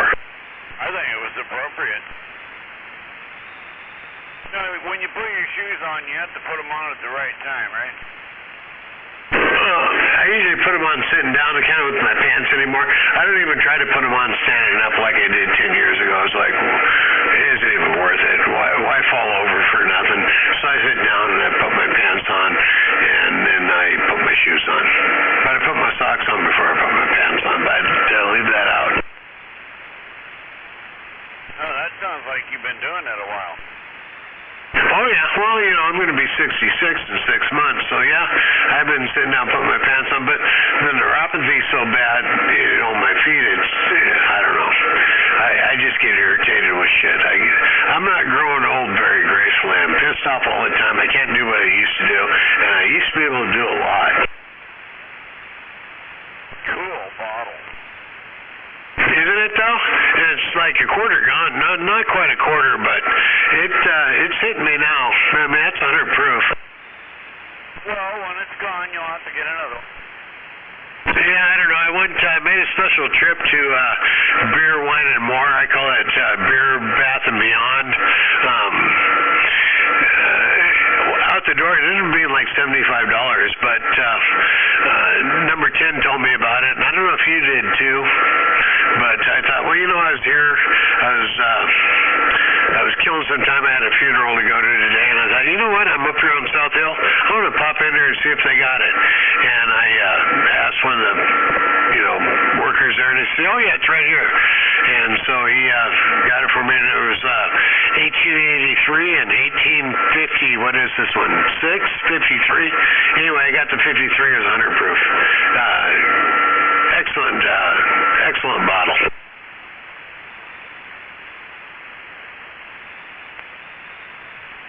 $80 for a bottle, though, eh? No, 61. It ended up being 75 out the door. That's some good stuff. Oh yeah, it's pretty good. I've been drinking it just room temperature, but if you put this stuff on ice, sipping it straight, it's pretty good. I mean, it's 10:30 now. I've had 4 shots. No, I've had 5 shots. And I started, I don't know, I came down here about 7 o'clock. Oh, hell, you're on a roll. Oh yeah, I'm ready to go up and get something to eat. It's either that or roll this chair that's on wheels over to the couch and just go to sleep down here. I do have the furnace turned up to 65. He's all ready to go. It's good to have a backup plan. Got enough sips there that you're like butter. You're on a roll. Speaking of rolls, I'm going to send you another picture.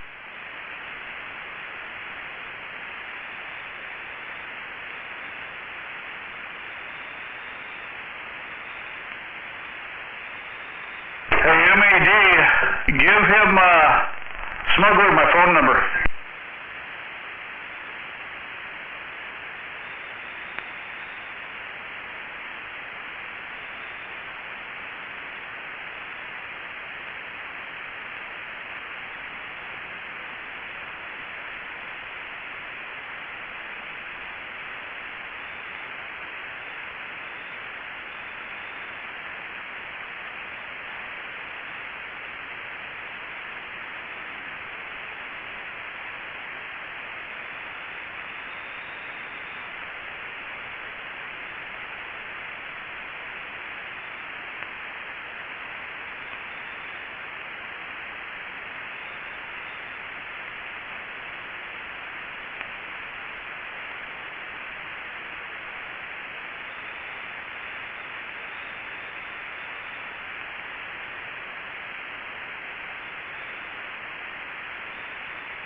Quiet out here.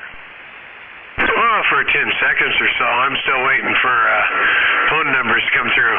While I'm waiting, I'm going to go relieve myself again. Wish me luck. Live down the information highway. Rock to rock. Well, somebody had to do it.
War Daddy's in Napavine, or no, he's in on Alaska, right?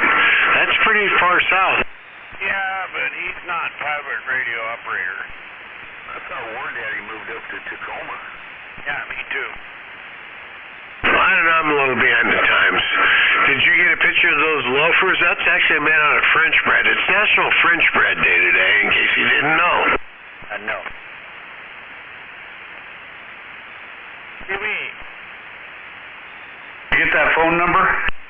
Just don't wee-wee on your bread. No, I didn't. It didn't even hit my leg, man. My aim was true. According to the Elvis Costello song. That would make it like sponge bread, wouldn't it? No, I haven't got a phone number from MAD yet.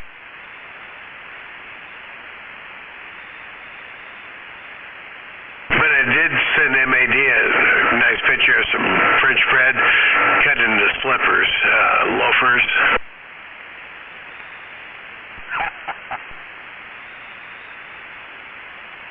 Yeah, if you get my number, I can't text or anything in here, but when I get in the house, I can. It didn't work out here. Well, if he sends it to me, I'll text you so that way you have my number. I'm probably going to call it a night here pretty quick anyway. I need to. Otherwise, I'll get into the spot a little more, and I really don't need to do that.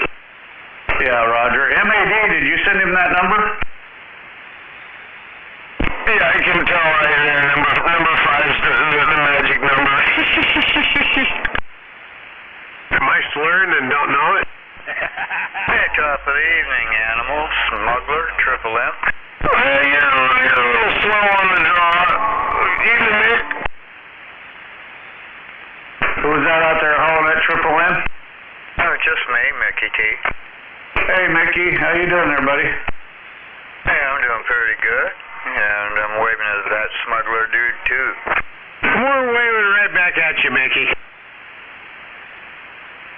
Hey, we got some thunderstorms coming in tomorrow afternoon.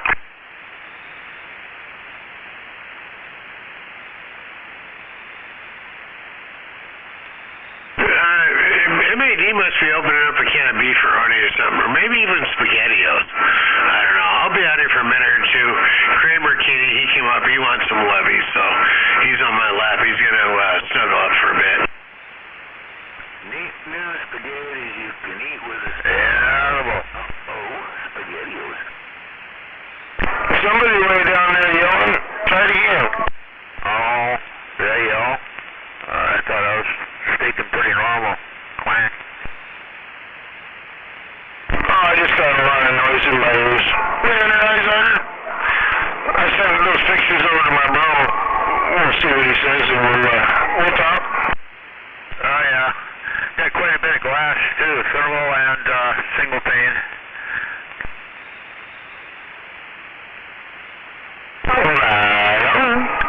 A bunch of giant mirrors. Evening, Highsider. Yeah, you there, Mickey T? Don't look in the mirrors, animal. I did get that right, didn't I? Yeah, you did. I only look in the mirror when I got to shave. I did that this morning, so I'm good for a couple days. Oh, Lord, it's hard to be humble when you're perfect. And that 188. You look in the mirror because I get better looking each day. Mac Davis. I was going to ask, who did that? Thank you. Oh, geez, that's an oldie. I'm going to say 73 or 74.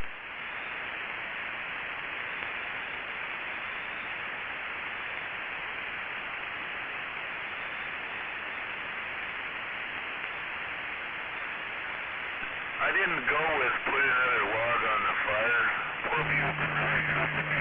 Go change that tire on the tractor and then come back and tell me what Yeah. to get. Sutter, did you call me? Did I call you? No. What do you want me to call you? Okay, I'll be back. I'm going to go use the bathroom. You want me to call you Pinocha, Hoto, Boso, Menso? What do you want me to call you? Mangulated there. Hey, take it up one. You can't call him late for dinner. I stuck me nobody. That's already taken like 2 or 3. Oh, nobody. You could go with not anybody. Nobody's taken that way, or not anybody's taken that.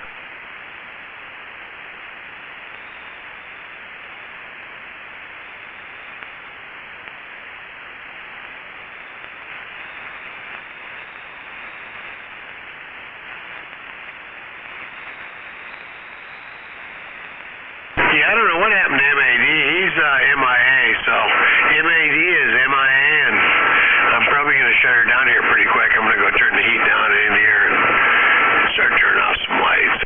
Well, Smuggler, just text him that for me. Thanks. Will do. MAD second on balls and wieners. That'll wake him up right there. Sweet Pea, good evening. Good evening, Sweet Pea. Waving, everybody. I'm waving at that Sweet Pea, but you can't hear me anyway. Now, why wouldn't she be able to hear you when I can hear you? I don't know. I key up and wave at her. She apparently doesn't hear me.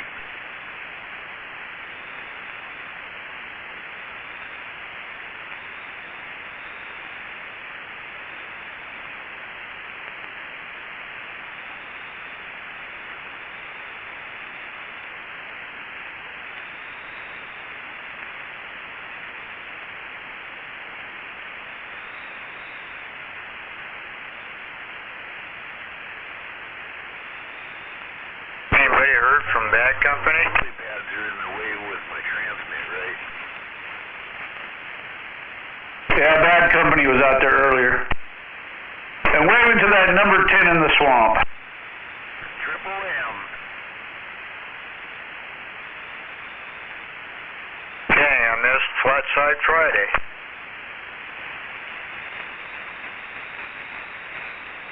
Alright, I texted him Triple M requested your phone number. Let's see what happens. Right on. Anyway, I'm gonna probably get out of here. I'm gonna go get something to eat and probably hit the hay so I don't feel like shit in the morning. Are you a diabetic? Uh-huh. Why are you drinking? It doesn't actually lowers my blood sugar, believe it or not. Like if I go up now and I got a sensor on the back of my arm, so I'll check it and I'll be like at 106. I don't have to take any nighttime insulin, and I wake up pretty low in the morning. 104, 105. It's kind of weird how it works, but the alcohol fucks with your liver, and the liver processes your sugar. So evidently, in my case, it makes me process sugar, and I end up pissing it out. Wow. Did you hear about the guy that... Yeah, by the time it hits your brain, it turns into a toxin. That was a double. What was that? There's a guy out there that... By the time it hits your brain, it turns into a toxin. Otto Brewery syndrome. Yeah, he got fired from his job and everything. If you drink that toxin straight, you'd be dead. Yeah, 10-4. He's pretty famous, actually. So I got a bad double, and in response, I got a really bad triple. Yeah, I kind of figured that was going to happen. Apparently, there's a guy that has his own brewery in his intestines. He has Otto Brewery syndrome. Makes his own... Well, anyway, can you hear me now? If he eats the wrong food, his body gets in his intestines, and he gets drunker and shit up. He lost his job, got a DUI. It's caused problems for him. Gosh, they got to use all that juice just to squish a barefoot radio. Amazing. He doesn't eat yeast out of the packet, does he? Because that seems like a guy like that would ferment his own shit would get bad yeast infections, especially if you don't add enough hops to it. No, he's making it's alcohol that he's making. So, no. No, it's not a yeast problem. It's just foods that creates alcohol in his system, and he gets drunker and shit off of it. Oh, the hops don't really ferments his own shit. You could probably take human shit on the Seattle street and ferment it, because it's got corn and a bunch of undigested food in it, and probably make some kind of alcohol out of it. I wouldn't want to myself, but hey, them people on the streets would probably drink it. Boy, you can make alcohol out of a lot of things, son. Used to, when I was drinking and got locked up, I'd make shit, collect bananas, pills, lots of sugar, and a little bit of bread, and let that shit ferment for a few weeks. I heard somebody ask about MD-2020s. What I didn't hear is anything about Annie Green Springs, Boone's Farm, TJ Swan's Midnight. God, what was that? That stuff get your heartburn really bad, TJ Swan's. But all that shit was all that really cheap booze that you get back in the late 70s. They get you pretty messed up. Missed one. Bali wine. What's the one I missed? Bali? Bali? Yep, that's the one. I never heard of it, so I didn't miss it. It was shit. Junk crap water. So it works as doubled as a laxative? Is that what you're saying? I don't know. I didn't drink the crap. We're just trying to figure out what kind of booze. Yeah, give you shits for a month. The streets of Seattle were fermenting it, and I think we got it all summed up with all these good liquors, right? I don't know. Never mind. I don't want to get too crude here. I always joke around. Even with Mr. Ed, he was going up to his son and I came in, and daughter flew in from Louisiana, and they're going to go up to Pike Market and stuff. It was around Christmas time. I tell them to stop by Harbor Freight, pick up a bunch of blue tarps on sale, and pass them out. Start a new Christmas tradition up there.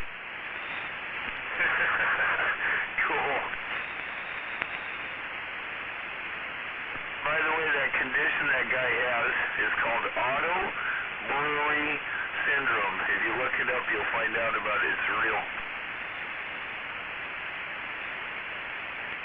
So, in other words, he's going to be pissing pure yeast and not shitting solid for 6 or 7 months? Oh, no, it's not a yeast problem. It's just how his body processes sugars and stuff. Well, your shit will, not so much figure of speech there, but your body will ferment whatever, if it hangs in your intestines long enough. Right, so if he sits down and eats just the right stuff, within a half an hour, that guy's going to be toast, for pretty much 4 hours after that.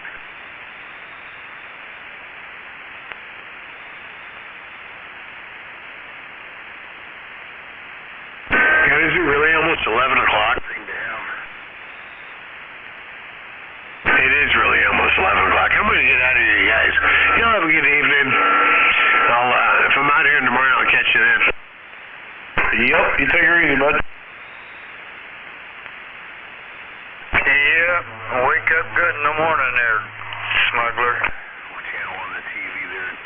That guy, first thought he had a yeast. You gotta wait before you talk, animal. It works better. Well, as they say in Honolulu tonight, you guys, bye-bye, and bye-bye-bye. Okay, take care. Come back to the house. Don't forget to turn that heater down. I'm going to turn the heater down. Propane's like almost $3 a gallon now. Ouch. Right, I got a 250-gallon tank down here, a 500-gallon tank running the house. They just filled that one up. But I filled up in November. It was like $1,200. I just had to fill up again between the two of them. Another $1,200. It's like, what the fuck? Thanks, Joe Biden. They want to take that away from you, too. Oh yeah, it's the cleanest. Propane and natural gas is the cleanest fossil fuel out there, and they declared war on it. I guess they figure they can probably control your life a lot better through electricity. When your tank's out of gas and you're freezing your ass, propane is too high, it's too high, it's too high. Propane. I know, it's almost like Jimmy Carter all over again. You too cold? You can't afford electricity? Throw on a fucking sweater, dumbass.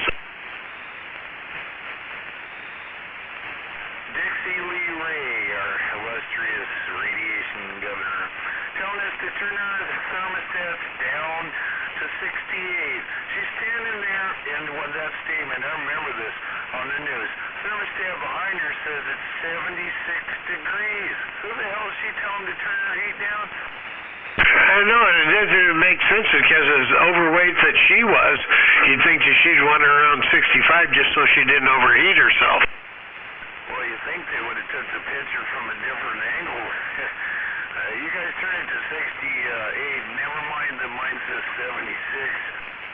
You know, I thought, wasn't Dixie Lee Ray a Republican? That's what kind of confused me. Or am I confusing her with Slade Gordon?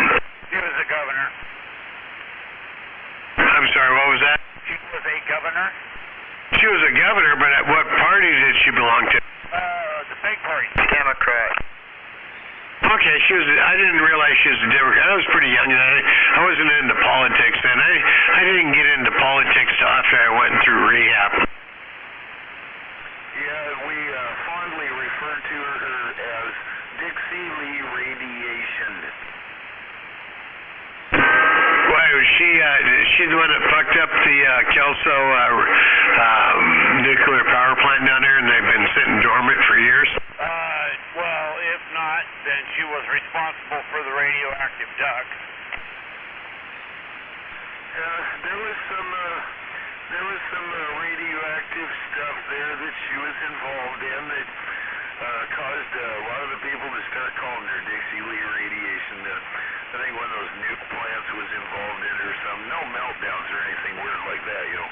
What about all them radioactive ducks that swam upside down? You know, if a duck swims upside down, that duck's gonna quack up.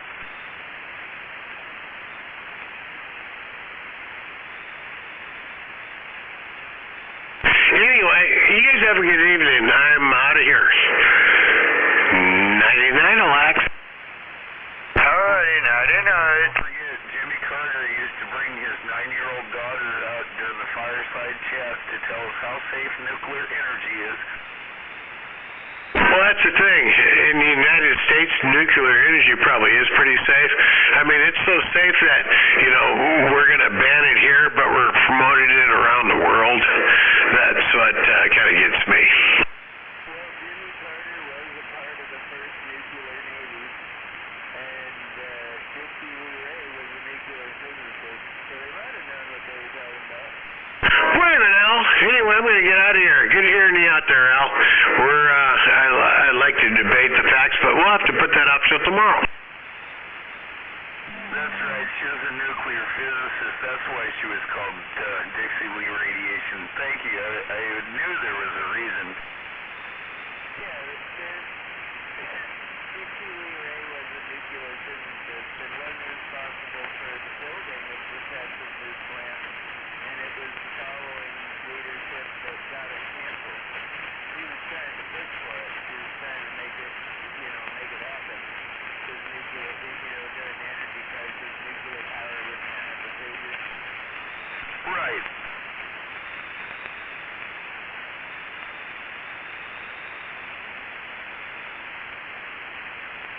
I kind of lost track and forgot to pay attention somewhere along the line, but yes, I remember that now that you mentioned it.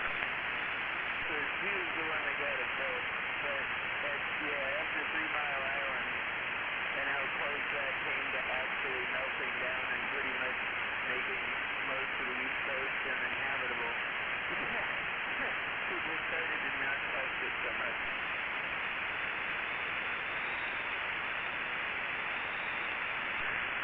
There was that guy that used to go up by Hanford outside their fence where it's supposedly safe. He'd pick the berries, make up radioactive blackberry jam. You could take a Geiger counter across those things and it'd just go off like crazy. I wonder if that guy's still around. You know, it's crazy. I've been over there with a Geiger counter and seen some of that. A friend of mine's dad worked for them. But I went and I did that. But if you do that to a lot of old ceramics, like what you see in tile floors and old houses and stuff, a lot of the glazing has uranium in it too. So it's actually more radioactive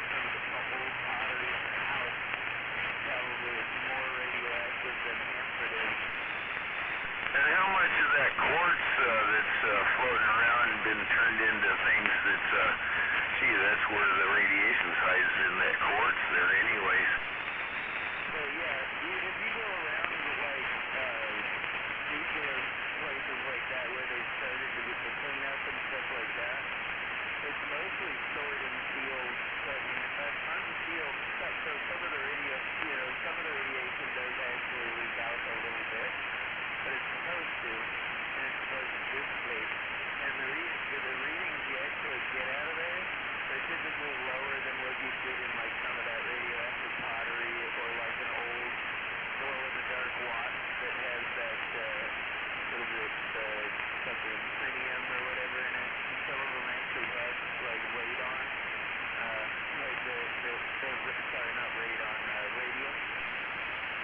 Yep, radium, and they used to paint the dials on the aircrafts with them during the war there, and the clocks and stuff, and some of them gals would come home, sneak some paints home and do body paints. There was a lot of people got cancer from that.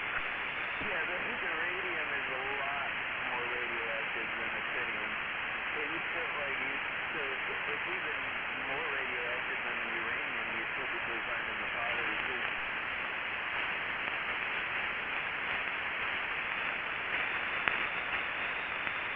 Yeah, I remember the good old days when everything used to glow in the dark.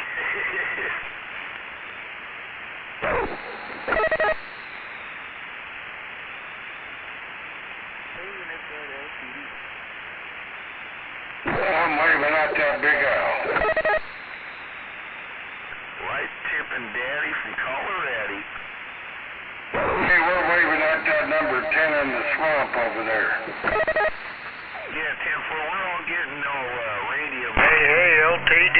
Dark, 10-4. Well, I heard you guys talking about Dixie Lee Ray, so I thought I'd throw that in there, the nuclear physics part, and as well as Jimmy Carter. I mean, he wasn't a nuclear physicist, but he was part of the first nuclear navy, and was trained, to work on the reactor in Navy ships. Yep, 10-4, that's why he was pushing for safe energy like that, and Dixie Lee, she was pushing for it too. It's also why people believed him during 3 Mile Island when it was melting down and he came out and told everybody, yeah, it's safe. Well, it's because all the people at the power plant were telling him it's safe, but people believed him because they're like, it's Jimmy Carter, he knows about nuclear stuff. Yeah, and his brother made those weird beers that tasted horrible. A can of that Billy beer is worth a lot of money, especially if it ain't been opened.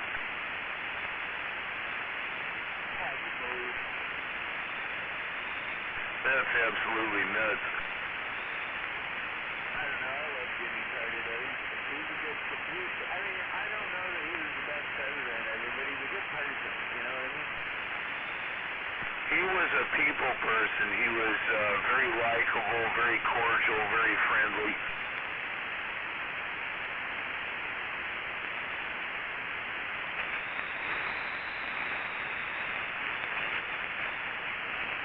Here, have a peanut. Good evening, LTD.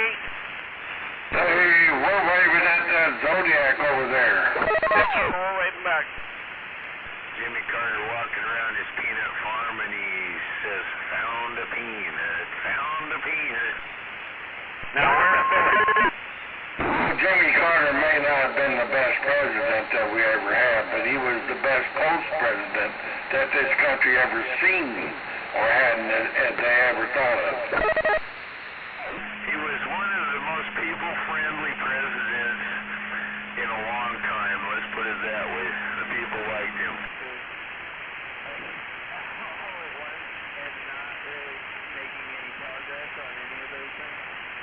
He probably would have been a really great president. He probably would have been able to be reelected. He was supposed to make him uncover all the truths by the UFO thing there too when he got in office, and then he kind of didn't do that. Well, we were supposed to know all about that JFK thing too, but every president since fucking Nixon has pushed it back, lied about the real truth, even though I already know that Oswald didn't kill the fucker.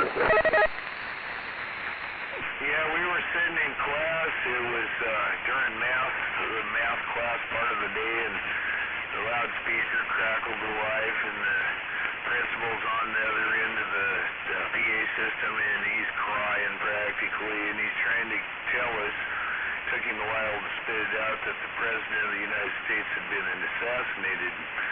The teacher started screaming and crying, everybody in the class did, and I'm sitting there going, it is in 4th grade, keep in mind, don't we have a vice president? I'm surprised you can remember 5th grade there, number 10. Oh man, I can't forget 5th grade. That was the best 8 years of my life.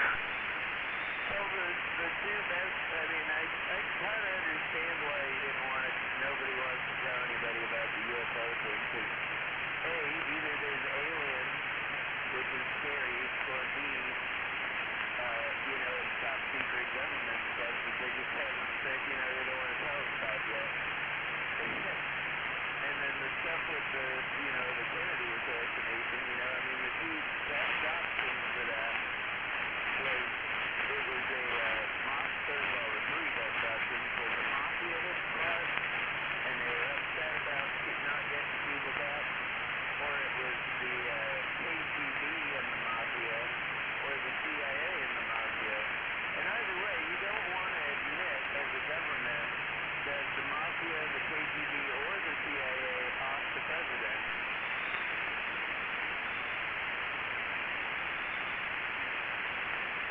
No, instead we'll talk about the mysterious puff of smoke on the hill there. You definitely don't want to admit that they off the president and got away with it either, which is what happened. Oh, and everybody left. Well, they might as well say who did it, because everybody that was involved has been dead for at least 10 or 20 years. You did push real hard to get us out into space there. It's tantamount to admitting that the government failed to protect the leaders from groups that should never have been able to do that. It shouldn't be able to happen, but it did, and that's why they don't want to admit how it happened, because they don't want to admit that it can happen.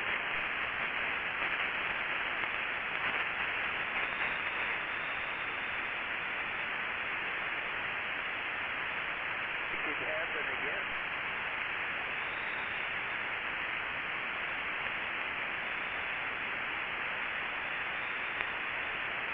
Well, when it happens, when the change comes, it'll be so fast most people won't even know it happened. It's going to catch everybody off guard. No matter what, Oswald didn't really have a good reason for it. So even if he was the one that killed him, somebody paid him to do it, or somebody got him to do it. Because they could never really pin out his actual fucking motive. He didn't really have one. Like Timothy McVeigh and the Oklahoma City bombing, that was in fucking retaliation for Waco. He had a motive. Stuff like that, the Kennedy assassination, Oswald had no real motive. Kennedy hadn't done anything for him.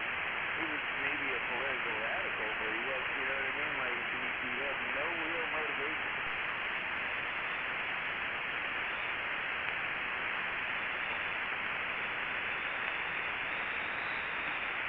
He was a perfect fall guy.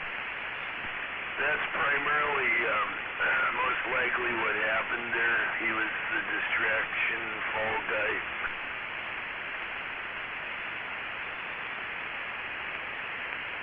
A guy like that does not operate. Quack, quack, quack. And he normally wouldn't have operated without orders, in my opinion.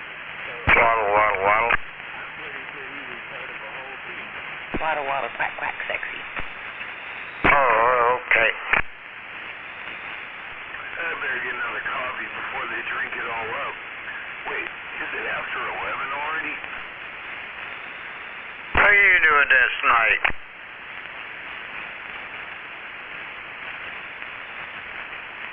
Sweet Pete. What was that, Mickey? What are you doing tonight? Still remember that one. I am drinking some coffee and playing games on my phone. D8 to conserve energy. You're drinking coffee this late? See the thermos? Yeah. Listening to you guys out there. Yeah, I used to drink a lot of coffee. I can't do that anymore. Yeah, I'll probably be awake half the night. They should have banned the camera. Yeah, we're going to have the jitters. I can't always believe I just go crawl under that warm bed and go to sleep. Yeah.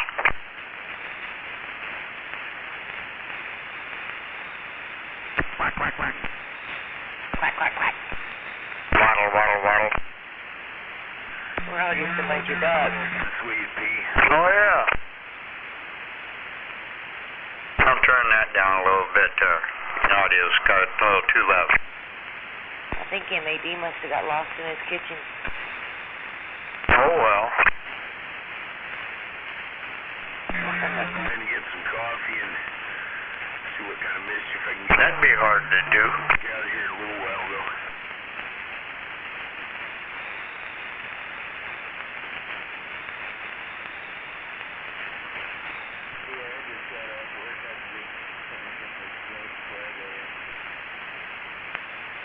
Oh man, I just filled my pipe up again. Yeah, go ahead and make sure, see, it's looking time to take that dog out. She likes to go outside, so I got to get her outside. I like it when she goes outside. Time for the metal shop on KSW. You what? I gave that dog a bath. Oh yeah, metal shop's not so smart. She stood there and let me get her out of the bath and everything, and practically got her dried off. Have you been playing it all lately? Running almost sideways around the house and around in circles, jumping around. She loves it when she gets out of that bath. No. But it's springtime. All this house closing stuff. Winter. Oh, all kinds of things. No, I haven't done a gig since August. Dropping back by because Don't you miss it? Oh yeah, but you know, I'm doing other stuff. and then I've got stacked up there right now. You gotta remember my car blew up. That didn't help it. But I got a nice car. You still happy with the one you just got? Yeah, it's way cool. Awesome. Yeah, I kind of understand. I started on projects and found out that failure to communicate had happened, so I had to kind of backtrack. So yeah, I figured I'd ask you if you wanted to back, if I could just bring it back over at some point. But yeah, I had to move them because we had. But you know, I can book gigs wherever. But yeah, I had to get me some good, reliable transportation first.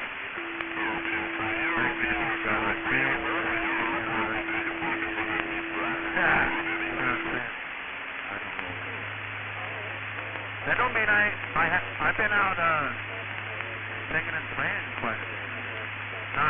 Not paying gigs with my band. Straight up. Well, feedback. That's all about the having fun part. Oh yeah.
Night, night, guys.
back.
Oh man, it's almost Saturday.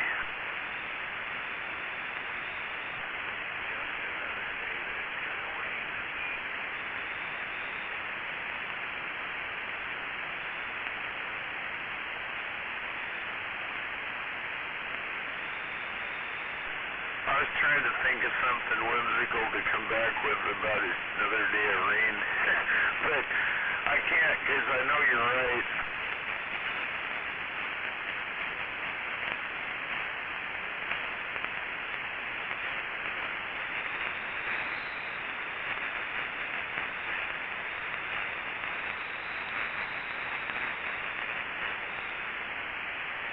Wait, nobody uses that word whimsical anymore. I should have used I was trying to come up with some smart-ass statement, but I couldn't think of a thing.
Got the 2 drywall patches in the house finished, and then we went over it with, after I got it all smoothed down and stuff, and so it matched. Then we went over it with another batch of mud we mixed up and used this wallpaper brush to kind of dab it on the wall so it kind of emulates the texture that's already on the wall. It actually looks really nice.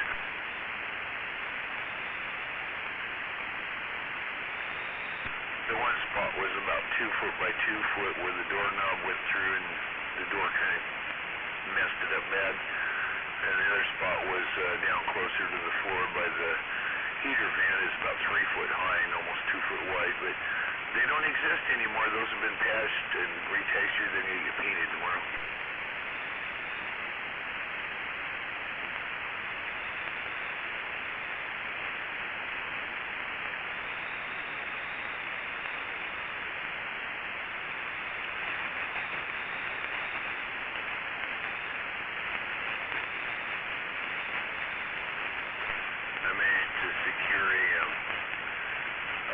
Support in behind where the doorknob would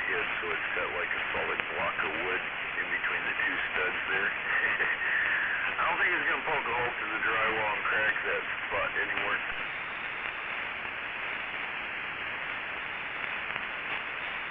Then put one of those door guard bumpers on the wall right there too. Screw it right to that board that's behind the drywall.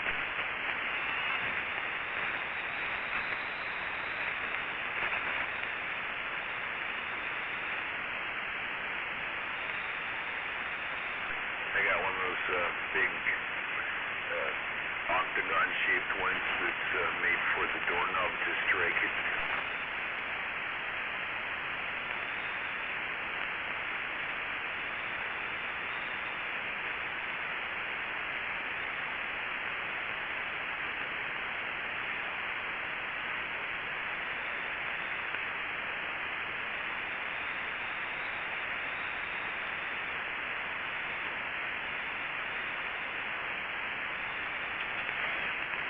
The one grandson has been working, he got himself a place and moved out and had to patch a couple holes in the wall there. One was right under where his desk was. He kind of pushed his foot through the wall.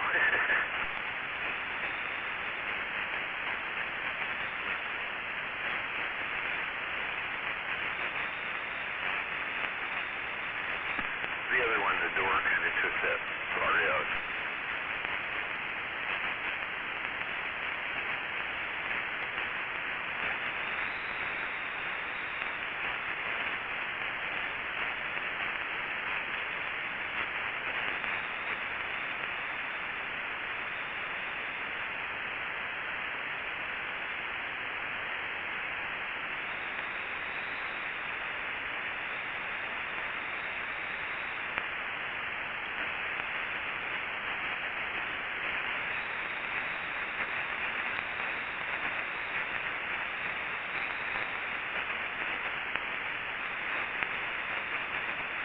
Well, that's a wrap for me. I'll be back out here tomorrow. It'll be station number 10 down here in the swamp. Be signing off. Catch you tomorrow. You too there, light tipping daddy. Yeah, from Colorado guy. Oh, I will. I'm gonna go inside now though, but I'll be out here tomorrow, but it's usually so skippy I can't even hear across the lake.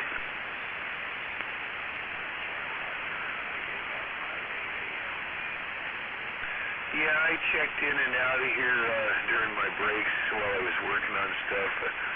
Did some cabinet hinges and hung a door in that room in the garage that I'm creating drywall patches going on. It was just too noisy.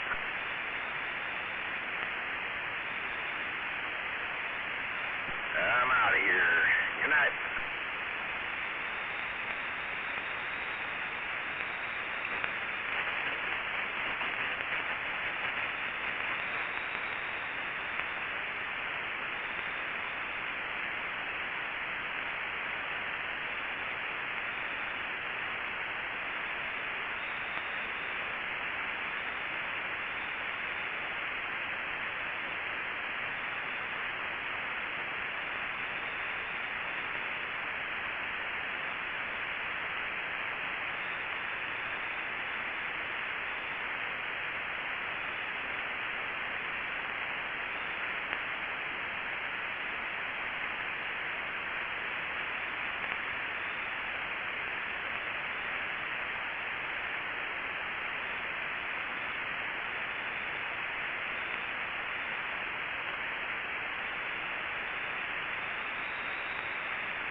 Somebody out there is kicking out some big time whiskeys.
Quack, quack, quack.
Wow, it's pretty quiet out here tonight. That's different. I was noticing that myself.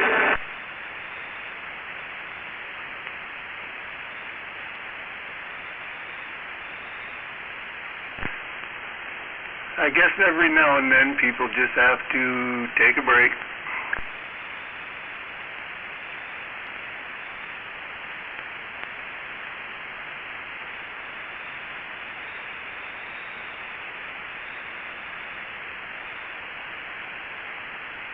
How about it? Range runner waving.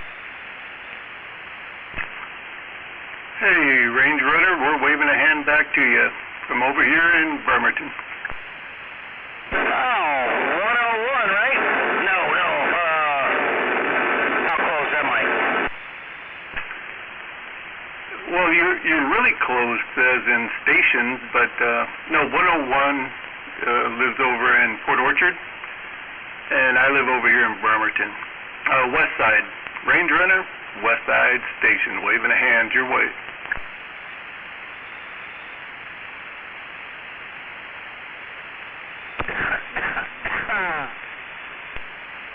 Oh, that's the old West Side. Hey, West Side, Range Runner waving. 10-4, 10-4. What are you up to tonight there, Range Runner? Sorry about the noisy ass. See, I got the jet heater going out here in the garage trying to get it warm. It's cold. That is out here chilling with the wife, drinking some keg beer. Oh, very cool. Very cool. Yeah, I agree on the cold.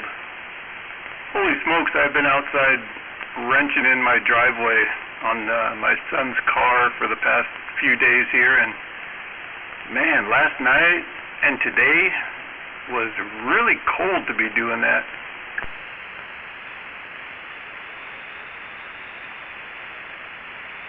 Yeah, is that your shit squealing, or is that somebody else?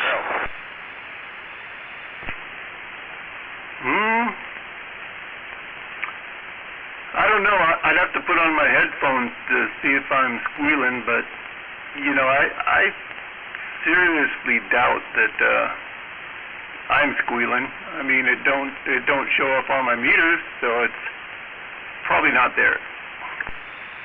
Roger. No, it's weird. It was coming in. You'd key up, and it'd sound really good, and then it would like have a squeal with it, and then you were back there, but you still sound good no matter what.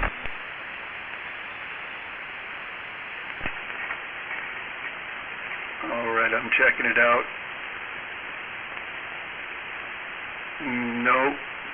Nope, I'm not squealing.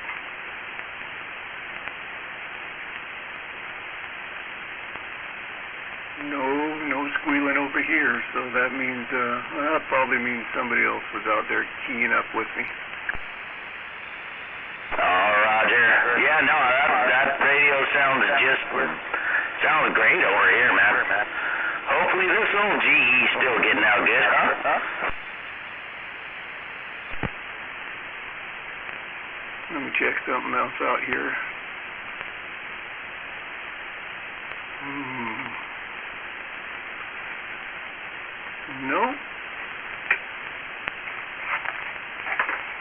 No squealing out of this station. Not today, anyway.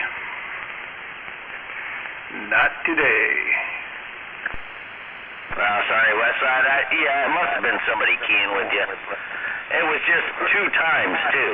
So, yep, no, it's not you, brother. Sounding good, loud and proud, like usual.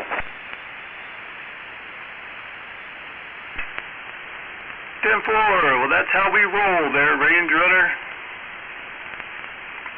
That's how we roll, brother.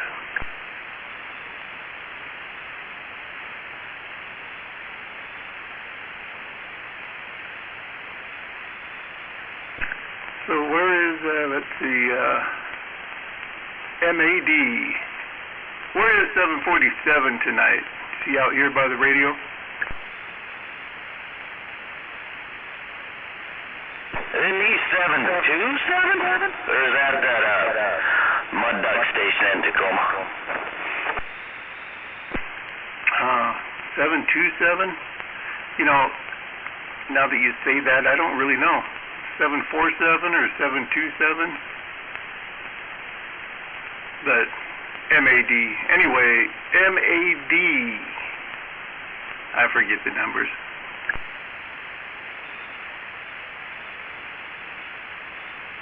Well, that's what happens when we get up there in age, and yeah, 727, that's the MAD, I believe. I don't know, shit. I have a little whiteboard here I write shit on.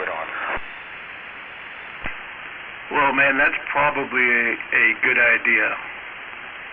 And I can totally relate to the getting up there in age. Man, I just turned 57 years old, and I didn't think I was ever going to get old,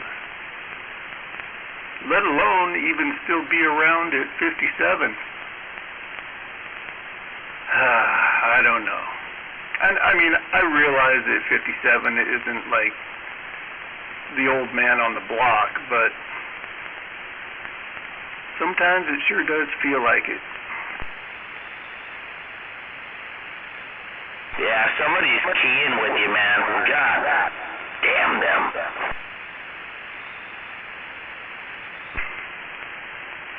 Oh, that's okay. That's okay. Everybody's got to be the big strapper in their own neighborhood, for sure. Yeah, where you're at there, I'm probably just a little guy. But over in my neck of the woods, yeah, over in my neck of the woods, this station gets down. But way over there, probably not so much.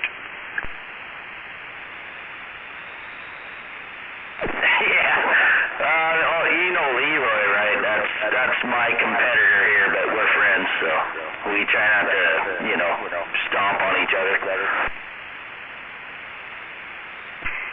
Oh, I'm not really sure. Who's your competitor? Oh, my buddy, my neighbor Leroy. He gets down. Oh, Leroy. How is Leroy doing?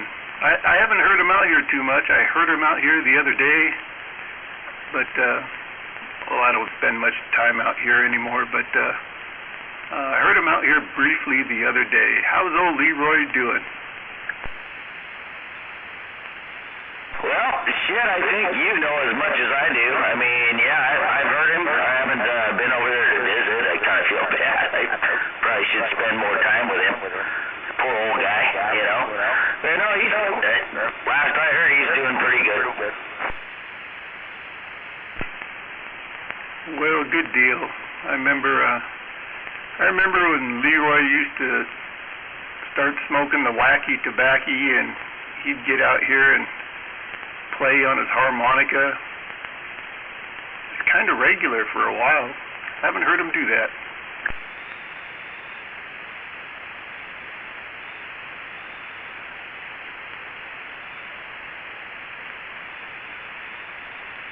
Yeah, I should razz him about that shit. He needs to get out on that harmonica, man. That was kind of cool, actually. Yeah, I mean, he can't see, but that doesn't affect the harmonica playing too much. Right? Yeah, no doubt.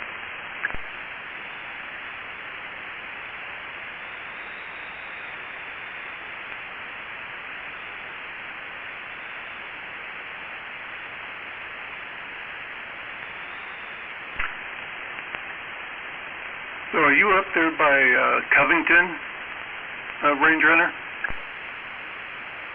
No, farther than that from you, Lake Taps. Just, I guess just down the hill from Bonnie Lake. Oh, 10-4. Well, hell, that's a good trip. No, I was just thinking 65 miles or so.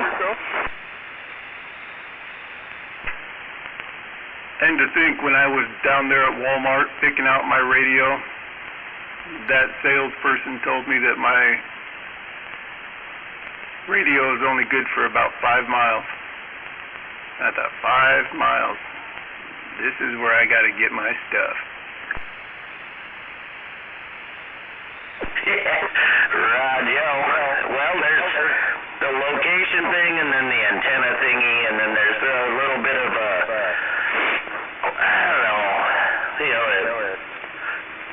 wattage booster device.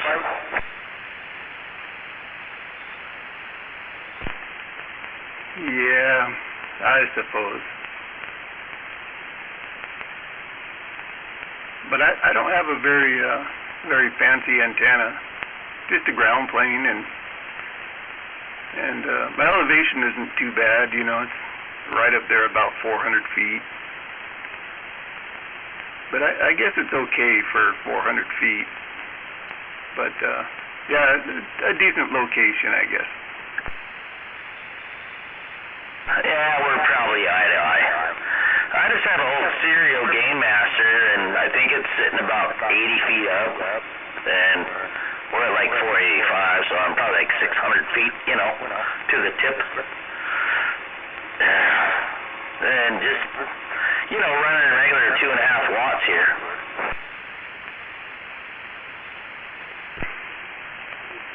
Yeah, 10. Well, 2.5 watts goes a long ways, man.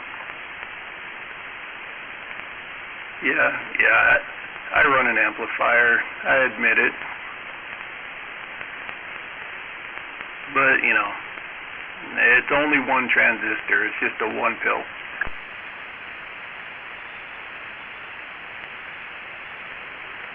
Mine, I think it's got 2 in it. That's it though. And with power mic and that's a 2 pill. But I'm pushing 2.5 watts into it. 10-4, and man, that's all it takes. Yeah, you're making a good trip from Lake Tapps. Roger. Yeah, you're in the berry patch over here, man. Hopefully I'm getting into the 4 or 5 over there. Oh yeah, man, I got like 5 S units of local static in my radio right now. And you are coming in at a solid 7 and clearing that static right out of my radio. Roger. West side. Yeah, dude. Yeah, I have no static. I guess I'm lucky. I think I have like maybe 1.5, 2 decibels of static, and that's it. But then it's just you.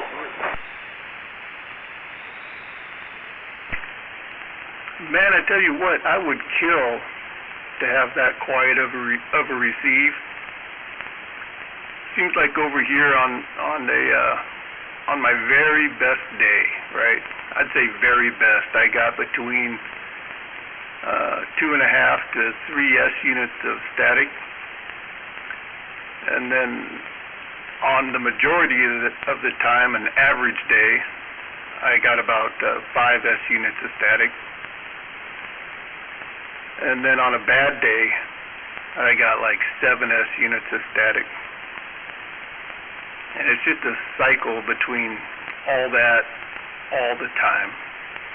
I don't hardly ever see 2.5, 3 S units anymore. It usually just settles down there right about 5. That's a pain in the ass. At 7 S units, I just pretty much turn it off because it takes out a lot of guys down south, and you know, that's where I do most of my listening to, is down south, so. But today's not too bad. I could hear most, but all that I hear is Range Runner and my radio.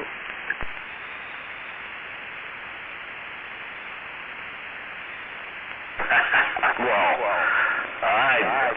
I feel bad now because I just looked at my meter. I'm getting you at like 6 strong. And when you unkeyed, I have less than 1 dB. It's like 0.5 of static. That's really cool on the static. But hell, Range Runner, you're hitting me harder than I'm hitting you. You must be running way more power. Yeah, it's 1.18 gigawatts or something like that. Perfect. Right on, right on. The only thing I got to get my voice up to 88 miles an hour before it kicks in. Now, it's an old Carl built I had for many years. I think it's like 120 watts. Well, hell, there's nothing wrong with a good Carl built. Man, that guy knew how to build them. Yeah, Roger. I guess so, because, it'll just take whatever you give it. Does it still have the Toshibas in it? Yeah, Roger, I don't remember the numbers on them, but, oh shit. I have a picture of them. I haven't opened it, man. I don't need to. Oh yeah, no doubt. I totally understand. Working good, no need to even mess with it. It's like a 2390 or some shit like that. I don't remember.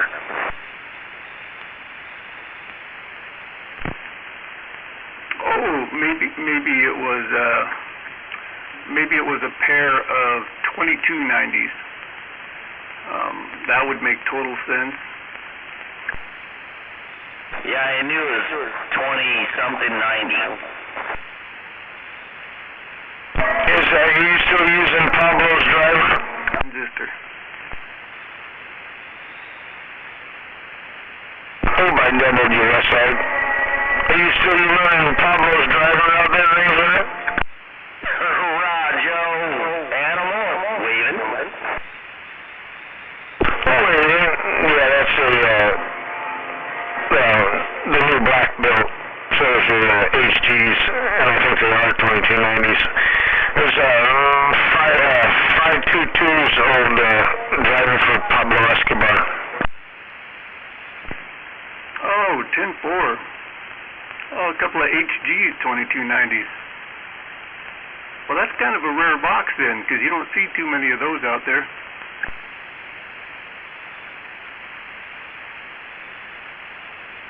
I guess that's what friends are for, right? Isn't that right, animal? Yeah, that one was built to stay with the 10 pill, but somebody got lucky and got the driver part out of it.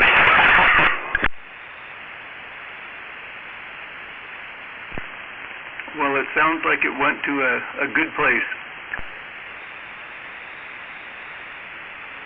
I appreciate that there, Westside.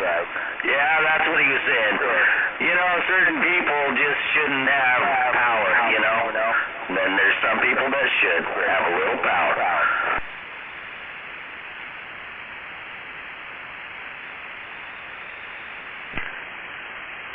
Yeah, you know, you got to watch out for that power.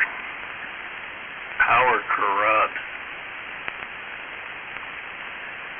Yeah, I've seen a lot of wackadoos get corrupt out here on the radio. And next thing you know, they're just going crazy. Oh, yeah.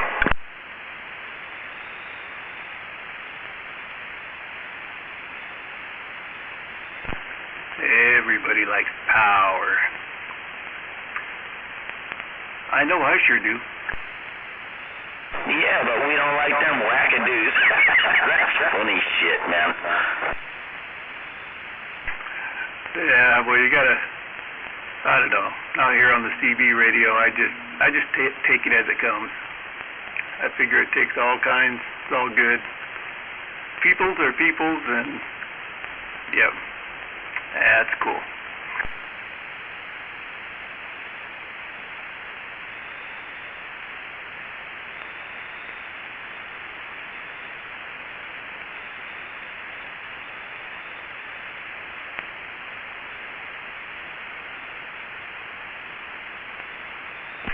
It hasn't been so bad here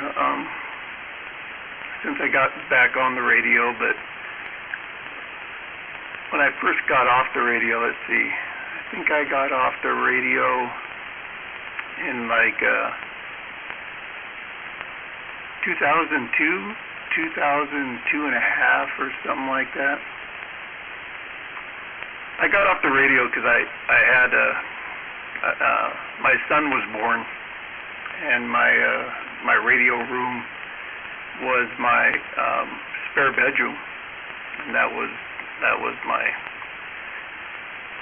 getting out radio room there. And well, with a kid on the way, I had to clear the room, right? So I just I hung it all up and put it all out in storage.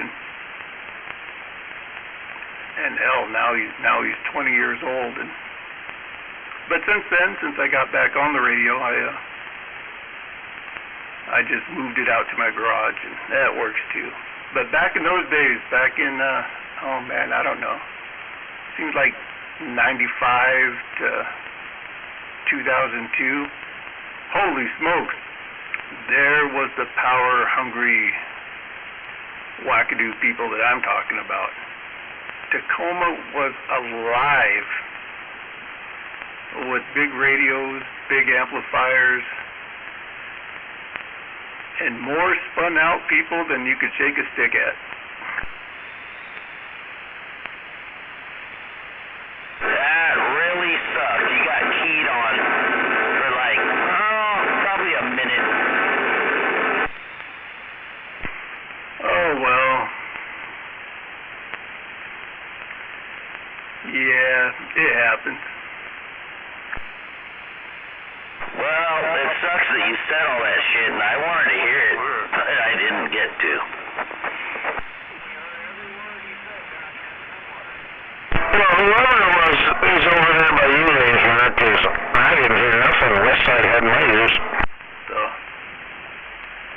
least it's not wasted words. Well, hopefully somebody got words of wisdom that I missed. Oh yeah, when I was around the 90s, I was one of the meatheads up around Federal Way. I didn't have gobs of power, but I had more than I should have.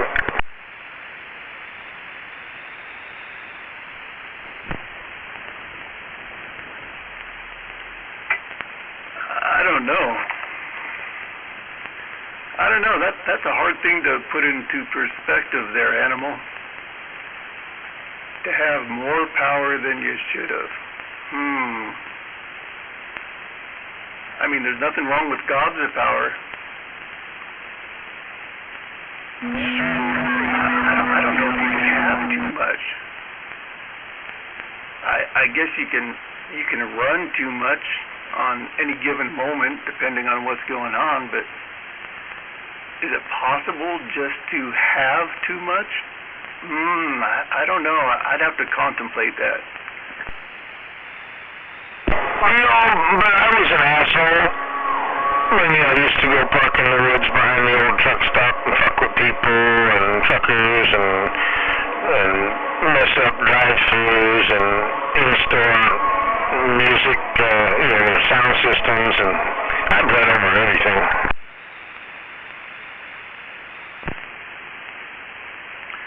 Well, I can relate to that. I was pretty bad myself.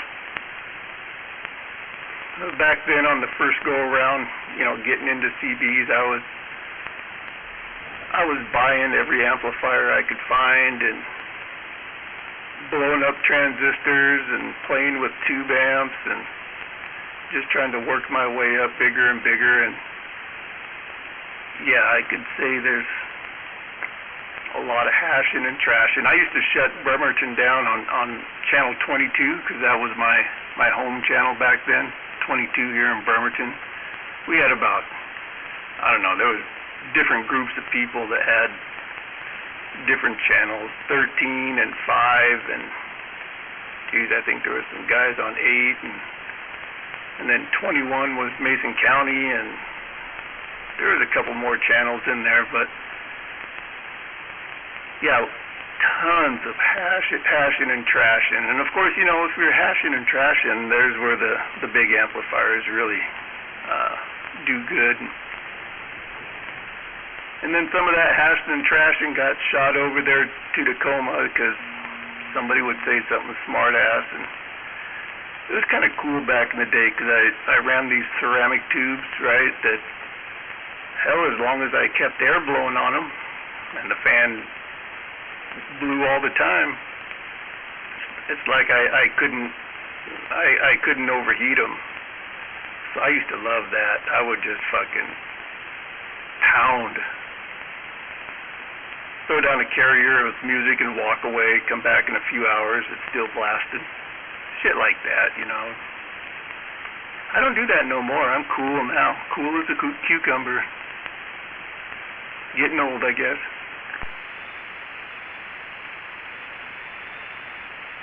Oh yeah, I've definitely mellowed over the years as well. I come out here and talk, and when people do the musical carrier, man, god damn. Unless it's them playing live, Animal, I don't mind that, but yeah, it's just annoying as hell.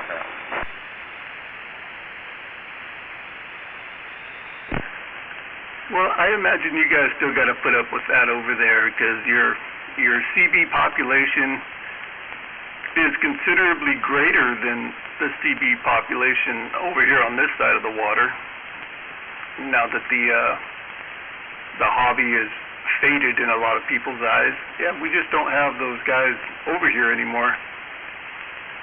But yeah, I can still hear them over on that side over there. But it takes a whole basket of fruit before you can call it a fruit basket, right?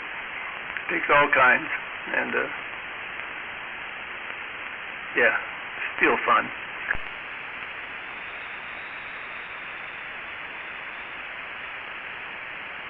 Yeah, I know. I still love it. My wife doesn't understand it and all that, but It's a good hobby. It's not very expensive. At least that's what I tell her. Yeah, you just hide the money.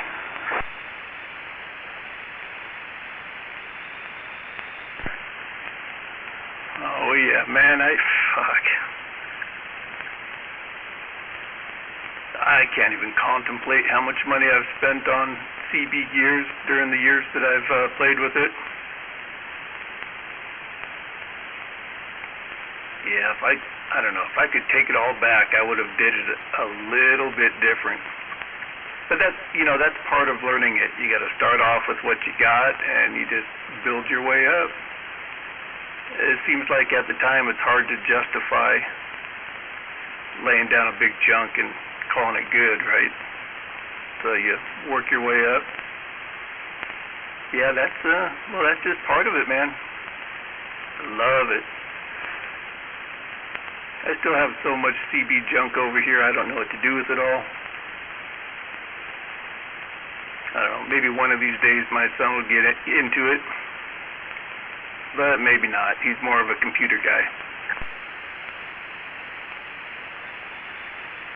I just purchased a 5-element Yagi beam, and well, no, not just, like a year ago, and I still haven't put it up because I'm trying to, figure out the perfect spot, and then I got to get something to be able to aim it and all that shit. I have all the wire for it. I have trees surrounding my house, so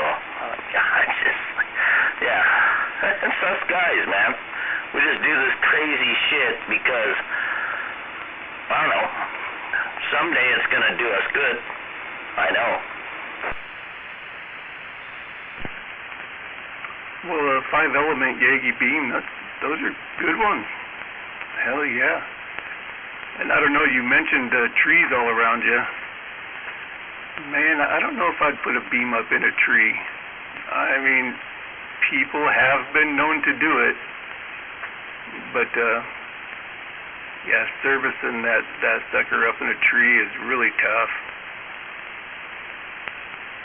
Yeah, really tough. I got a 4-element beam, horizontal and vertical, that I've never ran, and I've had it for years, and I've often thought about putting it up here in the tree where my ground plane is, right on the very top. And then I think, man, how would I service that sucker if I had to?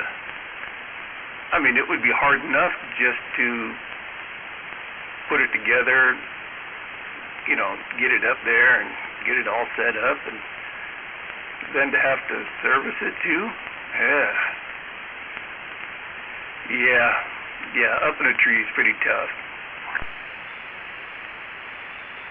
So I have a nice post right here off the top of my 4-car garage. But I was thinking about just sticking it right there.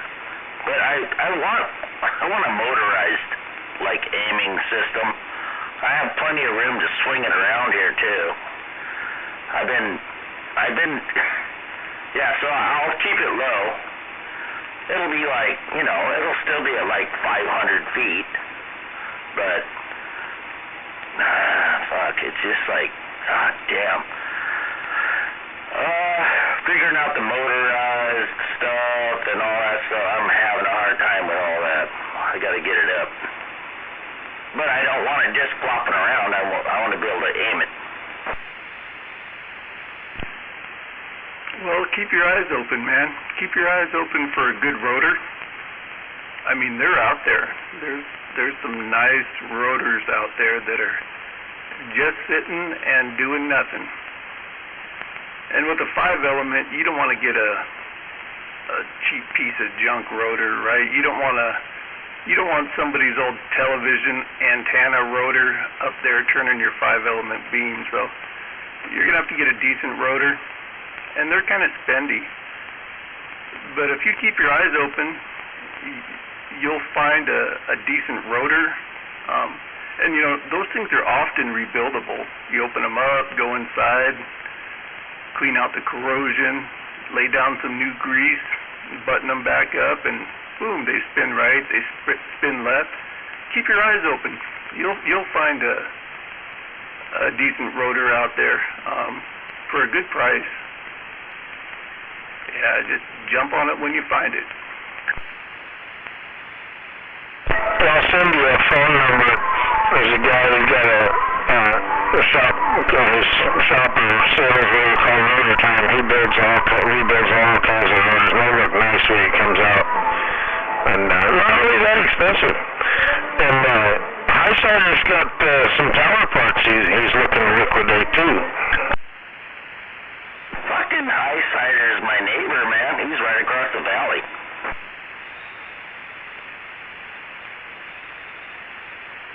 Right on, Mikey. Animal. Do you have my 253 number?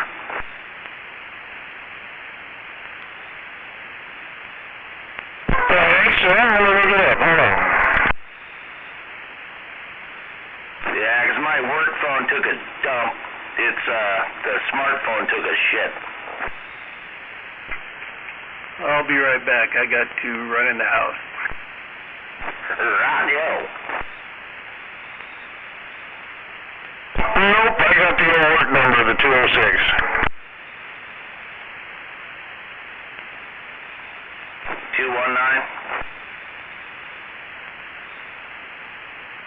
This 391 is the one I got. Okay. Well, shit. Let me see if I got you on my other phone. Fuck it. I don't care. Got a pen?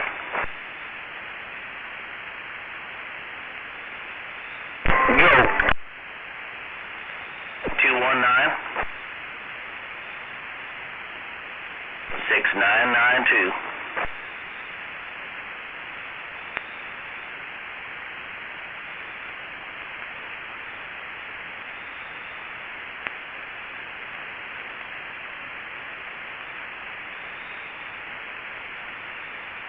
I'll call you. I think I have your number on that phone. God damn it.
Well, if I copy it right, you did say it's a 253, right?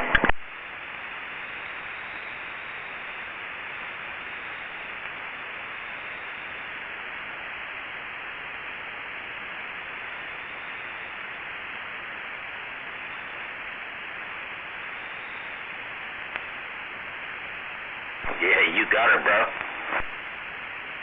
There you go, locked in. Lock and load. Yeah, I want to get that fucking thing up on top of this damn garage. I know this thing would do good. And hell, with a good beam, you don't need to get that high. You just got to give it at least the first wavelength, and it'll rock and roll. Yeah, Roger, man. Yeah, it's sitting here in the garage, just waiting to get put together, brand new in the box.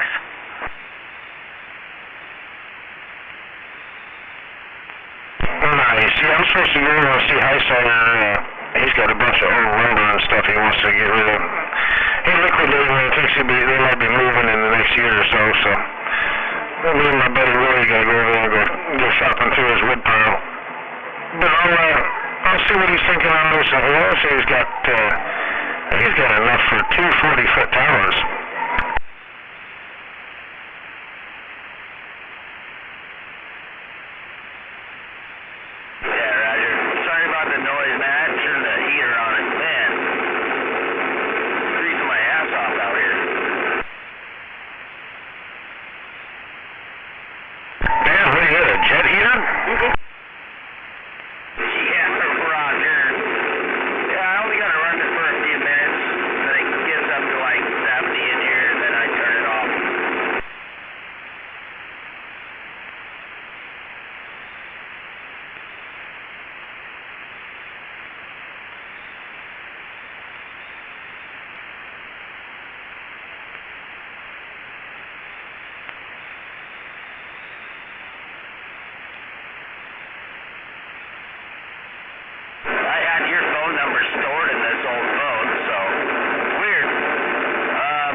hear somebody talking out there, Animal?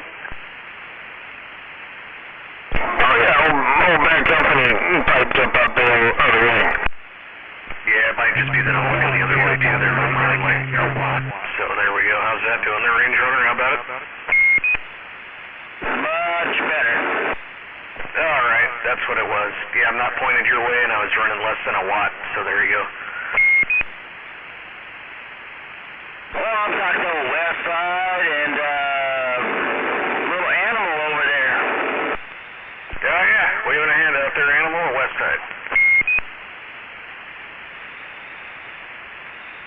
Waving right back.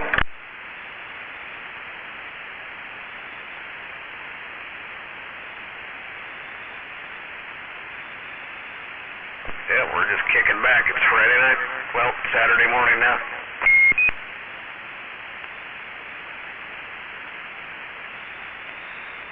We don't talk about all that. We haven't gone to bed yet. Right.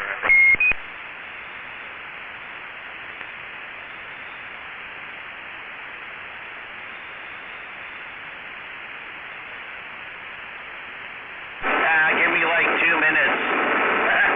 Kind of warm it up in here, and then I'm going to shut that bitch off. I'll talk.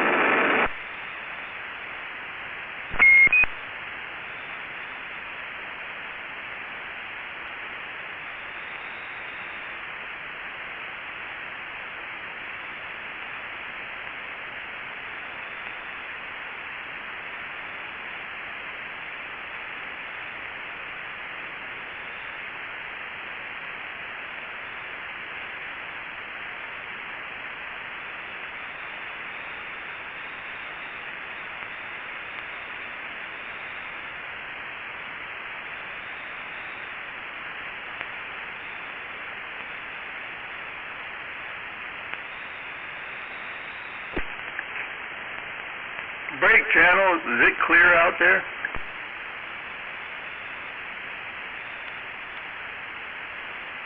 You know, I just ran out back and I didn't even look up.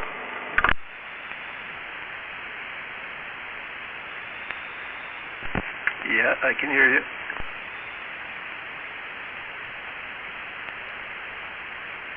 Yeah, I'm supposed to be able to see the northern lights tonight. Yeah, it's kind of quiet though. But you're there.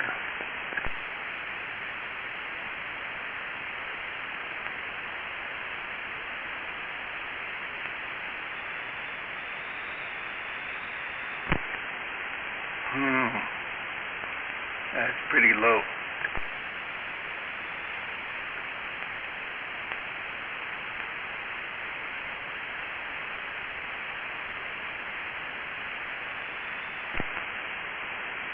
All right, man, you take it easy over there.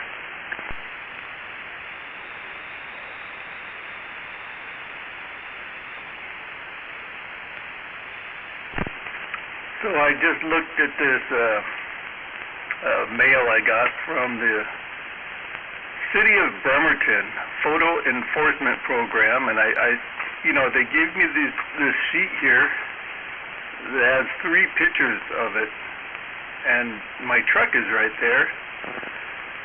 And the first picture shows my truck like 3 or 4 feet behind the stop line.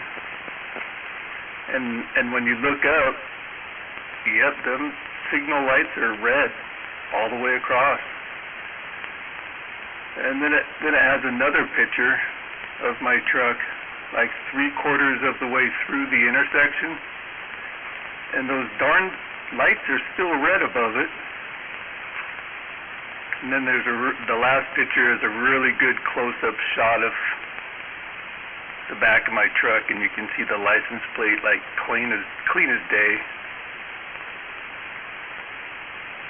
But it's weird, on this other piece of paper that comes with all this evidence that's been laid out in front of me is an options page.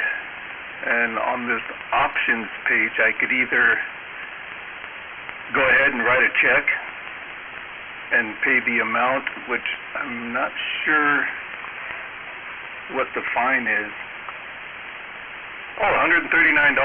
Yeah, $139. So I can either check this one and pay by check, money order, or credit card and get it done, or I could throw out this declaration that says the vehicle was in care, custody, or control of some other person at the time of the infraction,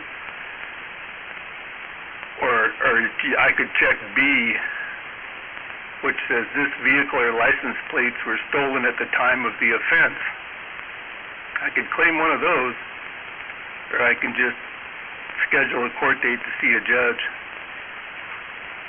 I think I'm just going to check the one that says this vehicle was in care, custody, or control of some other person at the time of this infraction. Because, well, as unusual as it might sound, I'd be inclined to do that one anyway. But this time it was in care and custody of my son, who's driving around town blowing through red lights in my truck.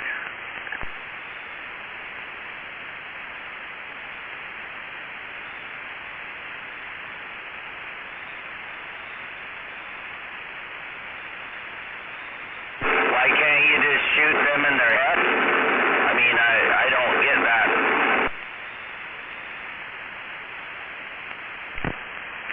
He's a good boy. And he actually came home the other night and said, I think I got a ticket in your truck. So he even was forthcoming about it. So it's not like it was a total suspicion, or a surprise, I should say. It wasn't like a surprise deal. But it's cool that the city of Bremerton gives you this option, you know, and in my case, this option seriously applies, and I can honestly say it wasn't in my care. So I'm going to do that. But,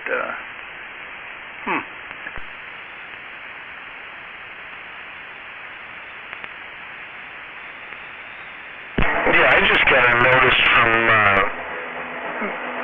some collection agent, law firm, whatever, for red light infraction from Federal Way 14 years ago. And I said, what? Go away.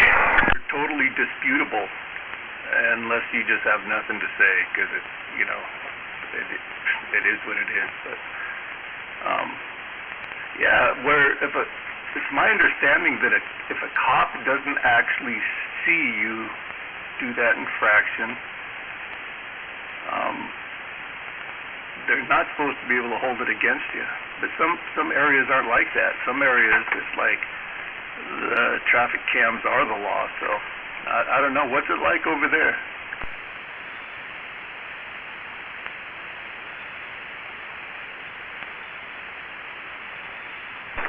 Sorry.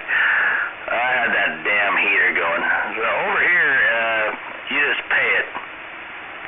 And that's what it is. Yeah, that's what I thought. Yeah.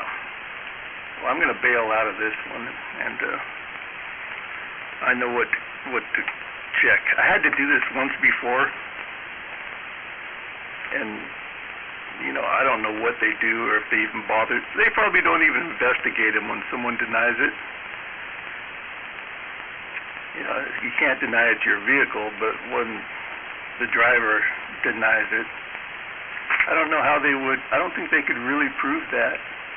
And of course, you don't have to give them any information whatsoever, because you don't. You reserve the right not to incriminate yourself with anything you may say. So, it seems if you just make this one statement, there's nothing else to say. Yeah, that's kind of the way it is. You know, if they don't see your face, if they can't absolutely prove that it was you, then there's really nothing they can do. But isn't it weird that if your car broke down somewhere or something, and they don't see your face, but they know who you are because they looked you up or whatever, that they could take that, impound it, but they, you know, they would do a nah, maybe I'm just thinking too far into it.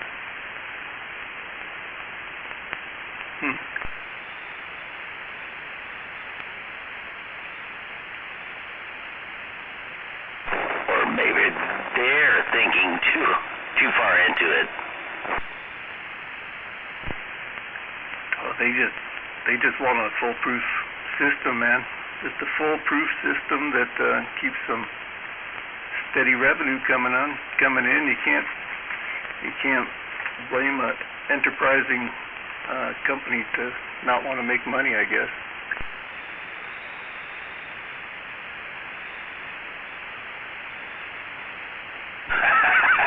That's funny.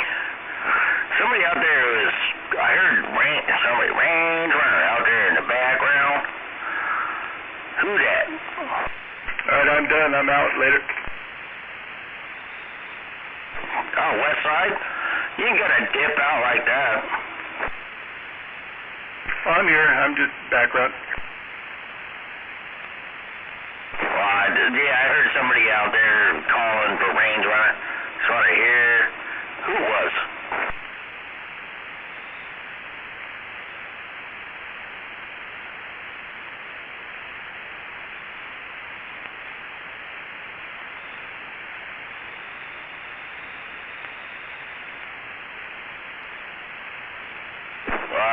That was a 10 count.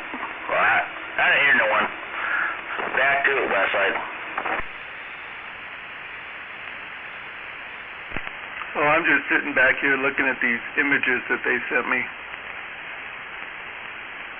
Yeah, it's not very good, but yep. Video evidence. And you know, you can look this stuff up online. Here in Bremerton, I can look this up on the computer, and I can get a clip. I can watch a movie clip of this truck running through the lights. It's funny because there's a big dip there, and he just hauls ass over it. Who was the guy that stole your truck, or what? No, man, it was my 19-year-old son who's been borrowing my truck for a week. Oh, shit.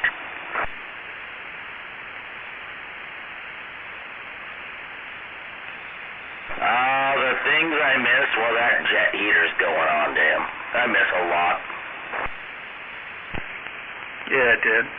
Oh, it happens. That's funny shit, man. Yeah, my middle son just turned 25 today. God damn it.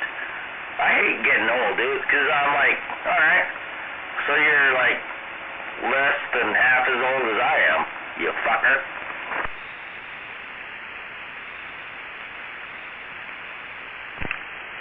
Yeah, it's going to be their world pretty soon.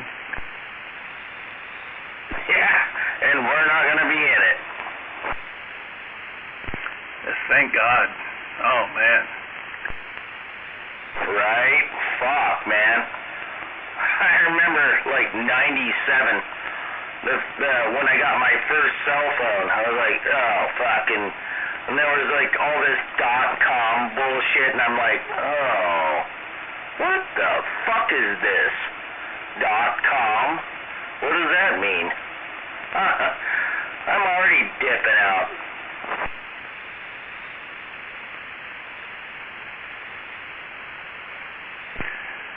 I do remember the .com days.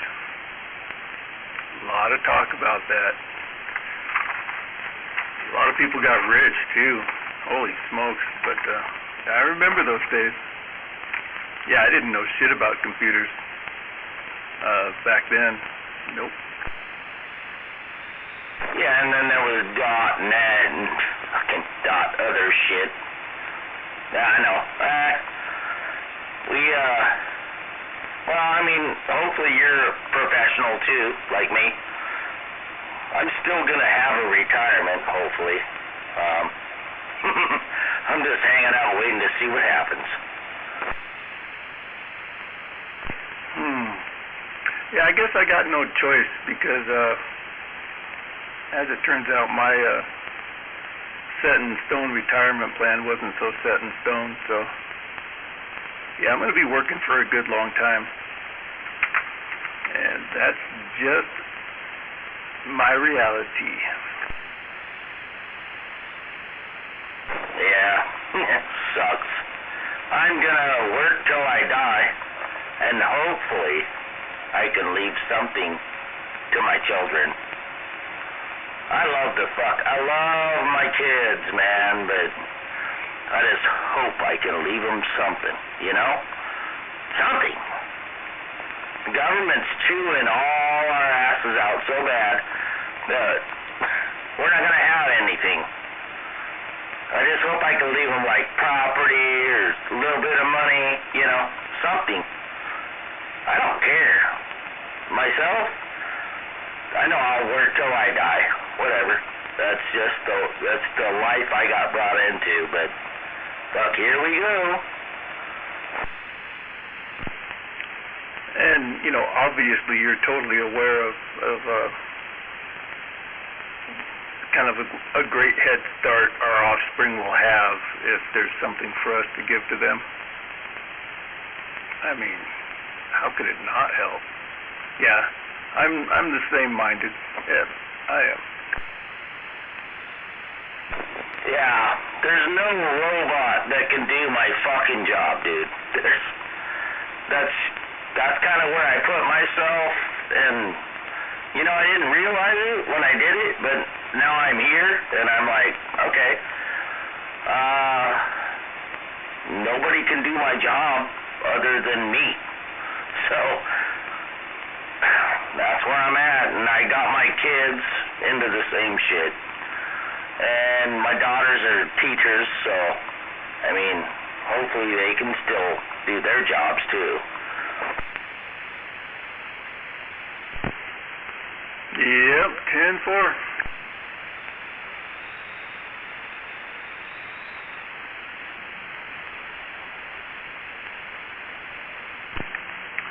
I hate working.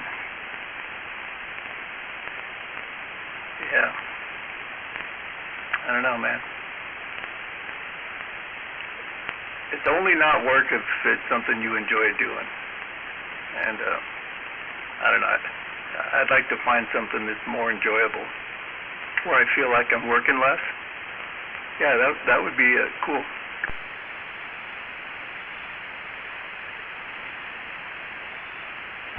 I don't know if you could say that in less words, but you couldn't, actually. That's perfect.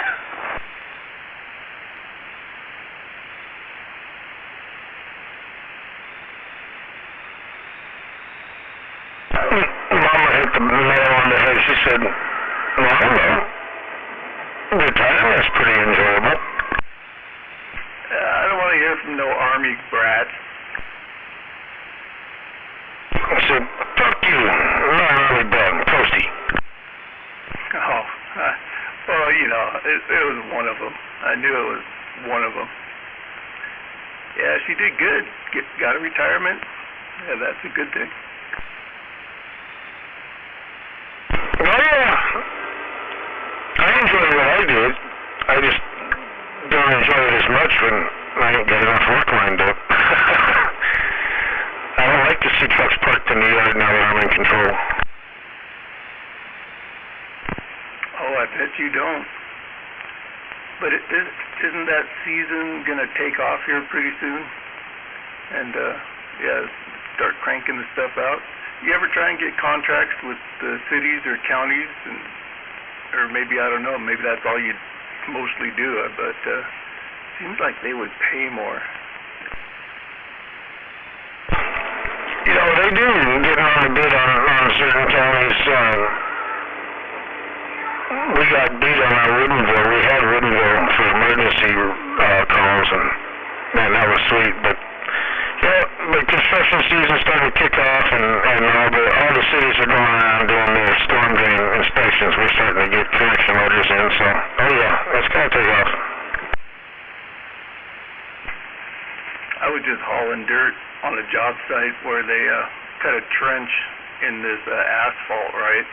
And they were trying to get down to a pipe that they had to install a valve on. I think this pipe was like a 6-inch diameter pipe. And they didn't want to open up this trench, you know, more than a couple feet. They were just dead set against it. And they couldn't get the bucket down in there because they were too worried about this pipe that they were going to run into. So they called in a pump truck, and he went in there and just cut that hole with his pump truck and you know, dumped all the mud and dirt and got it done lickety split. Well, actually, he started it one day and his truck blew up, but then he came back another day and knocked it out. What a clean job, man. He had to dump it up the road a mile or so, but he'd come back and suck it up and dump it. It made sure saved that job for those guys. Oh yeah, we do a lot of hydro excavation like that. We just finished up, it was a good one too for us. It was the BPA, Bonneville Power substation. They're redoing their fence, and they won't let them on where they got their bonding grounds underground. So this one had, let's say this one had like 400, almost 500 fence posts we had to dig. With concrete on the bottom of them? No, they yarded out the old posts. They could pull those out, but we had to dig the footing for the new posts going in a little bit bigger in diameter and a little bit deeper because they're putting a bigger fence in. So how big do you make those? Just like a little bigger than, you know, the diameter of your hose that you're using, or what? Or I guess you can technically make it like any size. Yeah, these are spec'd at 18-inch diameter, and some of them were 5 feet deep, and then the corners and the gates were 7 feet deep. Yeah, those are neat pieces of equipment that can do that. That's pretty cool.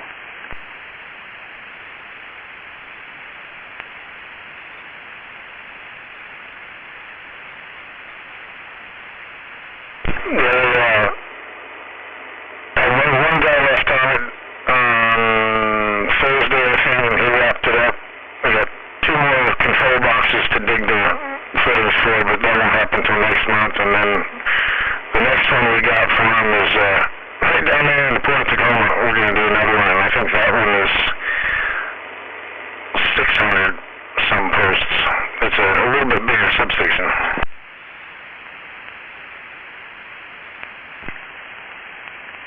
Yeah, shit, I didn't even realize those pump trucks would really do work like that. But that's pretty cool. That'll keep you busy.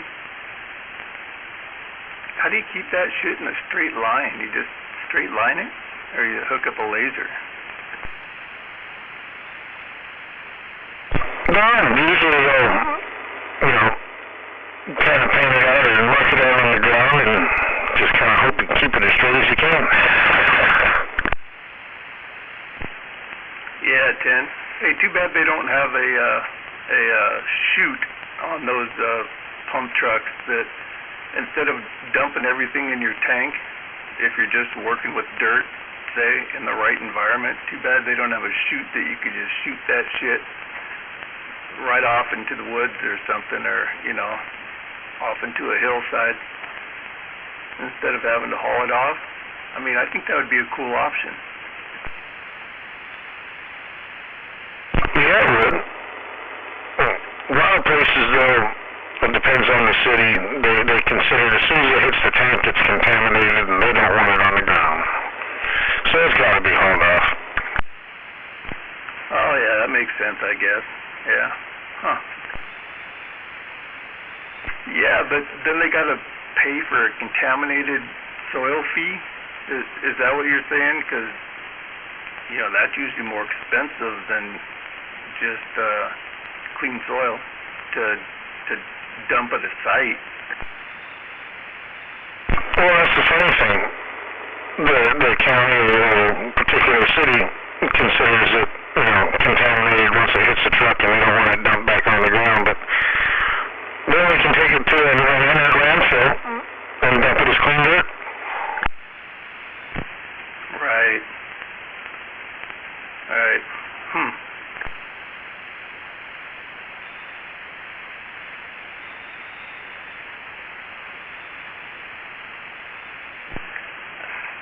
I don't know. Can you take your stuff? I've seen some of those guys at dump sites that are dumping their pump truck, and some of those guys suck up some pretty nasty shit. I guess they're probably doing a different kind of clean out though, right? They're more focused on clog shit. I mean, no, I mean, of course that's what you're focused on, but I don't know, the stuff that I've seen coming out of some of those trucks, I guess it depends on the job, right? Oh yeah, hands down, totally depends on the job. Oh yeah, definitely. Yeah, the stuff that comes out of the catch basins and storm drains is nasty, but you know, 90% of the dirt we dig can just go right on the ground somewhere. And if the place we're digging already, we'll find some place it won't. Yeah, 10, alright, yep. Cool, how many trucks you got running over there now? Right now, just 3 of them. We've been having some breakdown issues on a couple of them, but that's still only got 3 drivers for them. We got 2 more trucks and a dump truck to get going again.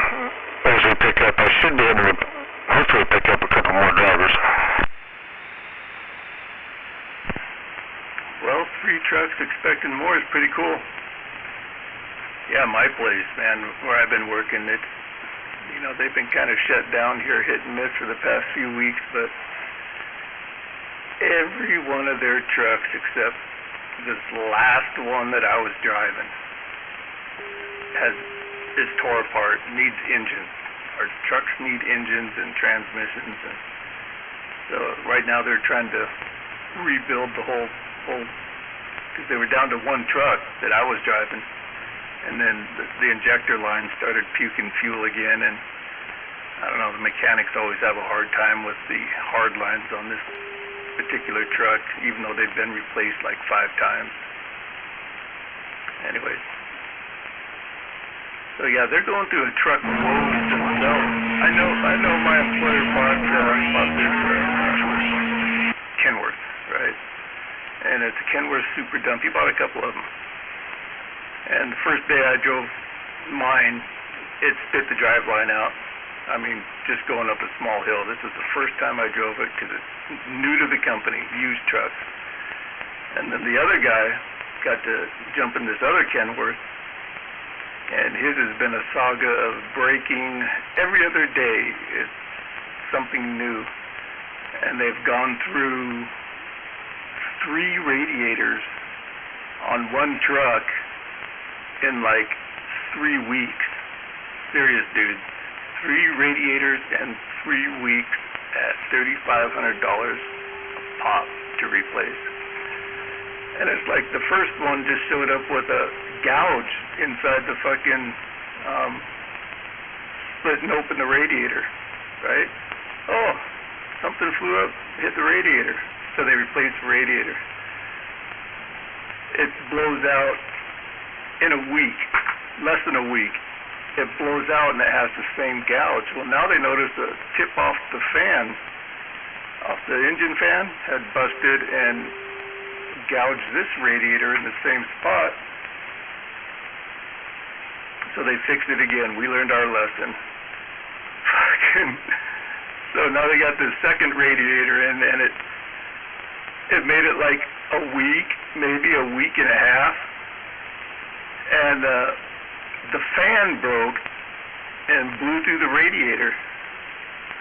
And so now they're in the process of installing their 3rd brand new radiator, and they're thinking maybe they ought to get a bigger fan shroud because there's only like 1/4 of an inch between the fan shroud and that spinning fan blade. They think that's got something to do with it. Talk about an expensive month. Well, yeah, I know the radio's got a little bit of give up there, but no, it should be a little stiffer away from the fan anyway.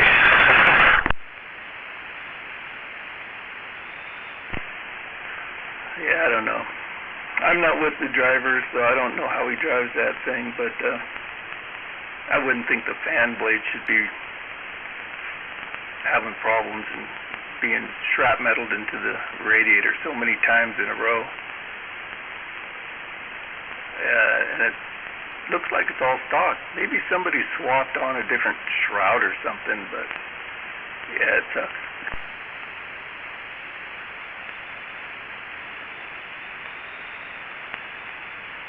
So they're looking for a smaller fan diameter, I guess, and ordering the last radiator. $3,500 a pop. Oh, I'd kill. Oh man, yeah, I knew that truck. We've been fighting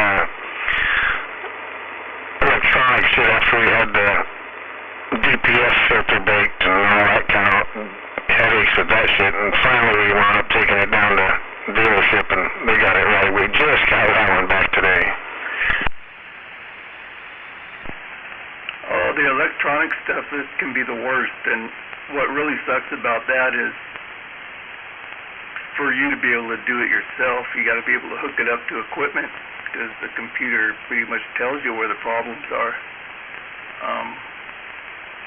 Yeah, they still want a lot of money for that stuff for trucks. Oh yeah, if we can't get it down to the shop to have it scanned properly, we got a little scan tool, but it'll tell us what the codes are. It won't, you know, we don't have a breakout harness to be able to make it do things like the computer can. Just to have somebody come up to do it, we had to have them come up on the one trip because it wouldn't drive down there, it wouldn't run. It was, I want to say like $1,200-1,500 to come up to the yard and diagnose it and diagnose a couple trucks, but yeah, just to come up and scan it. Wow, man, that's a pretty steep show-up fee. Oh yeah, the call-out fee, and then mileage, and then hours on the site, and there was I think they had I want to say a 3-hour minimum or 2-hour minimum. Yeah, it was hellacious. Oh wow, they even have a minimum? I guess they would, but crap.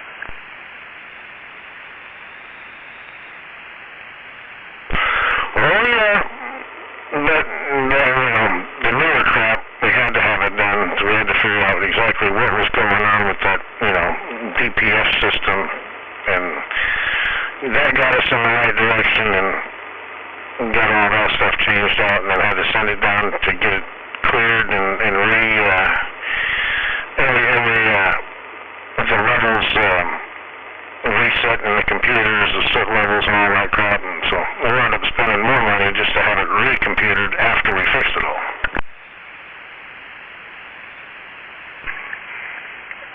Yeah, it's probably all a big scam. They probably just fucking unplug it and drain a capacitor or,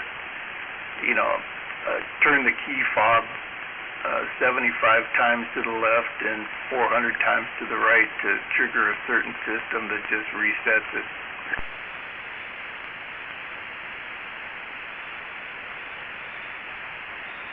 The animal would not know anything about that system.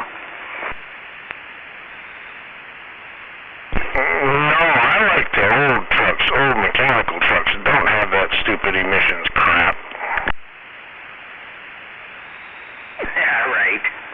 Yeah, my stupid fucking diesel van. It's like, my fuel filter needs to get clean, so I'm gonna go into safety mode.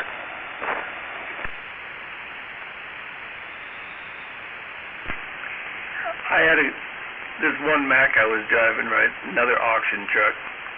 I'm fully loaded, barreling up this steep incline, and there's two lanes going up the hill and two lanes coming down the hill, and there's no shoulders. And this truck I was driving was prone to overheating, like, out of nowhere, right? You know it leaks water, but it's not leaking bad, and sometimes it would just, I think it ended up being a thermostat issue. They had to replace them both in there, but this is when the truck was new and I'm in it. I'm going up this hill and I'm watching the heat gauge all day long to make sure it stays cool. And at the bottom of the hill, it was in the run zone. By the time I hit the top of the hill, 3/4 to the top of the hill, the temperature gauge spiked on the needle, and this was within a quarter mile. The temperature gauge spiked on the needle, told the computer to shut down the truck as 3/4 to the top of this hill, and mass traffic. That's just what it did. It fucking shut down the truck. Oh yeah, I had a guy in the serpentine belt pop yesterday, and somewhere coming up Highway 18, out of the valley towards High 5, and it hit that hot point just as he was cresting the top, and it shut down, and luckily there's just enough shoulder for him to get the hell off the freeway, and I sat right there at the top of 18 in Warehouse until we got a belt out to him. Yeah, Tim, I was lucky because it let me restart and then start again fully loaded on that hill. But I was lucky because it let me restart, and then I went like 400 more feet to the top of the hill, and there was a place to pull over when it shut off the second time. Yeah, I don't like that auto shut off crap.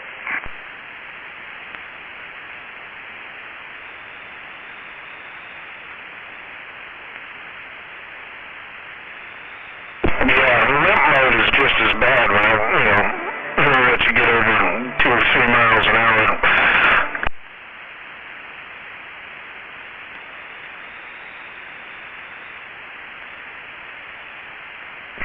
I never had to deal with limp mode, but I could imagine that'd be pretty frustrating too.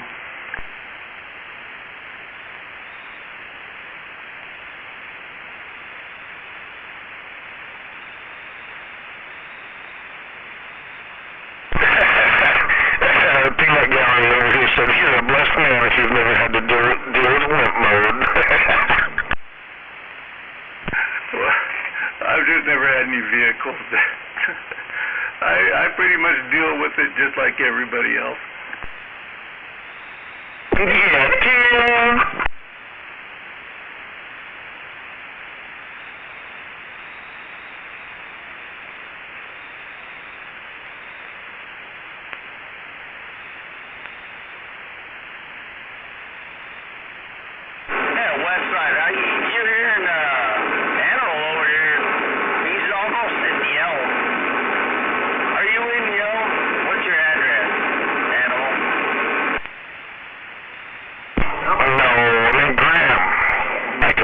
you've been here. Yeah, it's damn near y'all, though. You're out there. Tell you what. That west side's hearing you loud and clear, right?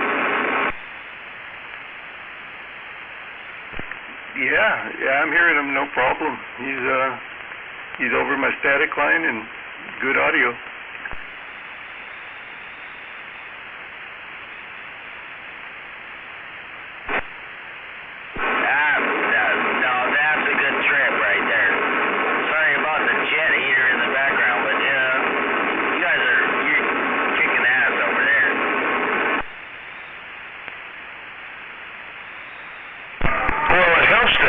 Up in a tree over there too.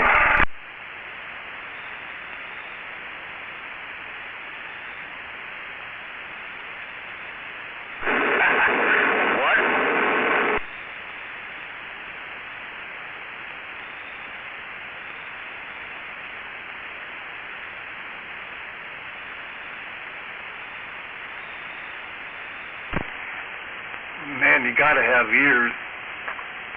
I mean, a radio is only good for as far as you can hear.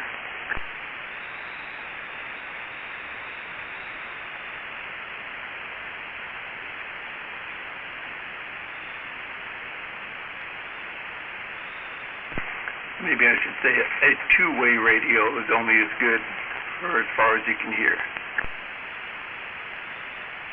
That's right.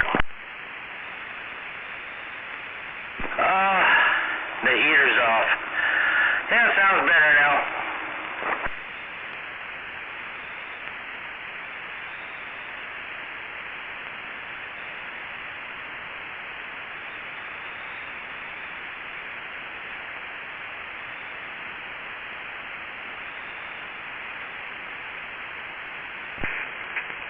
Those jet engine style heaters sure do heat good, but man, they're loud. Roger that one. Damn, it is warm in here, but yeah, it is not loud now.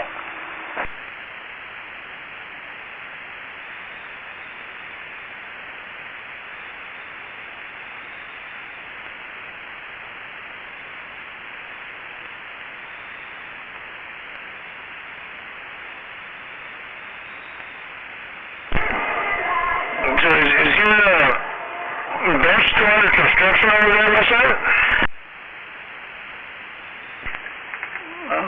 Is what still under construction? Oh, your workbench?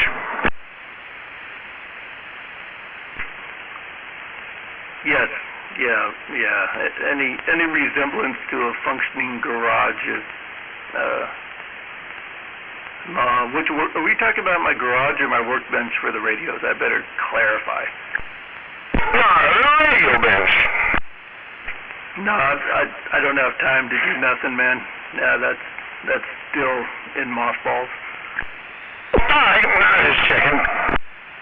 Yeah, that's cool, but yeah, too much other crap right now.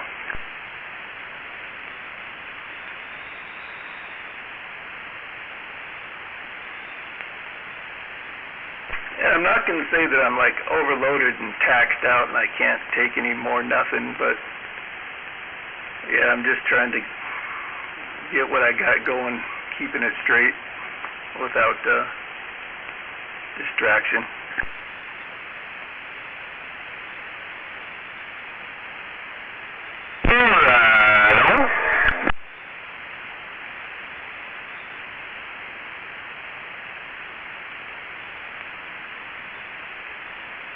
My garage is a disaster, though. I need to get back on it because I haven't put forth an effort in quite a few weeks now. It's just been sitting.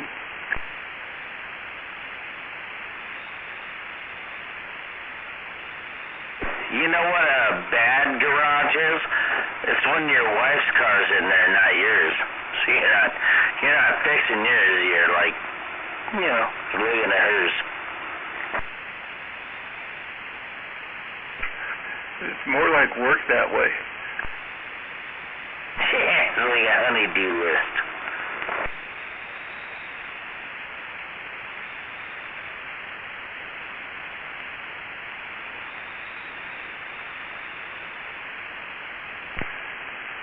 I recently just made a deal for a couple of Toyota pickups, and they're the years and body style that I desire over here, and both of them have been rolled over, and one of them is missing the engine, but both of the trucks have been rolled over by the same guy, drinking and driving, and they are some of the worst rolled over vehicles that I could even really imagine. This one that I picked up for drivetrain parts, engine and shit, I picked up just the other day, and there's not a good panel on the whole truck that isn't wiped out. I mean, everything. The roof is 2/3 caved in. I mean, every panel on the truck, that sucker rolled and spun and flipped and then like nosedive into something that just wiped the whole front end off it. God, I hope that's a good motor, but I'll find out. This guy walked away from 2 of these Toyota trucks drinking and driving. He got busted on the last one. I think he learned his lesson, but man. Hey, all I can say is I hope the frame is good, 'cause that's what you're working with right there. If the frame is straight, which I doubt, that's what you're working with right there. That's true, very true. I'm hoping to get the differentials and engine and transmission out of the one that I was just talking about that was just wiped out. Because I didn't see any suspension damage visibly, and it was a good running truck, so I want the differentials and motor and tranny out of that and some interior doodads.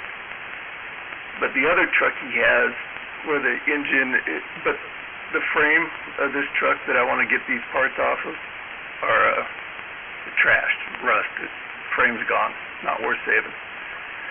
But the other truck that's missing the motor and tranny, no, it's missing the motor, not the tranny. Tranny's still in it, which is cool, 5 seats. But the other truck has a Toyota replacement frame that was just replaced like 5 years ago or something like that, with a brand new frame. And I'm hoping the frame in that one is good, because that truck doesn't look as mangled as this truck. So I'm hoping that one's good, and then out of the 2 trucks I will have a good frame. And that's what I'm after.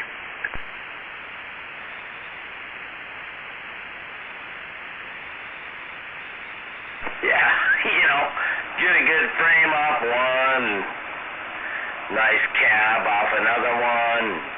Jesus, don't sound good though. It doesn't sound very promising, but man, hey, Wes, I wish you the best on that one. I'm hoping it comes out, because I've got another truck over here that I've been driving for, I don't know, going on 3 years now. Another Toyota truck that I bought used, and it was like a piece together truck from hell. You can tell everything's been swapped on it, and any repair that I've done on it has been with used parts. But I can't get the axle straight in this work truck I have.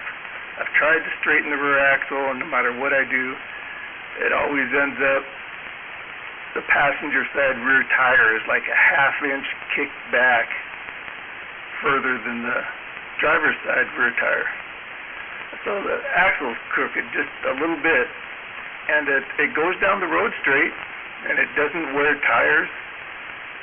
But if I'm on a wet road or like an icy road, say I'm on flat ground, if I spin the back end, it will always kick to the right. No, let me, when I say kick to the right, I said it wrong. It would always kick to the left. The back end will go swing towards the driver's side,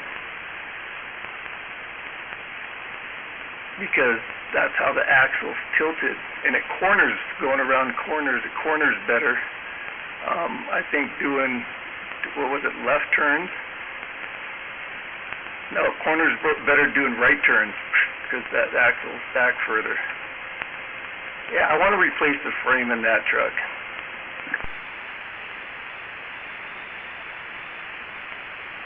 Yeah, Roger. Yeah, it's like one of the track bars. There's something's fucked up, and it's just not right. So yeah, I get you. It doesn't take much to make one of those. Doesn't take much to make one of those messed up. There's no, I mean, if you had a Heim joint or something in there, you could just like, twist it a couple turns or whatever. You'd be fine, but no. There ain't no Heim joints. Or maybe put a Heim joint in there.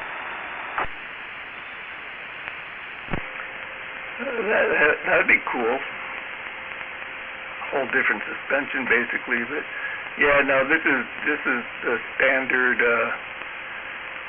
dual multi-pack leaf springs attached to hangers off the frame, and you know, just a rear end bolted to them.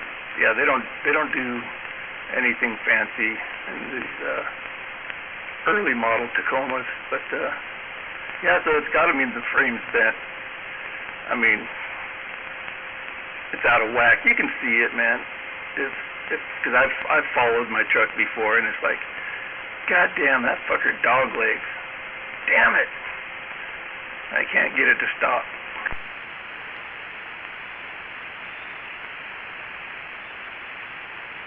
There's nothing I hate worse than seeing a truck like dog tracking down the highway, dude. That's bad. I know, right? It's like, fuck. And this sucker runs so good, so I gotta fix it. So hopefully this endeavor will work out for me. We'll see. Yeah, I never thought I'd be one of them guys, but here I am.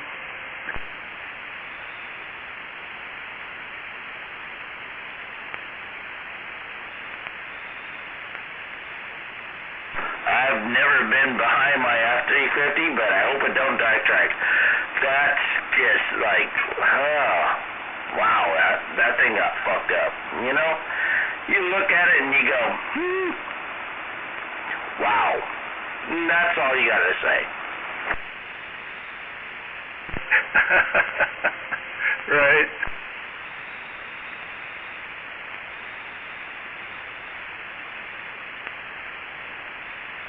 I got a 96 Ford F-350 that's, I think I'm the third owner on it. Man, I hope it. I've never been behind it, but I hope it don't do that.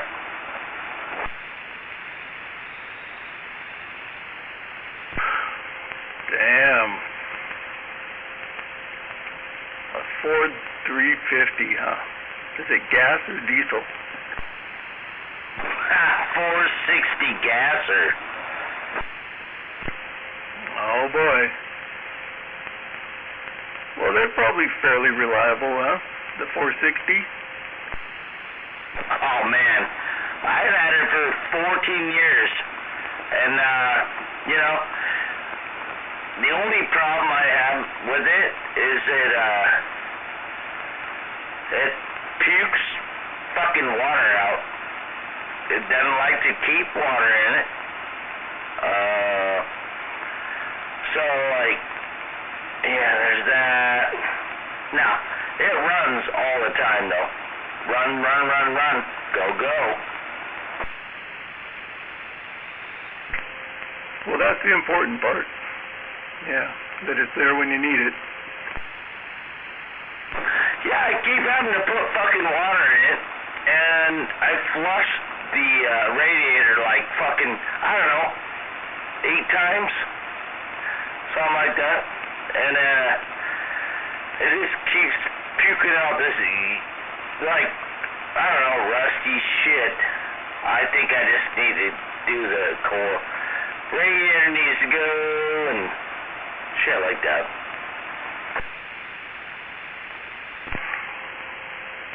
Yeah, you know, but that's a best case scenario.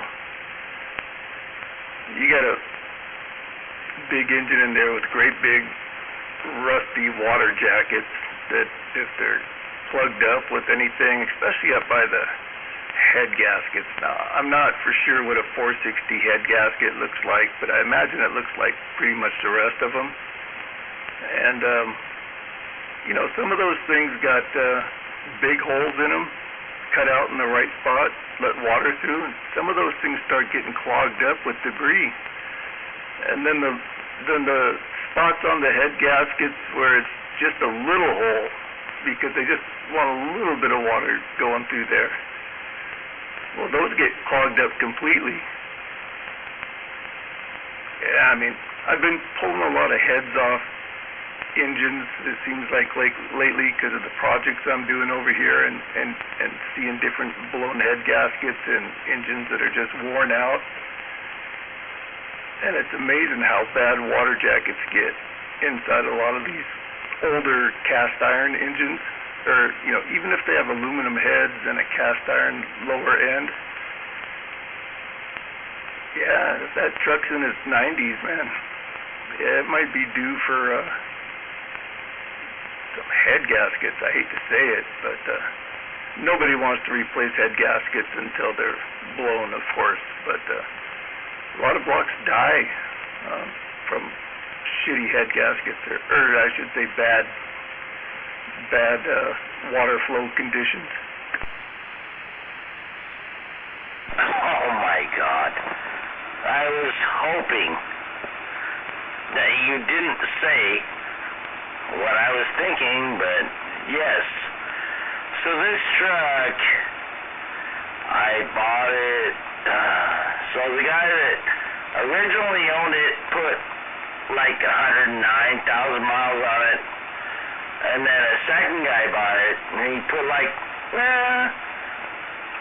30,000 miles on it, and then I bought it at like 140. And yeah, I know. It's fucking head gaskets. I know it is. I know it is. I'm waiting for it to blow up, but I'm just hoping it doesn't do it while I'm driving it. Yeah, I feel you. But you know what I've also learned about blown head gaskets here just recently with my new discoveries is a lot of people will get a blown head gasket. And it's not so bad they can't drive it and they don't know it. And they use it, or maybe they notice it's getting rougher or whatever, but they drive on it until they finally stop driving on it. And then they let the motor sit because they got to get around to fixing a head gasket. Okay, well, for the past 50 times, 100 times, the last owner drove that thing, wherever he parked it and let it sit is where that much water, you know, the length of the cylinder, the water level gets to sit there and erode into the cylinder. And that's because some people say, I'm just not using it for 6 months, or not using it for a year or whatever. It's just sitting on the side of the garage because it might have a blown head gasket. And then when you do get around to working on the darn thing, and you get the cylinder heads pulled off, and you look down in there and you go, oh fuck, this cylinder's trashed because all that water getting in there, even if it's just a little bit, it's steam cleaning the piston rings, and it's washing the grease or the oil off the cylinder walls. Now that one cylinder's gouging into the cylinder because it doesn't have proper lubrication, and once the gouging starts, it don't stop.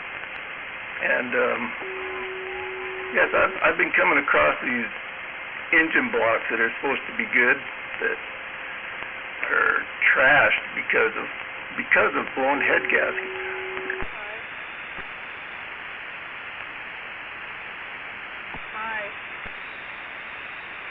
Dude, holy shit. So, I'm sitting on a time bomb right here, basically. What were you saying?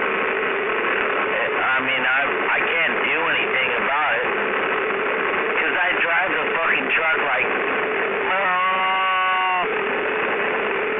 once a month. And it's really loud. Well, this is what you can do. You can find a way to look down into the spark plug hole and inspect the top of all 8 pistons. Just inspect them suckers. You got to rent or borrow one of them optical tools to do it. But you just take the time and pull your spark plugs and look down in there really good. And if you got damaged from water, you'll see perhaps antifreeze sitting right on top of your piston. Or if you look down in there and this piston's black and carboned up, and this piston's black and carboned up, and this piston's like fucking, whoa, this piston's really clean, right? You look at it and it's just a nice gray surface on it, but there's no carbon on the piston. And the rest of the pistons got that just tells you that that's the cylinder, that the nicest looking cylinder is giving you the problem. Because it's, water's getting in there and it's blowing the carbon out of it. Yeah, there's easy ways you can take a look. If you don't see any water in there, or scoring on your cylinder walls, or, weird, clean pistons, then I'd say if you have a blown head gasket, then your head gasket's probably blown to the outside of the block, or something like that, and I wouldn't even worry about that so much. Except for the overheating part, that kind of sucks, but, yeah, as long as it's not damaging your cylinders, or getting in your oil, that's the important part.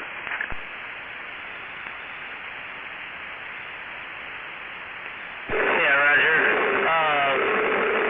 The weird part is that it's eating water, man. It's like sucking water.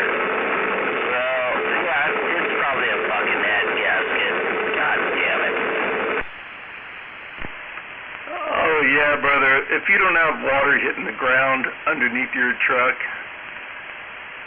and if there's no water on the ground, no steam in the air, and you're still losing water, check your oil. If your oil's good, then you know it's your cylinder head gasket and it's blowing on the inside of your engine.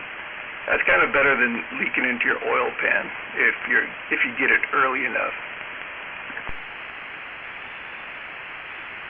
Yeah, a lot of times it'll break between a water jacket and exhaust jacket. And then you can get lucky and it'll last for a while, but head gaskets aren't really expensive and they ain't hard to do, especially in a big ass V8 like that. Well, dude, it's weird because the water goes away, and then I run the water in my engine, my oil pan, and all that shit's clean. It's not foamy, If you get that weird shit in there, it's not foamy. The oil is nice and it looks like oil. So, where the fuck? Yeah, it is definitely a head gasket, though.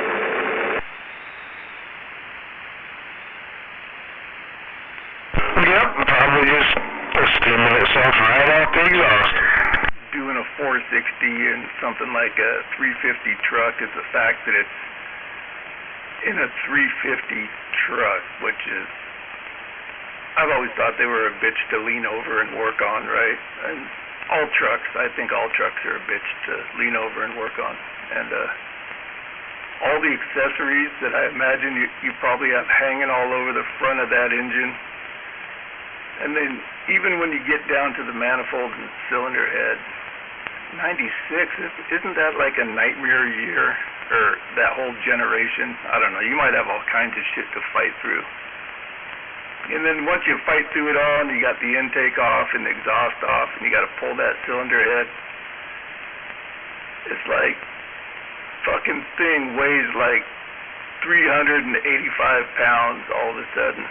You got to lug that off the engine and get it up over that fender. Then you got to do the other side because you can't just do one side, man. You can't.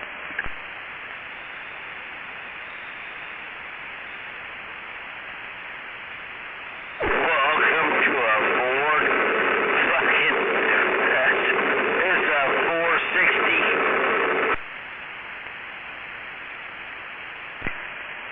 Yep. But hey, man, you get in there, you take care of the damage before it's done, and if you got a solid motor, it's just going to keep on going.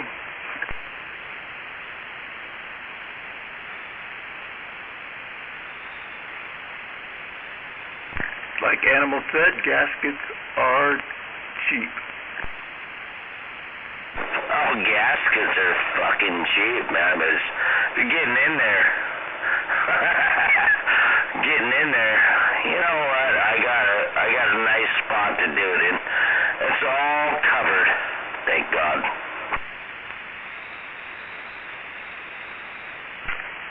Oh, good deal.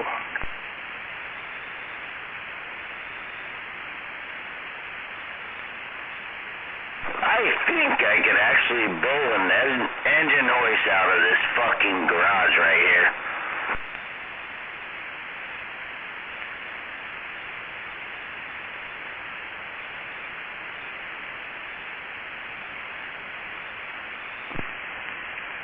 I think engines are cool. I like building engines, playing with engines and shit, you know, fixing them up, but yeah, I don't really dig repairing them, right?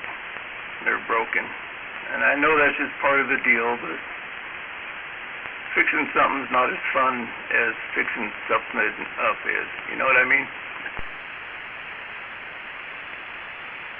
Yeah, well, it's never as fun as like, oh, okay, I want to build this engine to go in this truck, as to like, this shit's broke, and I gotta make it work better. Yeah, Dan? I really enjoyed doing a swap on the Denali. Didn't have to really do nothing but swap over all the accessories. That was nice. Yeah, true. I bet you Denali would be a whole rat's nest of belts and pulleys. Do you have a big main drive belt in that, or do you have like 3 or 4 belts doing different stuff? Oh, just a main serpentine and then one short belt that only controls the AC down off the bottom of the crank. You know, I used to never care much for the serpentine belts, but I'm actually kind of getting used to them a little bit, and they're kind of cool in a lot of ways. Yeah, serpentine belt. Shit, I did the swap in that 86 Bronco, and then I put it to a 90 Bronco. And that was all like a main serpentine belt, and I had to figure all that shit out, man.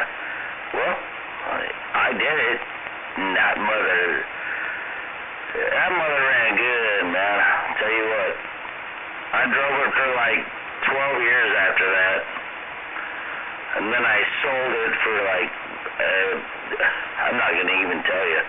I sold it for way too not enough money.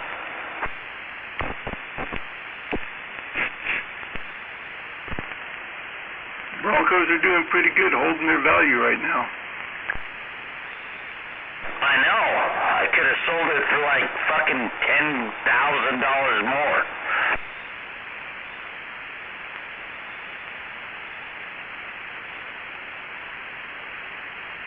Let's just say I lost my ass on that one. Alright? Sit here and fucking cry.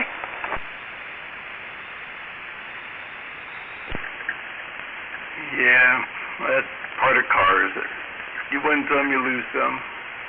Yeah.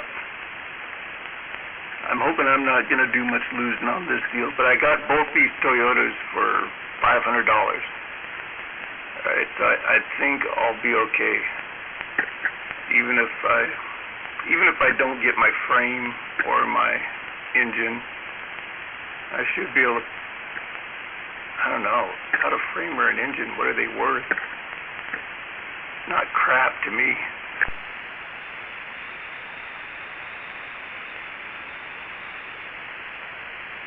I won't lose out my $500 though. I'll do okay. Yeah, definitely. Oh, well, there you go, Westside. You're not gonna lose out, man. Yeah, $500 for 2 fucked up trucks. I don't think you're doing too bad.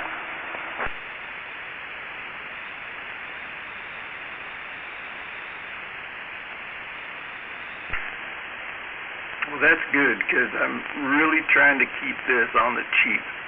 You know, I want to get a good work truck, inexpensive.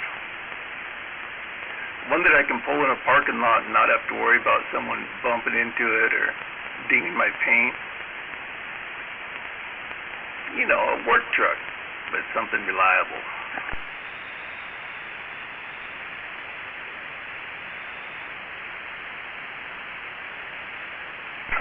I don't know. I don't use a work truck like you guys use a work truck, though. I'm just talking about getting back and forth to a work truck or taking the garbage out or something. Not like jagging down with tons of weight and running all over town.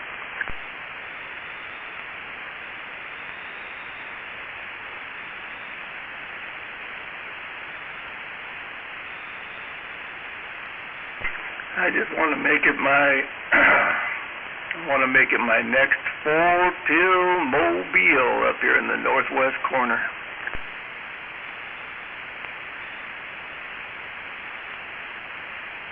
Hell yeah.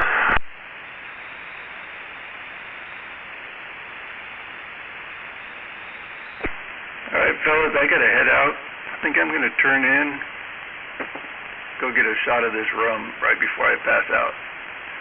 And it was good talking to you, Ridge Runner, Animal, and we'll catch you guys later.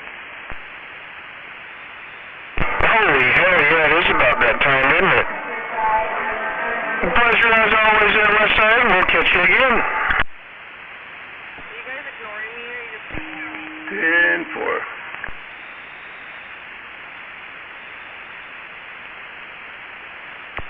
Quack, quack, quack. Hey, Ridge Runner, fix that head gasket, man. Yeah, I know it sucks. Gotta fix it. Catch y'all later.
What the fuck?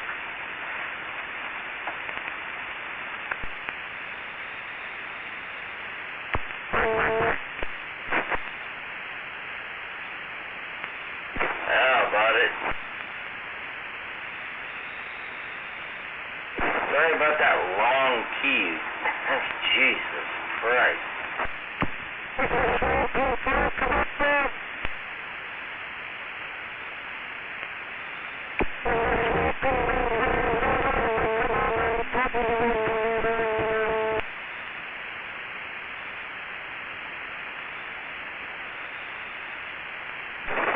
Hello?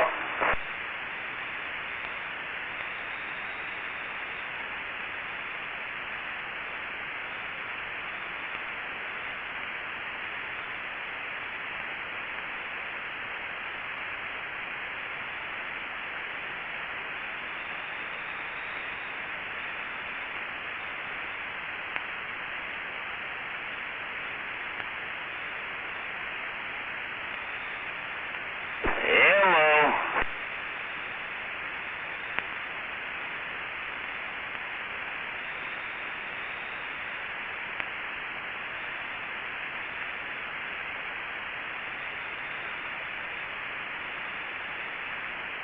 I'm out at West Side. Hey, West Side, you still out there?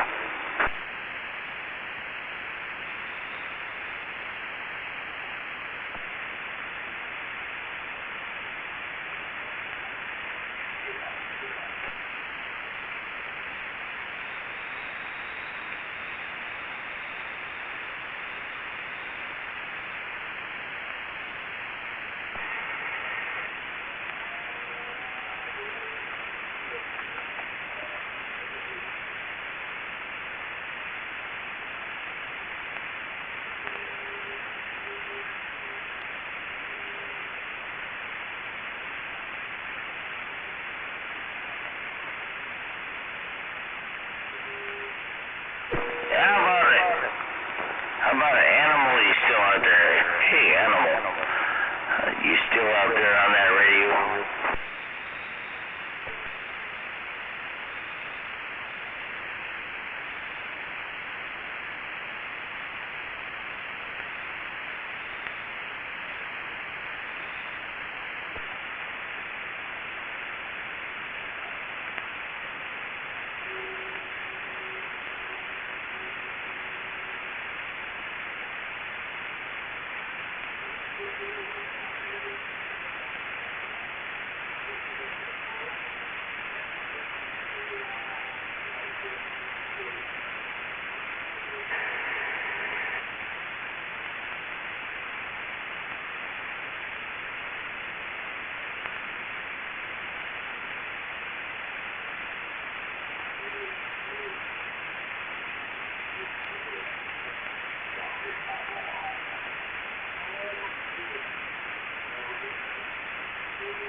Two people out there in the distance. How about it? Ranger Runner waving. Lake Taps, Washington.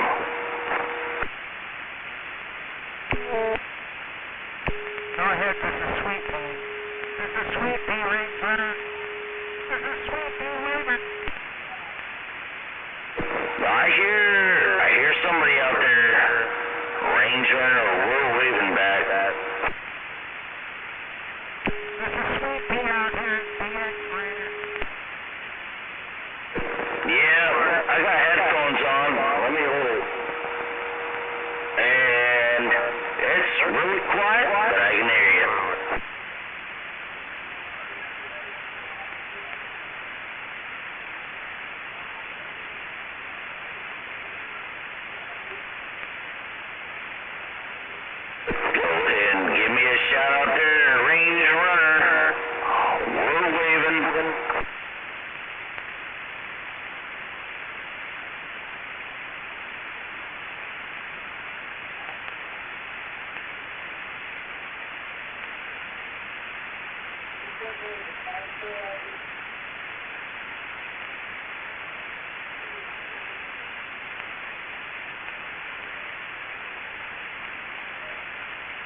Well, shit.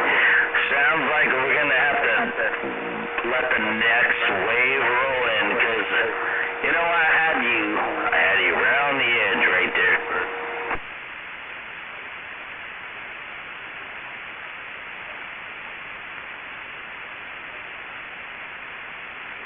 Let it roll.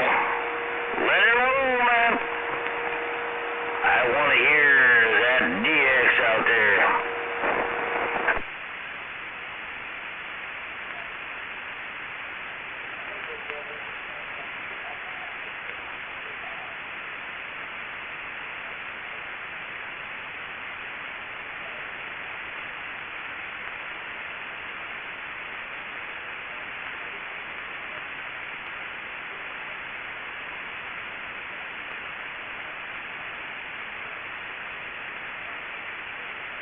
Where did my locals go out there? West Side and Animal, where the hell did he go?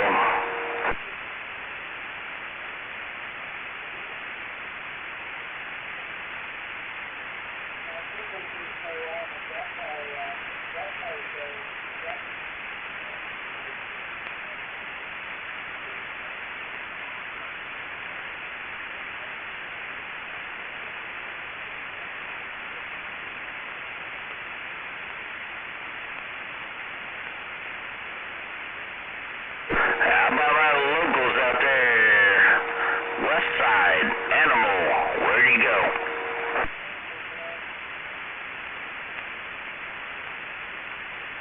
How about it, West Side and Animal, where'd you guys go?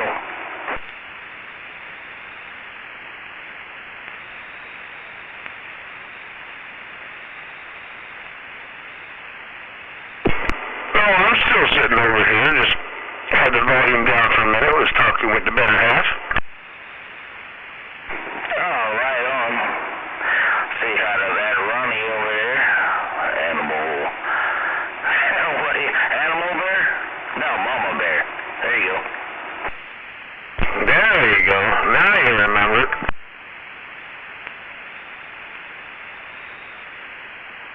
How's that leg there, baby girl?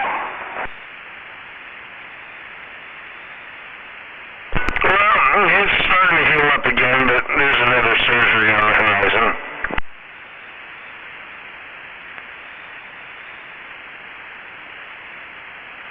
God damn it. Well, that sucks. Well, here we are. Surgery, guys. We're gonna go there. Oh, yeah. Now, she slipped and fell down the steps a couple weeks back, and it tore it up a little, so now they want to go back in and fix it again. Well, that sucks. That sucks some ass right there. God damn it. Hey, Mama. Well, I wish you the best over here. And she said, thank you, and I'm not happy either. Roger and Roger.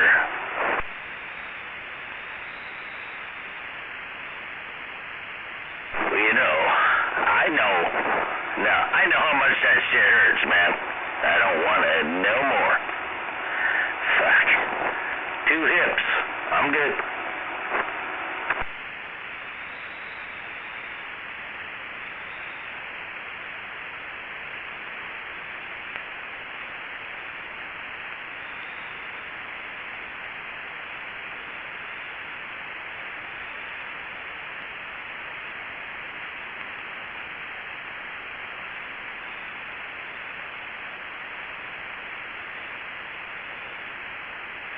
Man, it got quiet out here. Yes, I'm going to bed.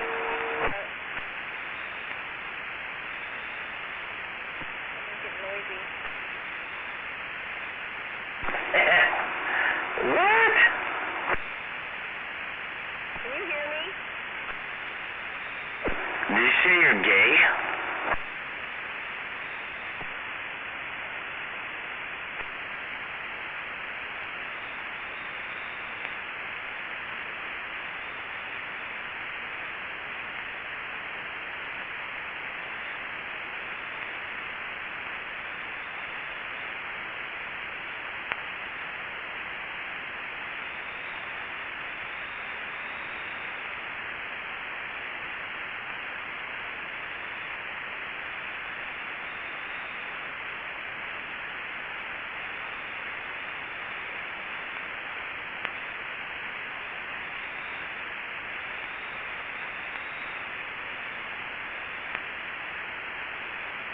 How about a break on an early morning radio check?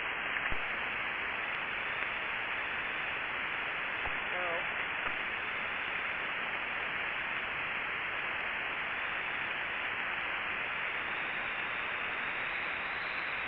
Yeah, go ahead, radio check. Hey, Roger, I like to check every once in a while, make sure this little box is still working. I appreciate it. I need to see if my box is going. Oh, yeah? 10, Roger. Range runner says it's running good, man. Range runner, skipper waving a hand. And I thank you, kind sir. You betcha, skipper. Have a good night, man. You as well, brother. Enjoy your weekend. Check.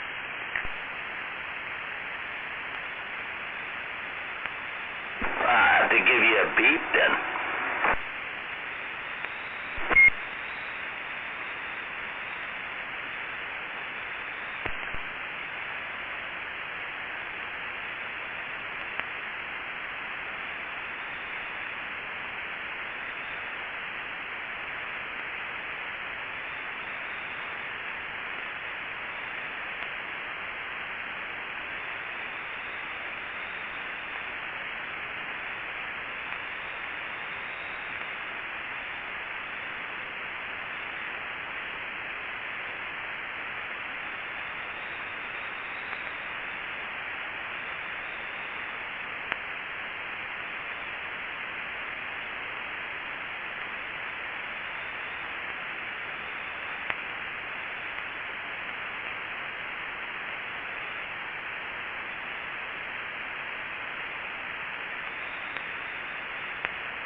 1, 2, 3.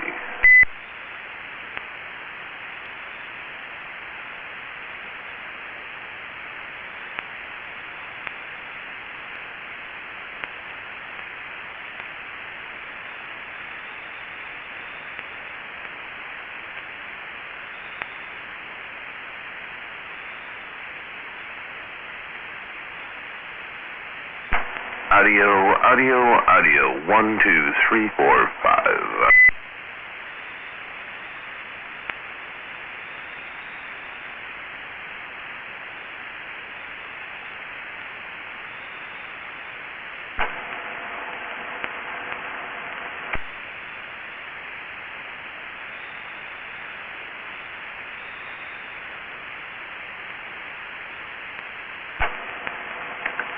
Swing, swing, swing. Swing, swang, swung. How about it?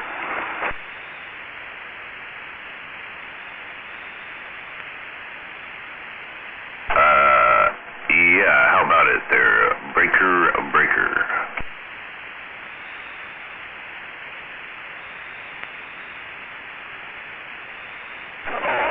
There's breakers here now? Range runner waving.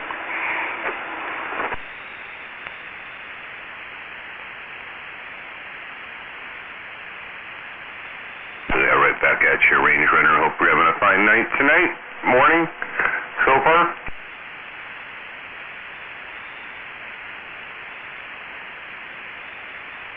Well, yeah, you know, we do what we can do.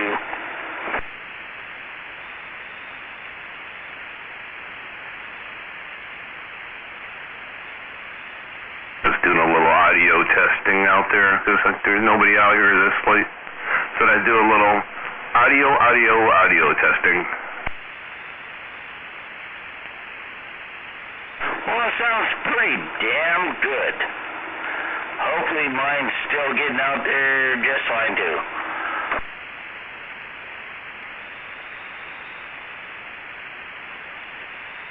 Oh, yeah, of course. You're a Range Runner, man. Everybody knows who you are when you key up.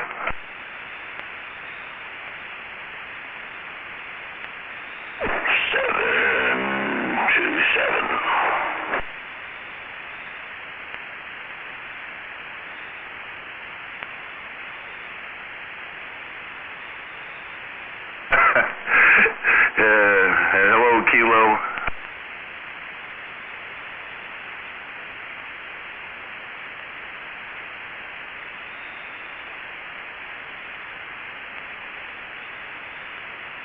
I hear no damn 45 kilo out there, man. I don't hear him.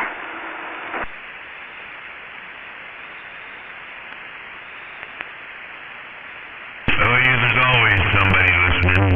Up the gate and... There's always somebody listening. Somewhere.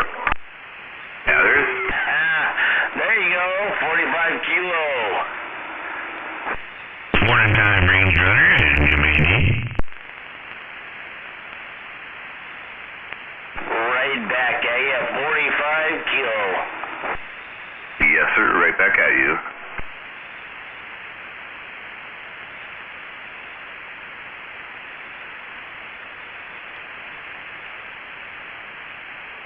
Well, now the cat wants out, so we will talk at everyone later. Thank you, and bye-bye. Bye-bye.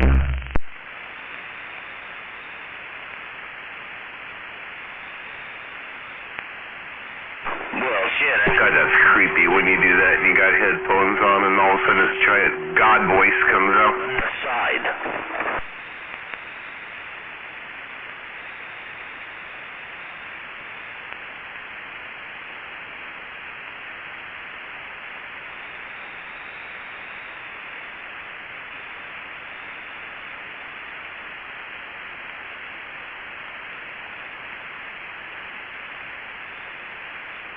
Yeah, I bought a 45. You still out there, man? Yeah, I'm here, Range Runner. I just, good timing, I guess.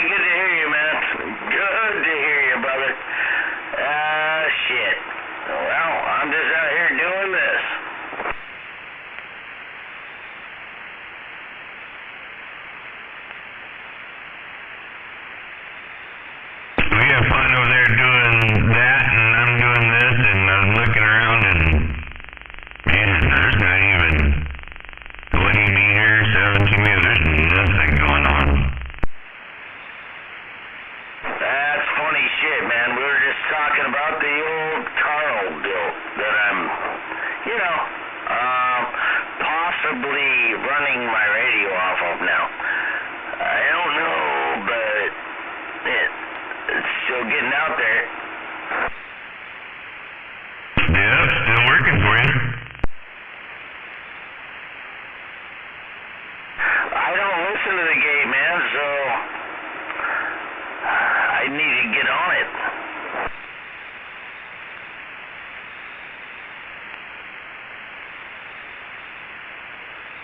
It's there for you. If you didn't use it, it ain't my fault.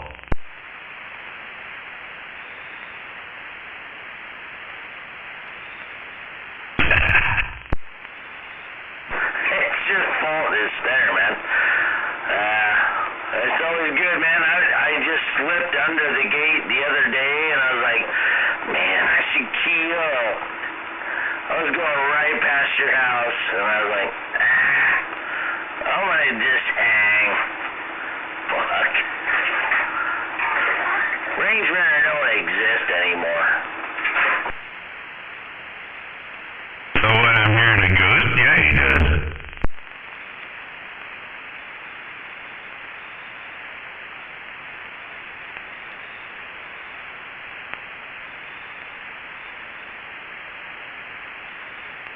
Oh, you that one guy?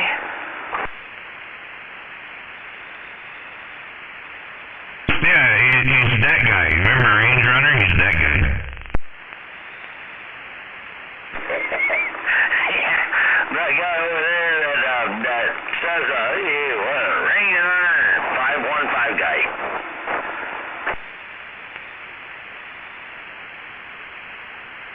Yeah, we have a good one, Range Runner, hanging out here. So, that was going good to hear you, though. It's been a while.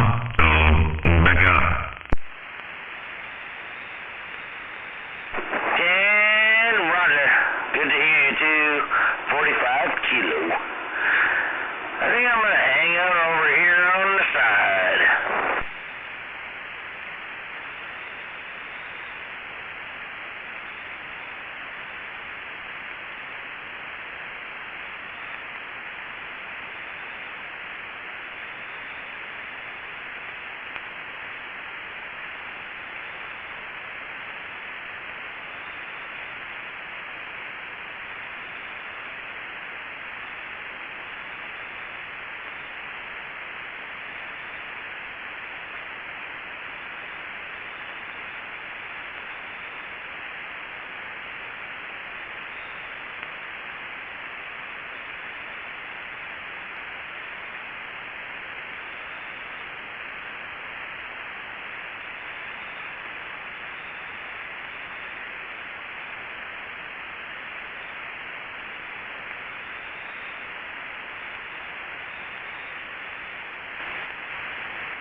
stay a bit. Good night. And well, I do like to say this part. You guys have a good night. Sleep good, and I'll talk to you tomorrow.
tell you, since I've been riding bicycle, I've been sleeping better.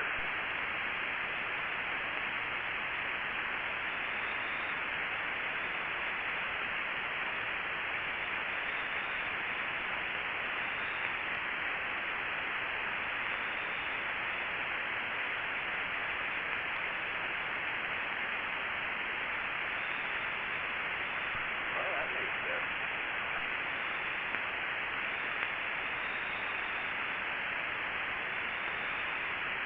Well, we'll pick those up yesterday, Gunner.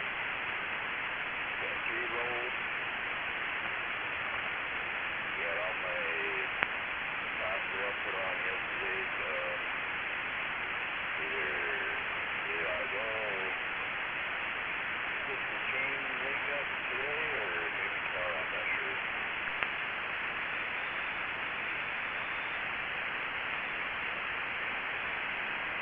You're almost done then. Yeah. I still got to locate gates. I'm not too about doing work this second.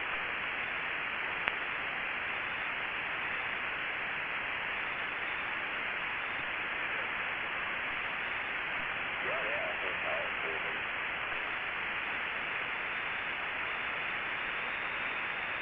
Zinc plated or vinyl coated? Galvanized. How's your zinc plated? Yeah. Yep. Actually, it's kind of weird. That store over there, I'm gonna start going to that one. Those are normal people. Got a bunch of lip charts.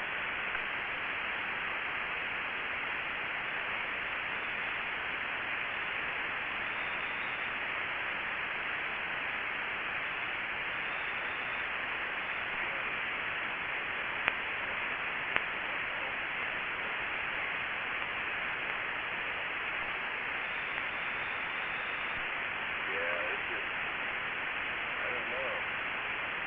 Bunch of them standing around getting paid to do nothing. Store? Lowe's in Olympia. Alright. Not to mention, I guess, I don't know what the deal was, them having a heart attack on the guy carrying a concealed weapon. I don't understand that. They noticed you had one on you? No, they were freaking out because some other guy supposedly had a gun underneath his coat. Some girl could see it through his coat. And they were calling around the store looking for him or whatever. I don't know, I'm sitting standing right next to him, cracking a gun. Man, good thing you guys don't know I'm cracking one.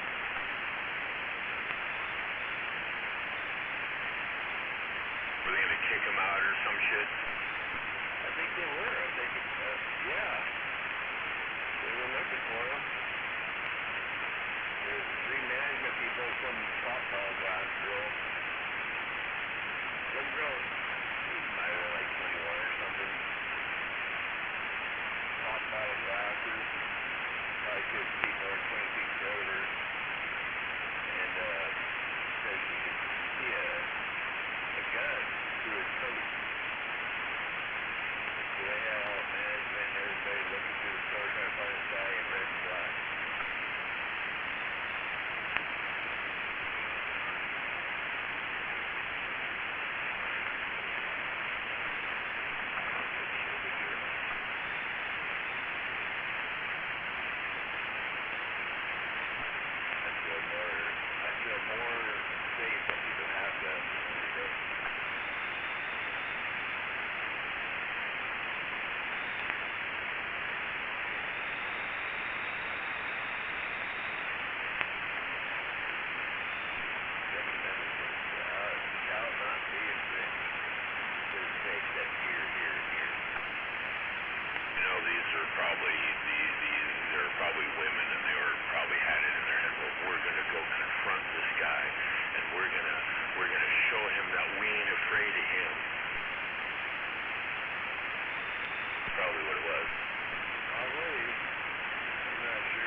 thing or something.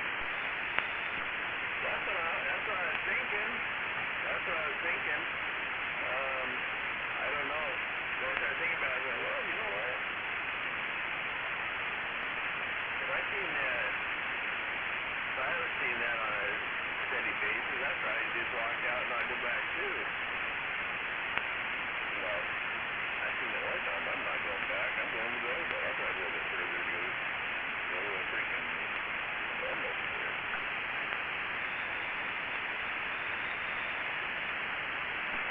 Yeah, I looked at that other store and everybody had smiles on their face. There's a guy sitting there, had one of those price checkers like this, and he's doing something. And I asked him, I said, hey, can you help me put these on the cart? Oh, sure. Sets his little machine thing down, he pops a couple on, he goes, well, you're going to need help getting them off the cart? I'm like, that'd be nice. I don't know if there's somebody at the other end or not. And they go, here, I'll go with you. Walk all the way to the other end of the store with me, wait for me to check out, and then freaking help to load it onto the truck. You know? He wasn't afraid to work. Right. That's you ain't gonna get that if you want to work here. You'd be doing just to get you're doing good just to get somebody to check you out.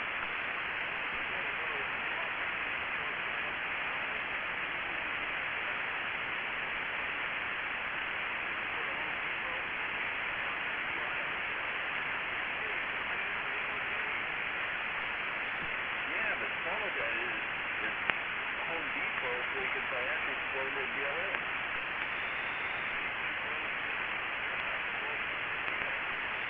I didn't know that. That makes sense. Well, I know I never wore a mask in Lowe's, and Home Depot wouldn't let you in.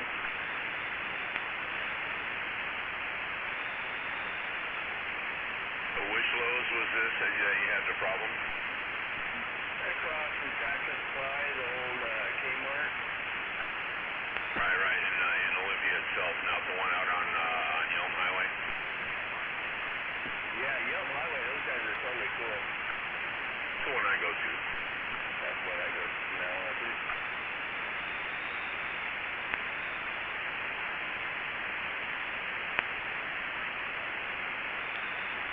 Now, granted, the people in Olympia, those employees are like 20, maybe just 25, and the one over on Yelm, they're 45 to 50.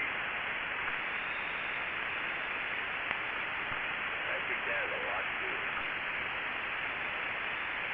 Yeah, the Olympia one has, or the Martin Way one has a lot of wokey people in there.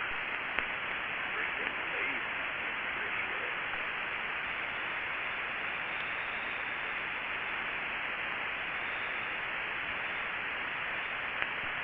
Yeah, some guy, I was getting odds and ends, and then he came up and asked me, probably 20 years old or something, hey, can I help you guys find something? I'm like, yeah, I'm wondering about chain linking. You guys can order chain linking or something for me. And, oh, just a minute. Just on his phone, and he's sitting there trying to waste my time. He doesn't know the difference between chain linking and a chain link gate. He's trying to quote me prices on gates. I'm like, no, I need the chain linking that goes on the fence. He doesn't know the difference.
right there.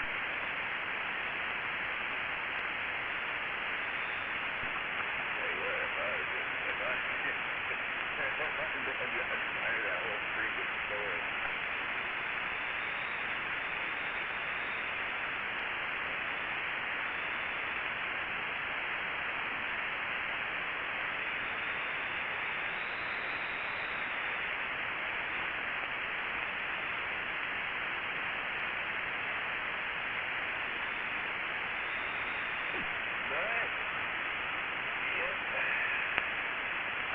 Appreciate that tip. Went over, got that chain link down, got everything to finish it up, got that gate. Worst comes to worst, I'll just call that company there in Portland and see if they're still alive. And if they are, I'll just drive all the way there and get it again. Oh yeah. Like you said, the phone most of the time won't let you do it either way.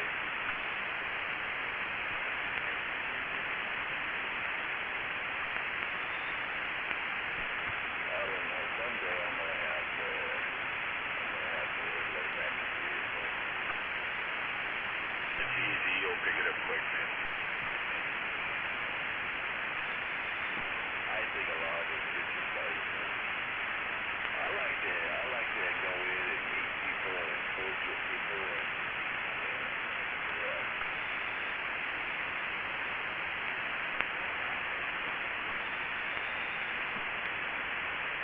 You know, I have an old laptop. All I ever use it for is, and all I know how to do with it is download pictures. I have it for taking pictures off my game cameras.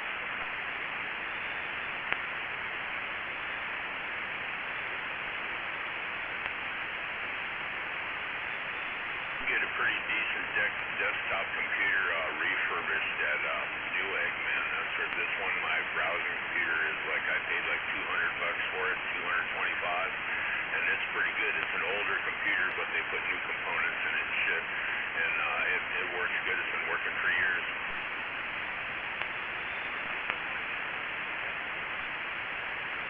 Newegg, is that online or is that a store nearby?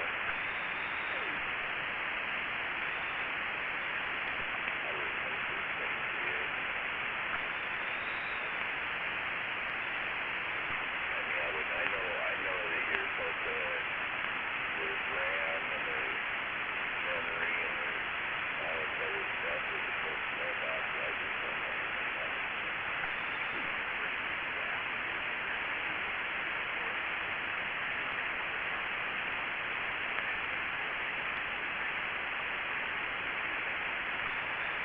Right, I didn't buy it for a browsing computer. I just bought a simple computer, a simple one. All I would need is like, I use my phone.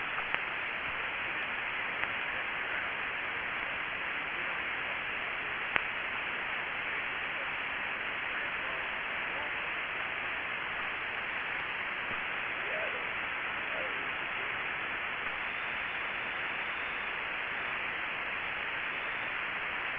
Like I had a PS3 out back to brand new that it's never used. That's right, a $300 computer from Walmart will get the job done.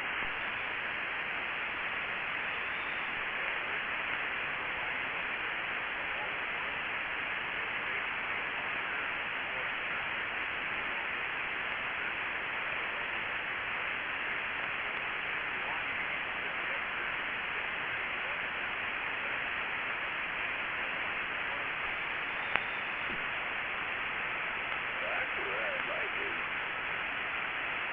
I know Josh Finley, he's got one that he just sits on his couch, and he has a keyboard mouse thing that just runs right off his TV. Get a computer and plug it into your TV.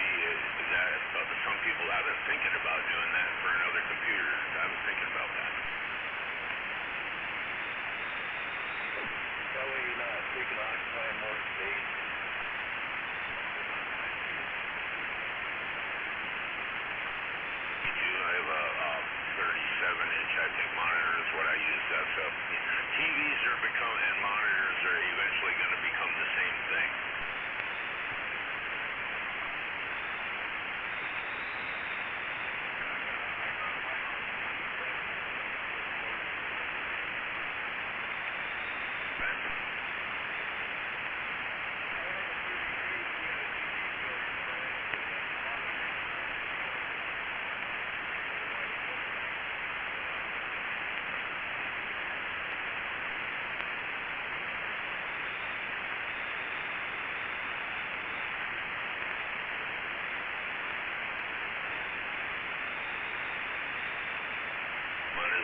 and you put it in there, and you go VGA.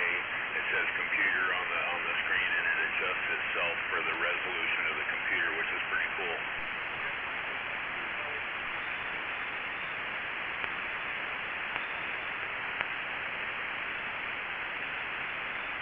We paid like what was it, $160-some for it at Wally World.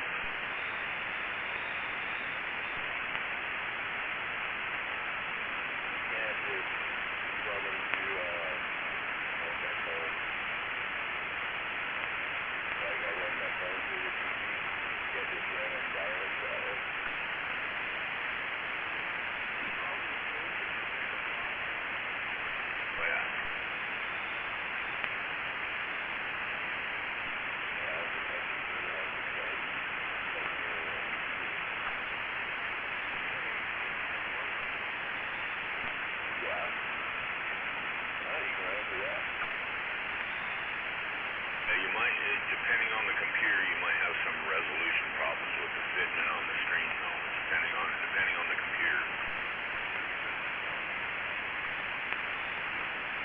HDMI works a little different. It's like they have set resolutions for HDMI, and you have to be within one of those. And sometimes the computers won't adjust to the TV if you go on HDMI.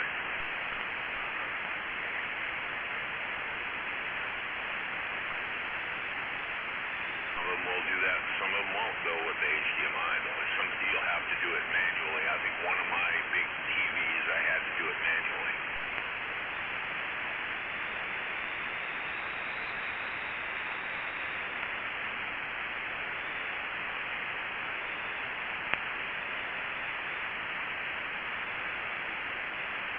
I could set that up. I could set it up for subwoofer.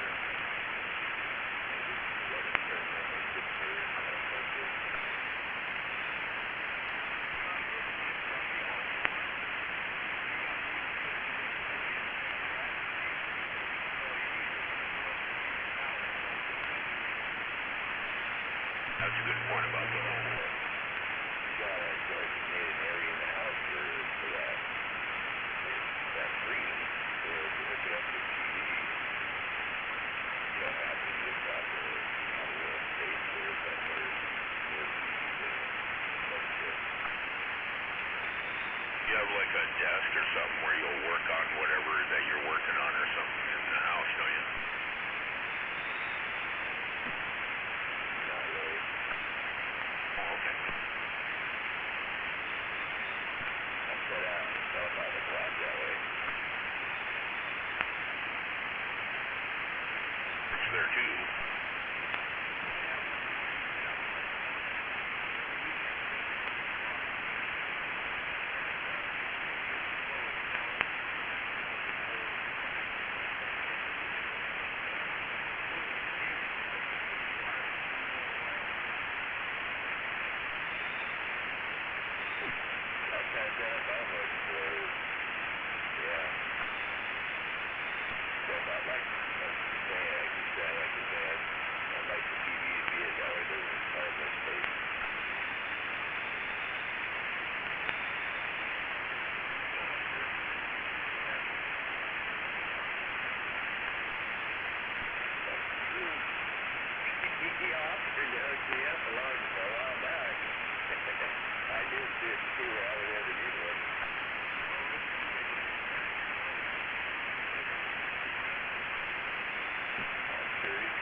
That's way more convenient.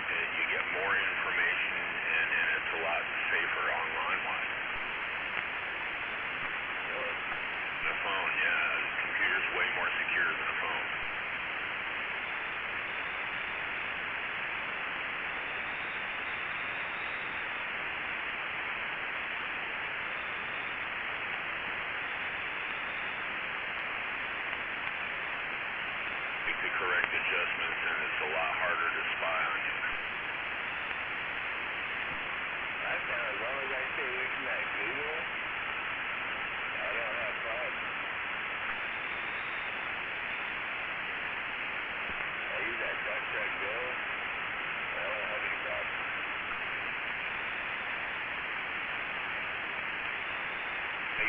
Go as well. It's the best one out there, but man, it's still not safe.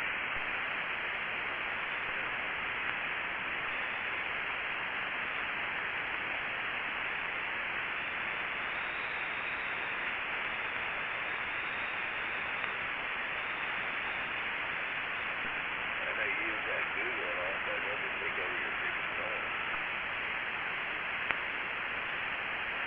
Sure. Oh, I got my gun cards yesterday too.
stuff is on the same route.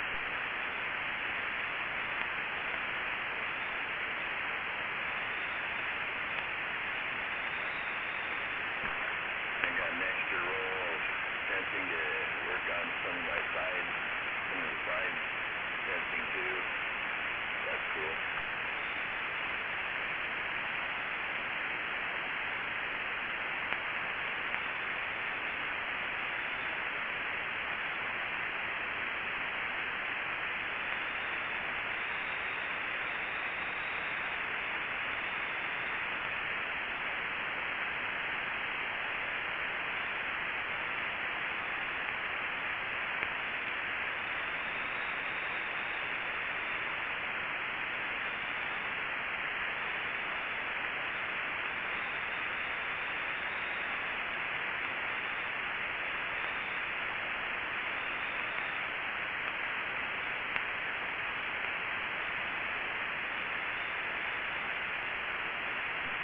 I can't believe that nobody wanted to do this, man.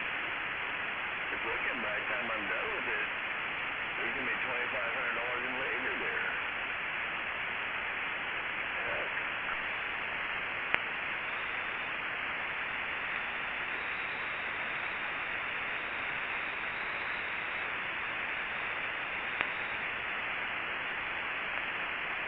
I want to see how long it takes me to put together this AR-15 rifle here.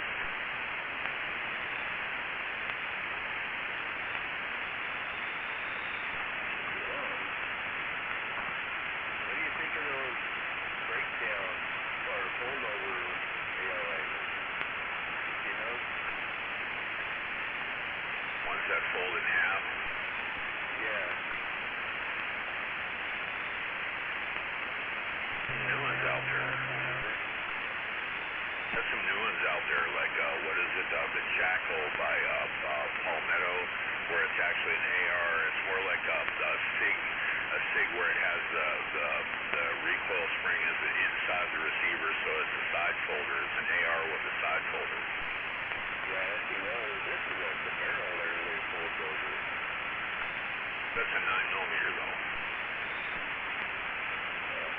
I was looking at a 5.56 that on the left side of the rifle, where the barrel connects to the receiver, there's a like bar-like thing there that you pull on, and it just pops just like softwood. It just pops over, the whole thing just lays down right on the receiver. There's new guns out there that I haven't really paid attention to lately. It'd be sick, but it would definitely compact it.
I'll be back in a second.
Something I'd like to get. I'd like to play around with, but I don't think I'd want them coming to my doorstep. Might be some triggers for the road.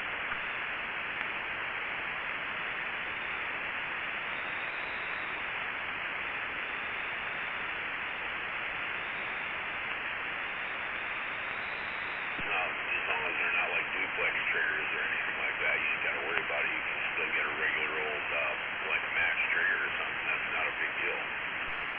Yeah, I have brand new kits in there for that.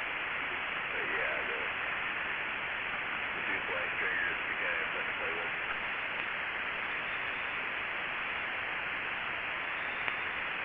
My trigger finger works fast enough. This is true. They run normal.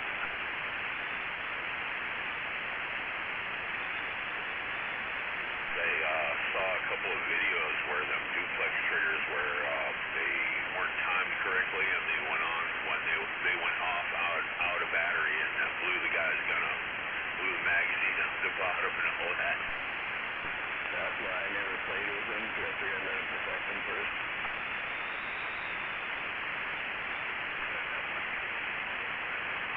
Yeah. I remember when those guys up there in Gilmer were playing with them.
desk without moving the glass too, so.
Trigger guard first up. I got the flat regular one, I got the Magpul extended one, and then I have the jungle trigger guard, or not the jungle, the winter trigger guard, the extra extended. I'm going to go with the winter trigger guard.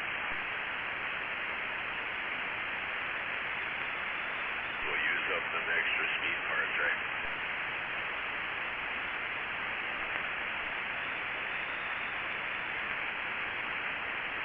I was watching these videos yesterday of these libtards. They're getting all their stuff repossessed and evicted and all this kind of stuff, and they're sitting there screaming, no. The government had a good faith thing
so it holds the pin in there, and you can put it right in there, and then it starts the pin, and then you use a pin punch to finish it.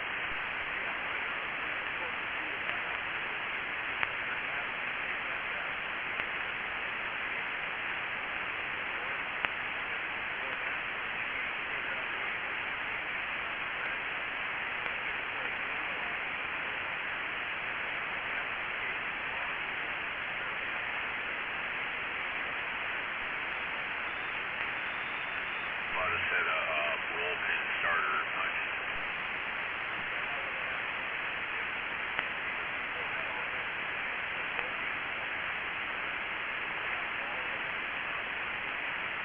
Yeah.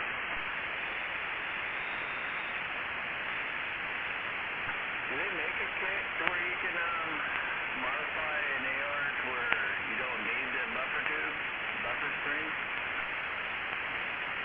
Yeah, but you have to extend the buttstock before you can fire it.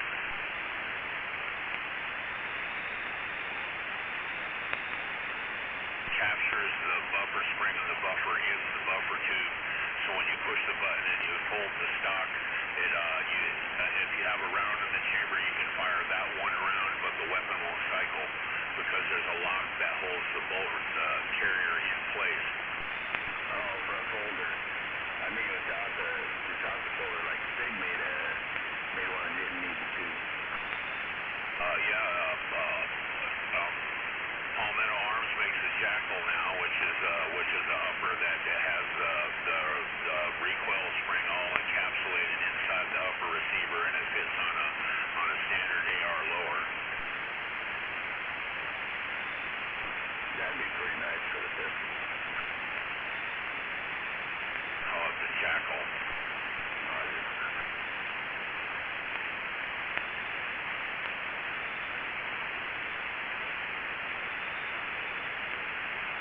Came out this year, too. Does it have the option that you can put a buttstock on it or not? Oh yeah, it's got a vertical pick rail on the very back of the receiver where your folding knuckle would be. There's a vertical pick rail there. Roger.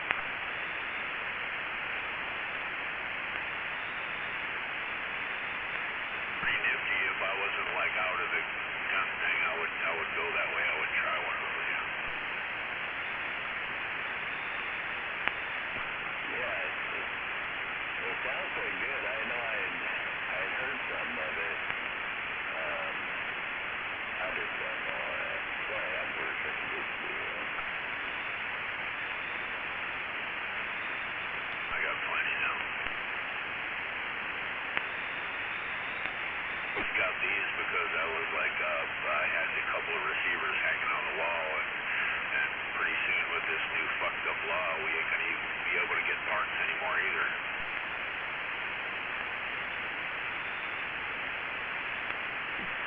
Yep.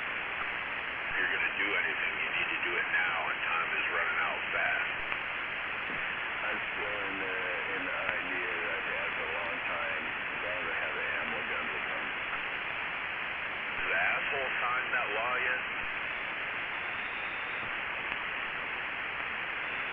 We'd hear about it if he did, because they're gonna have a big old celebration there.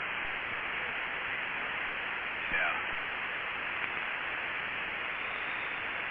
But as an immediate execution thing to it, where it goes into effect as soon as that asswipe signs it.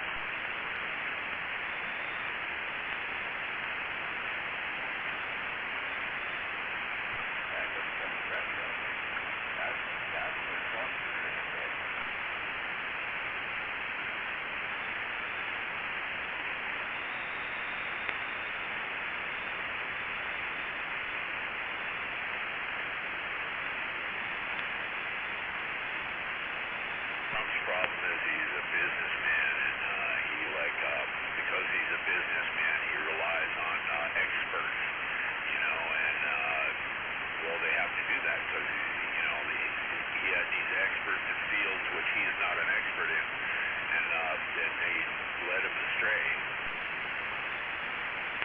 The problem is all politicians are corrupt, and we have to depend on politicians. So-called expert that were recommended to him by politicians.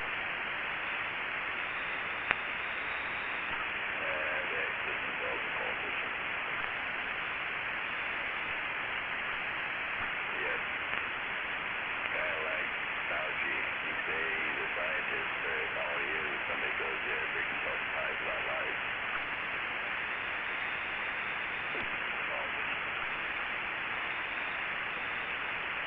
Generals screwed him over too, and I mean his chief of staff and all this. This is a military general, and they were doing all the time.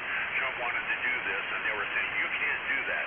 Yes, you fucking can, you know. And they were saying no, you couldn't do that. You couldn't do this. You couldn't do this, right? What a load of shit, man! Fucking traitorous bastards.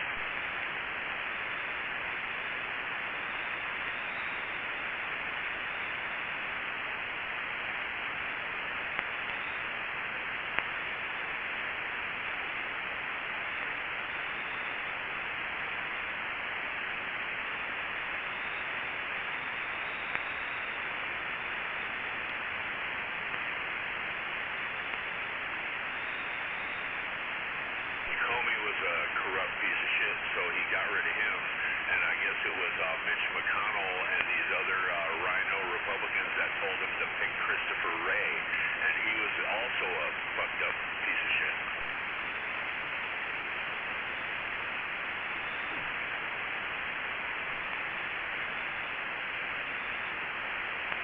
Me too.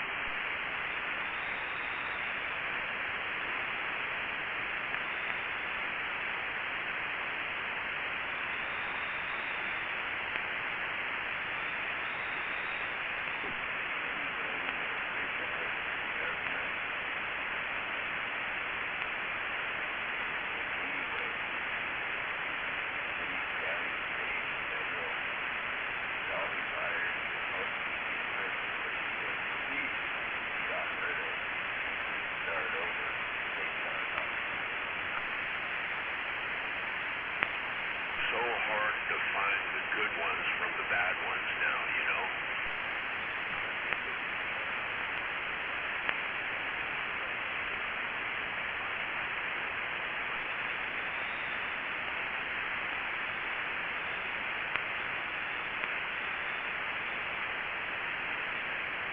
Then there's the good ones that start out good and they get up there and they get a taste of influence and they get a taste of power and yeah, they become corrupt, you know, and that happens a lot.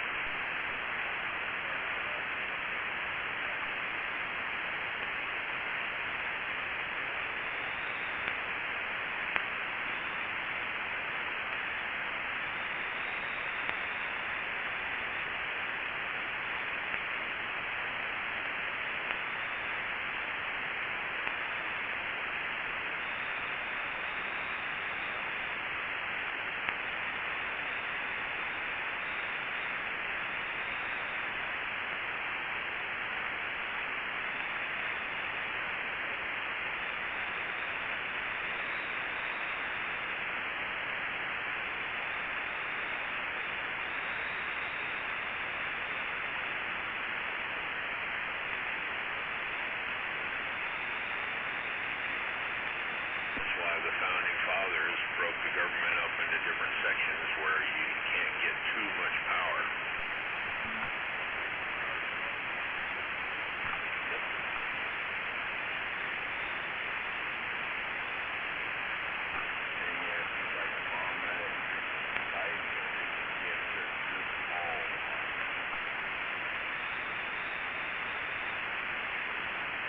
And the founding fathers were pretty smart dudes, man, way ahead of their time.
Actually, the parliamentary government in England is older, because since the Magna Carta, when they removed the divine rule of the king in England and they made him create a parliament that could deny the king's will. So this was a step before us. Way before, a couple hundred years before the Declaration of Independence. They had the English Civil Wars and shit that came after the Magna Carta, where the people who wanted the king to retain power versus the people who wanted parliamentary government, and they went through that whole cycle for a couple hundred years, man.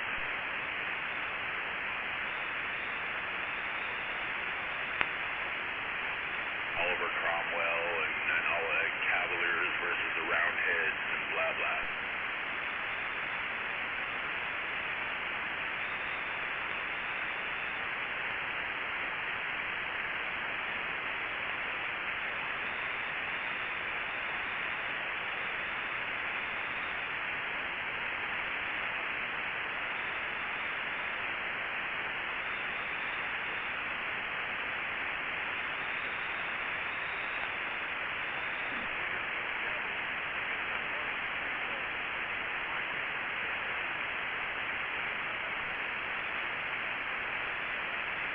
After the Civil Wars.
Constitution has been the example that most of the other governments of the world have followed when they established their own governments. The Constitution and the Declaration of Independence are the examples that they use.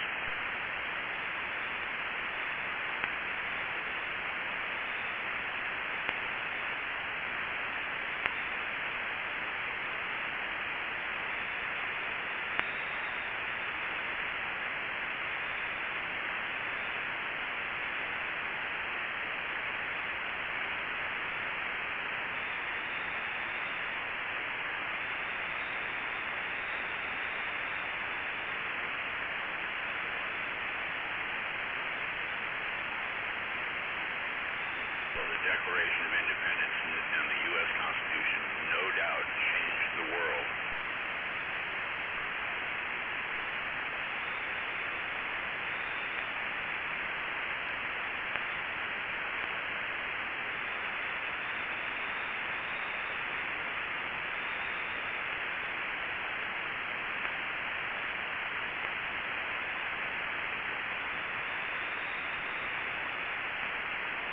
I don't know. I think there have been countries like ours before, and they're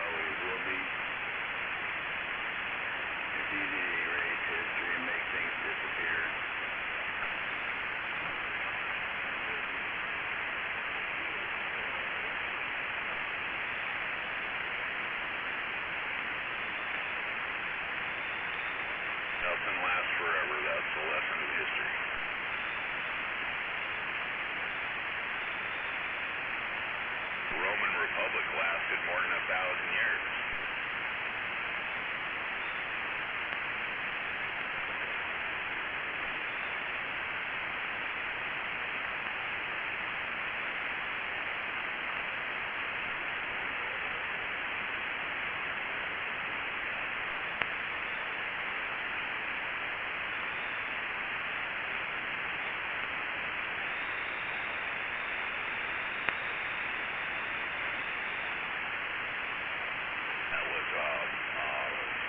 The death of Julius Caesar, and then the Great Roman Civil War, and then it became an empire. Three guys fought it out, and the guy who came on and sat on top was Augustus Caesar, which he took the name of his uncle, Caesar, and they became an empire, which lasted another 1,000 years.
frills me, and they slide the D10 in, works every time.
up out to like 800 yards.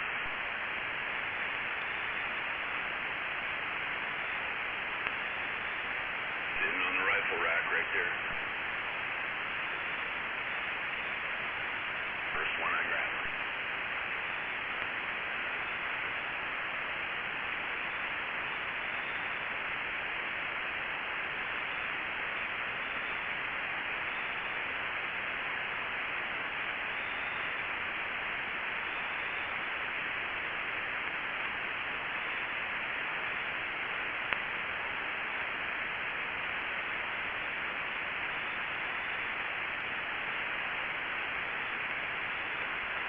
There is some odd proprietary stuff in that rifle though, like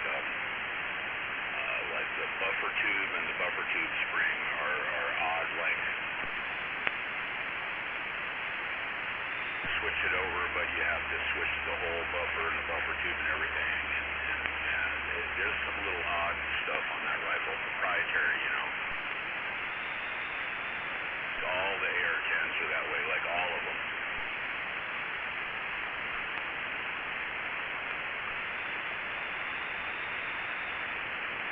Little differences in each one, yeah, they do that shit on purpose.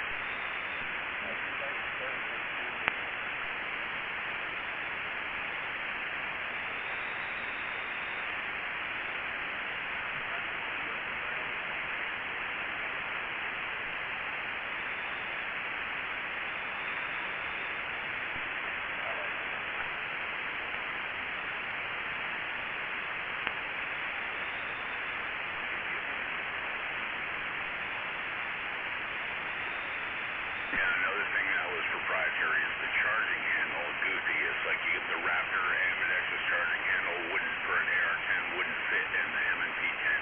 They had to make another one specific for M&P-10.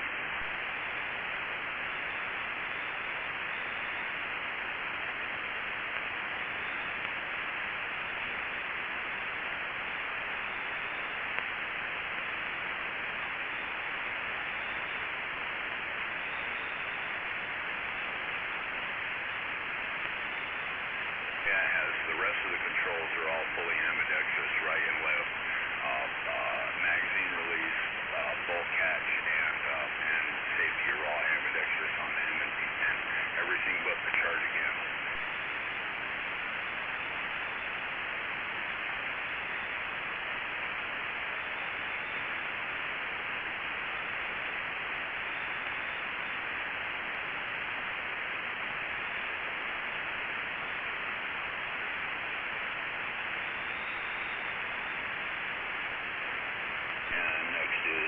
Ambidextrous safety and detent pin and grip. We'll rummage up a grip here.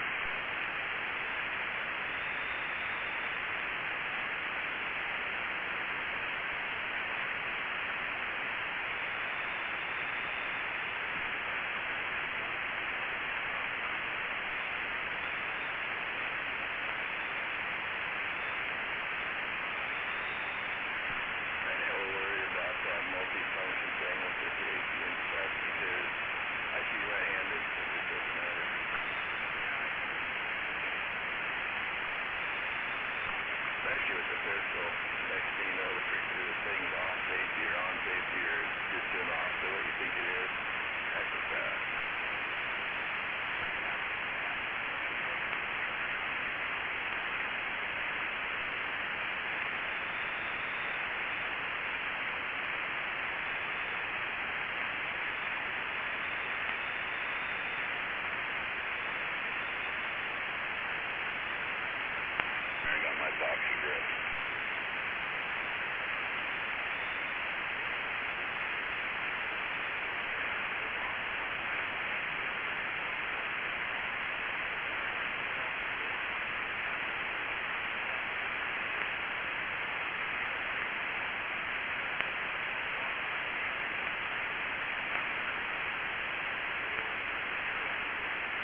that came out of Britain. Since there's that freaking law, they're all looking for air rifles that would kill.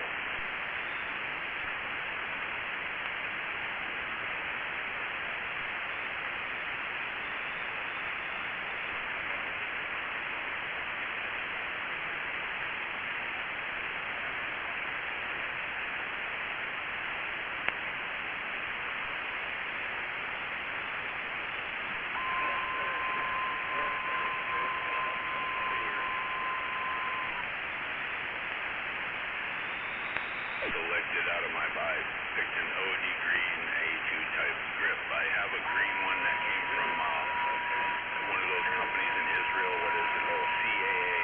And it's a nice grip. It's got a more rounded profile. It's got a shelf for your trigger finger and a little shelf for your thumb. And it's actually a nice grip, but it's got that freaking Israeli green color to it. Damn.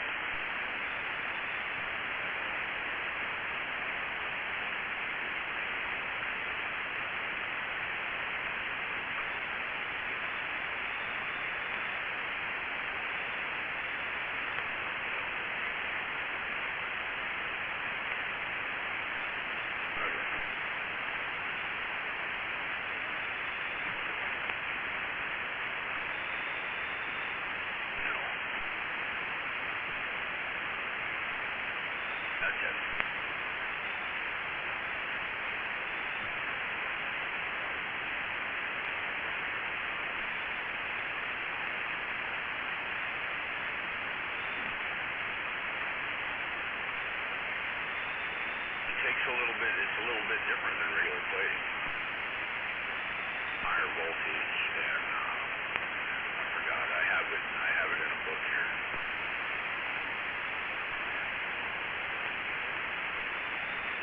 I have a gun that needs some parts done that too.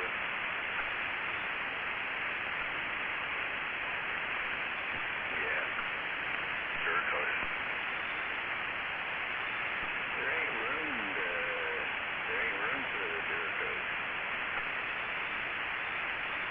There ain't room for it.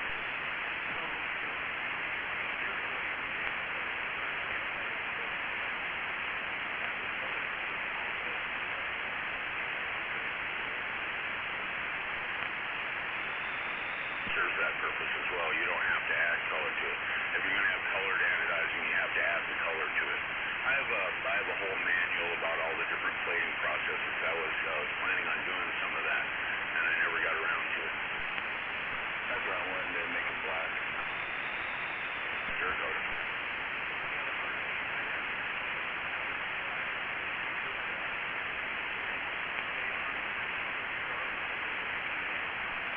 Right.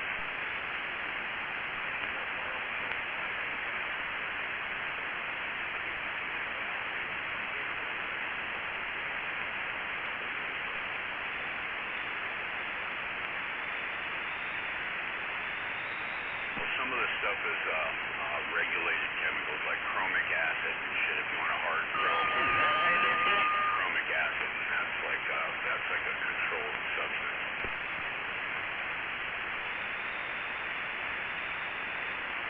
You have to have a separator which will precipitate the fumes out of the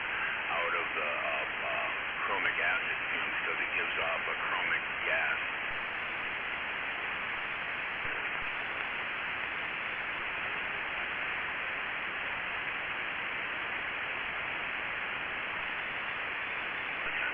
It's all in there. I got the whole manual. Pretty freaking cool. No one with chromic acid either. I just go with nickel plate. You know, you do the nickel strike coat, and then copper filler, and then a triple nickel plate over top of that, and then you polish it on a polishing machine. I have a big old polishing machine.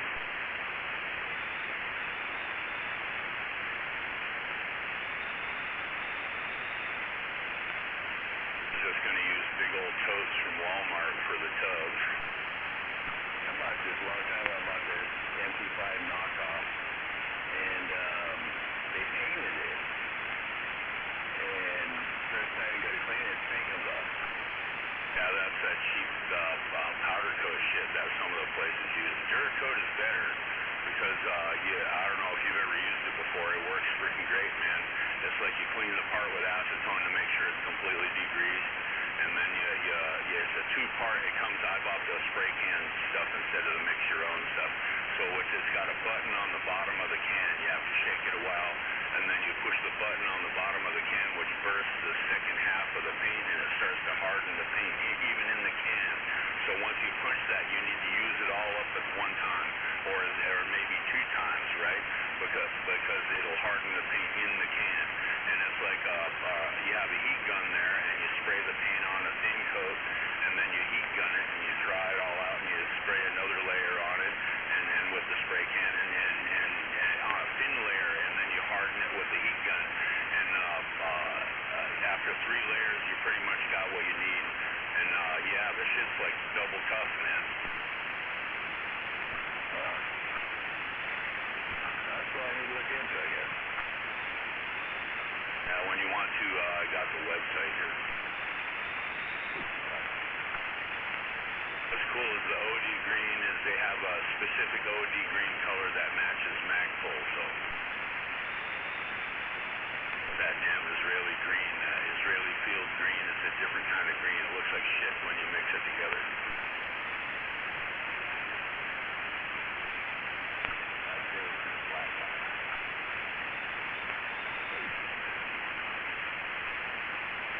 They have black Durcoat, man.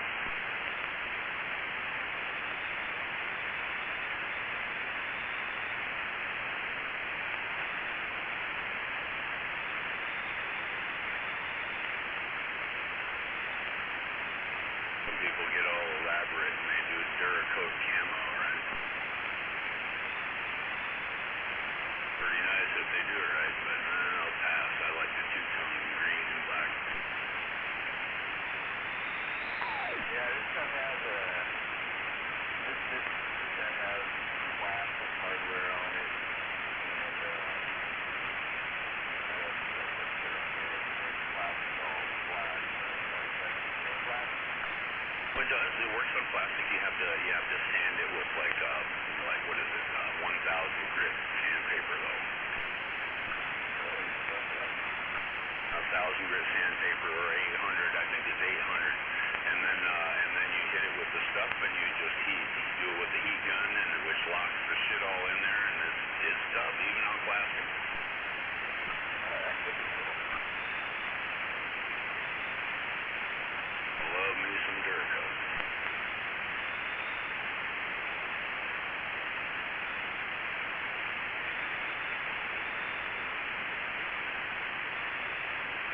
It's true epoxy paint, so when you bust the button in the bottom of the can, it releases the hardener into the paint. So it's like two-part epoxy that you mix, only it's in a spray form with color added.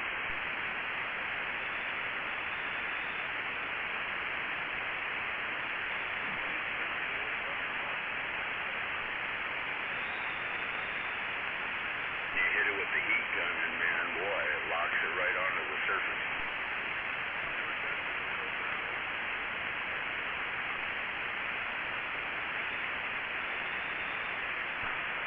They got this old military paint that I painted other guns with. It works really good. You could put solvent stuff on it, so you could clean your gun and it wouldn't come off or nothing. And I tried putting that on there, and the tolerances that wouldn't allow me to use that paint. It just jammed everything up. So I had to put in a solvent to get it off there and things like that, the aluminum.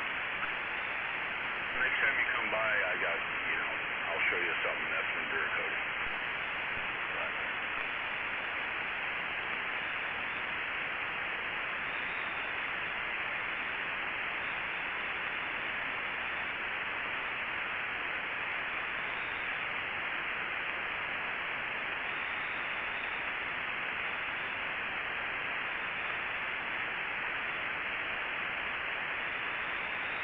You have to order it direct from the company though, and it's like it's right here in the U.S. I think it's like St. Louis or something. I'm looking for the website in my bookmarks now.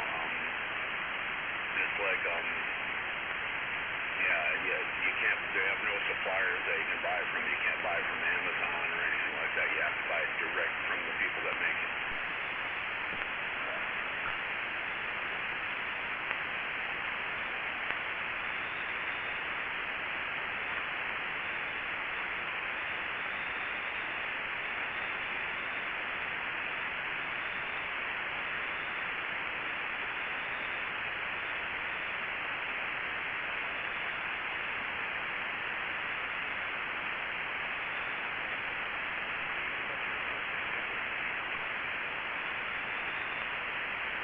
Maybe the last time I bought it, you couldn't.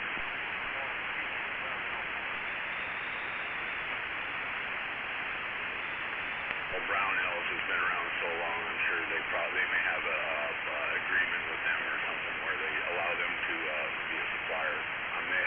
If I was going to do it with anybody, it would be Brownells.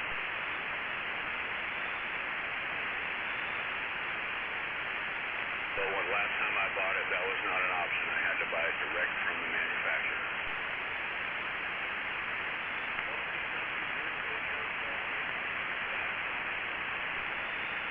Oh, they've changed it.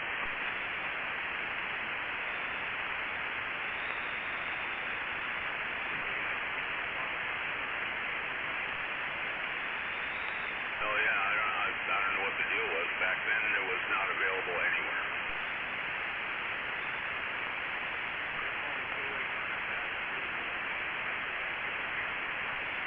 You're probably right.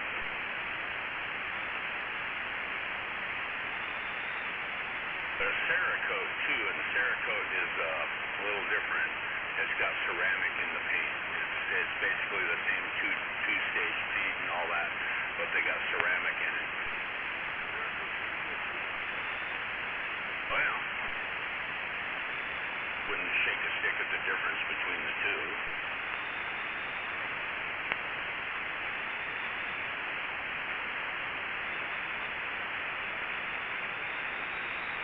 So you found it so I can stop looking.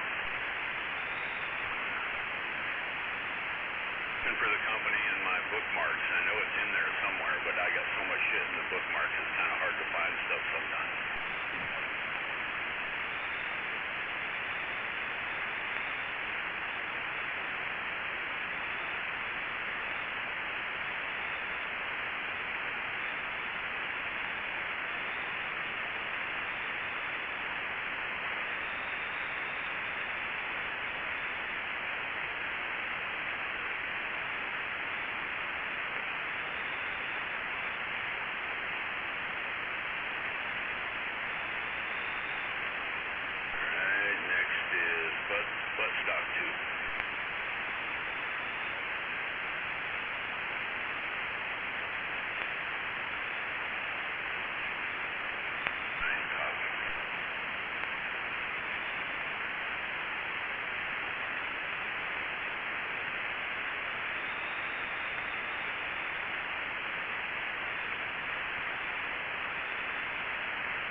And I got a plain Jane soft mod, the standard AR, and Mag Full Green from, I believe it came from Palmetto. Palmetto.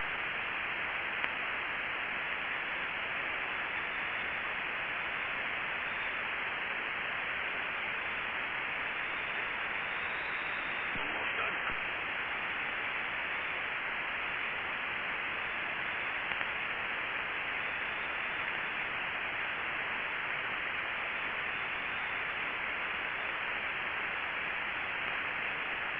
The MFT minimalist bus stock here, and it's in black, and I think I might paint that in OD green and Duracoated, and yeah, because I really like those.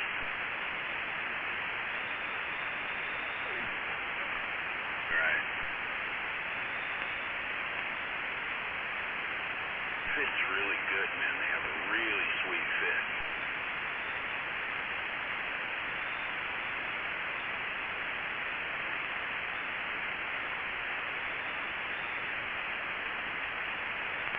Tell me you can butt stroke somebody with it and it won't break.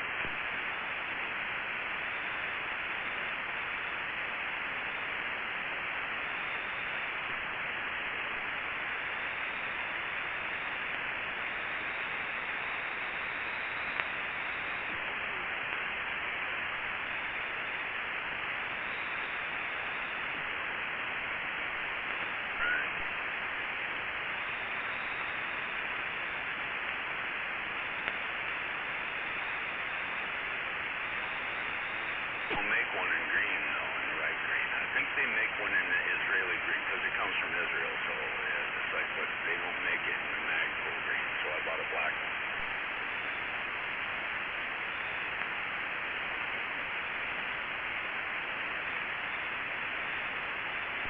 One is the black one is on my 20-incher.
he's making, it's like, oh, wow, just wow. Yeah, they probably actually is too. That's probably not. I will look up the bankers and give it back tonight when I go to the light. They're simple enough to make. But I just didn't want to ride that ring line up and be straight up, visible, legal. I understand. About the tax stamp. Yep.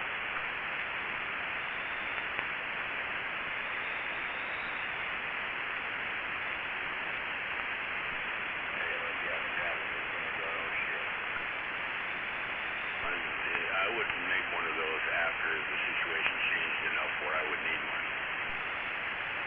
Right. And I just wouldn't give a flying fuck anyway, because I'm going to end up dead in the ditch, so what the fuck? Right.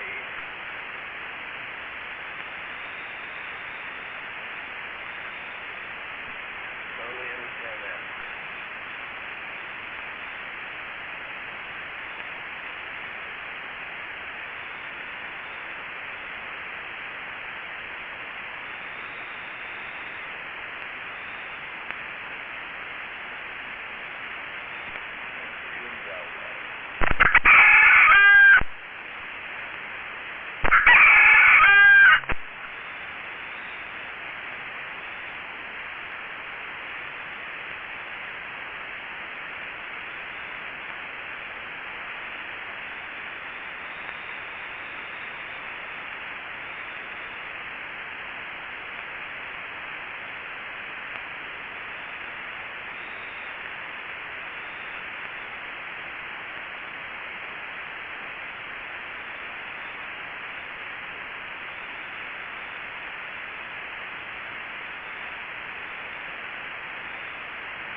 Like crazy for about a week, but it finally healed up.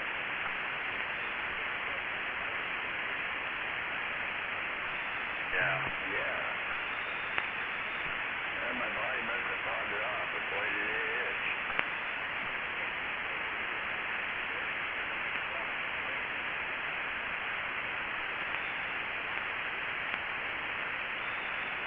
I had stepbrother got bit in the chest. That made the most freaking gross freaking hard plaque in his chest for about a year. I got stuff that works really good on that.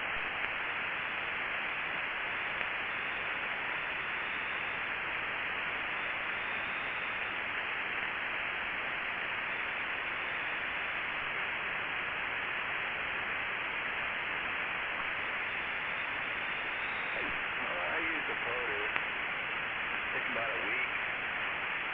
Now I just got like a brown stain outside of the dime with a center hole. Not a hole, but a center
a big bag of them, so I use them every time now.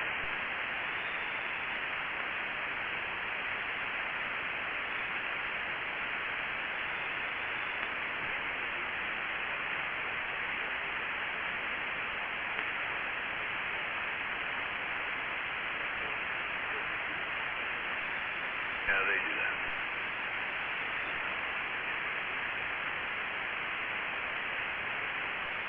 You too. Here we go. Let's see what the fit is like. Tighten with the AccuWeather.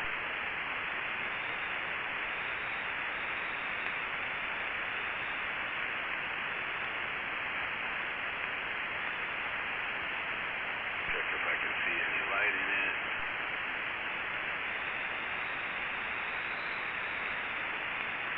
A little bit, but definitely not bad.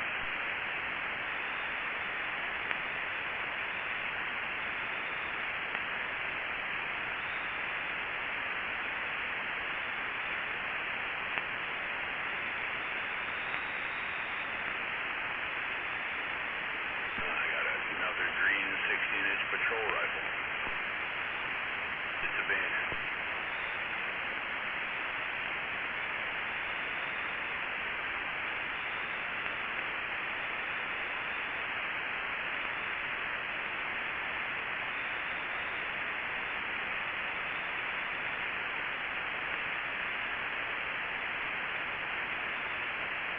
Next up is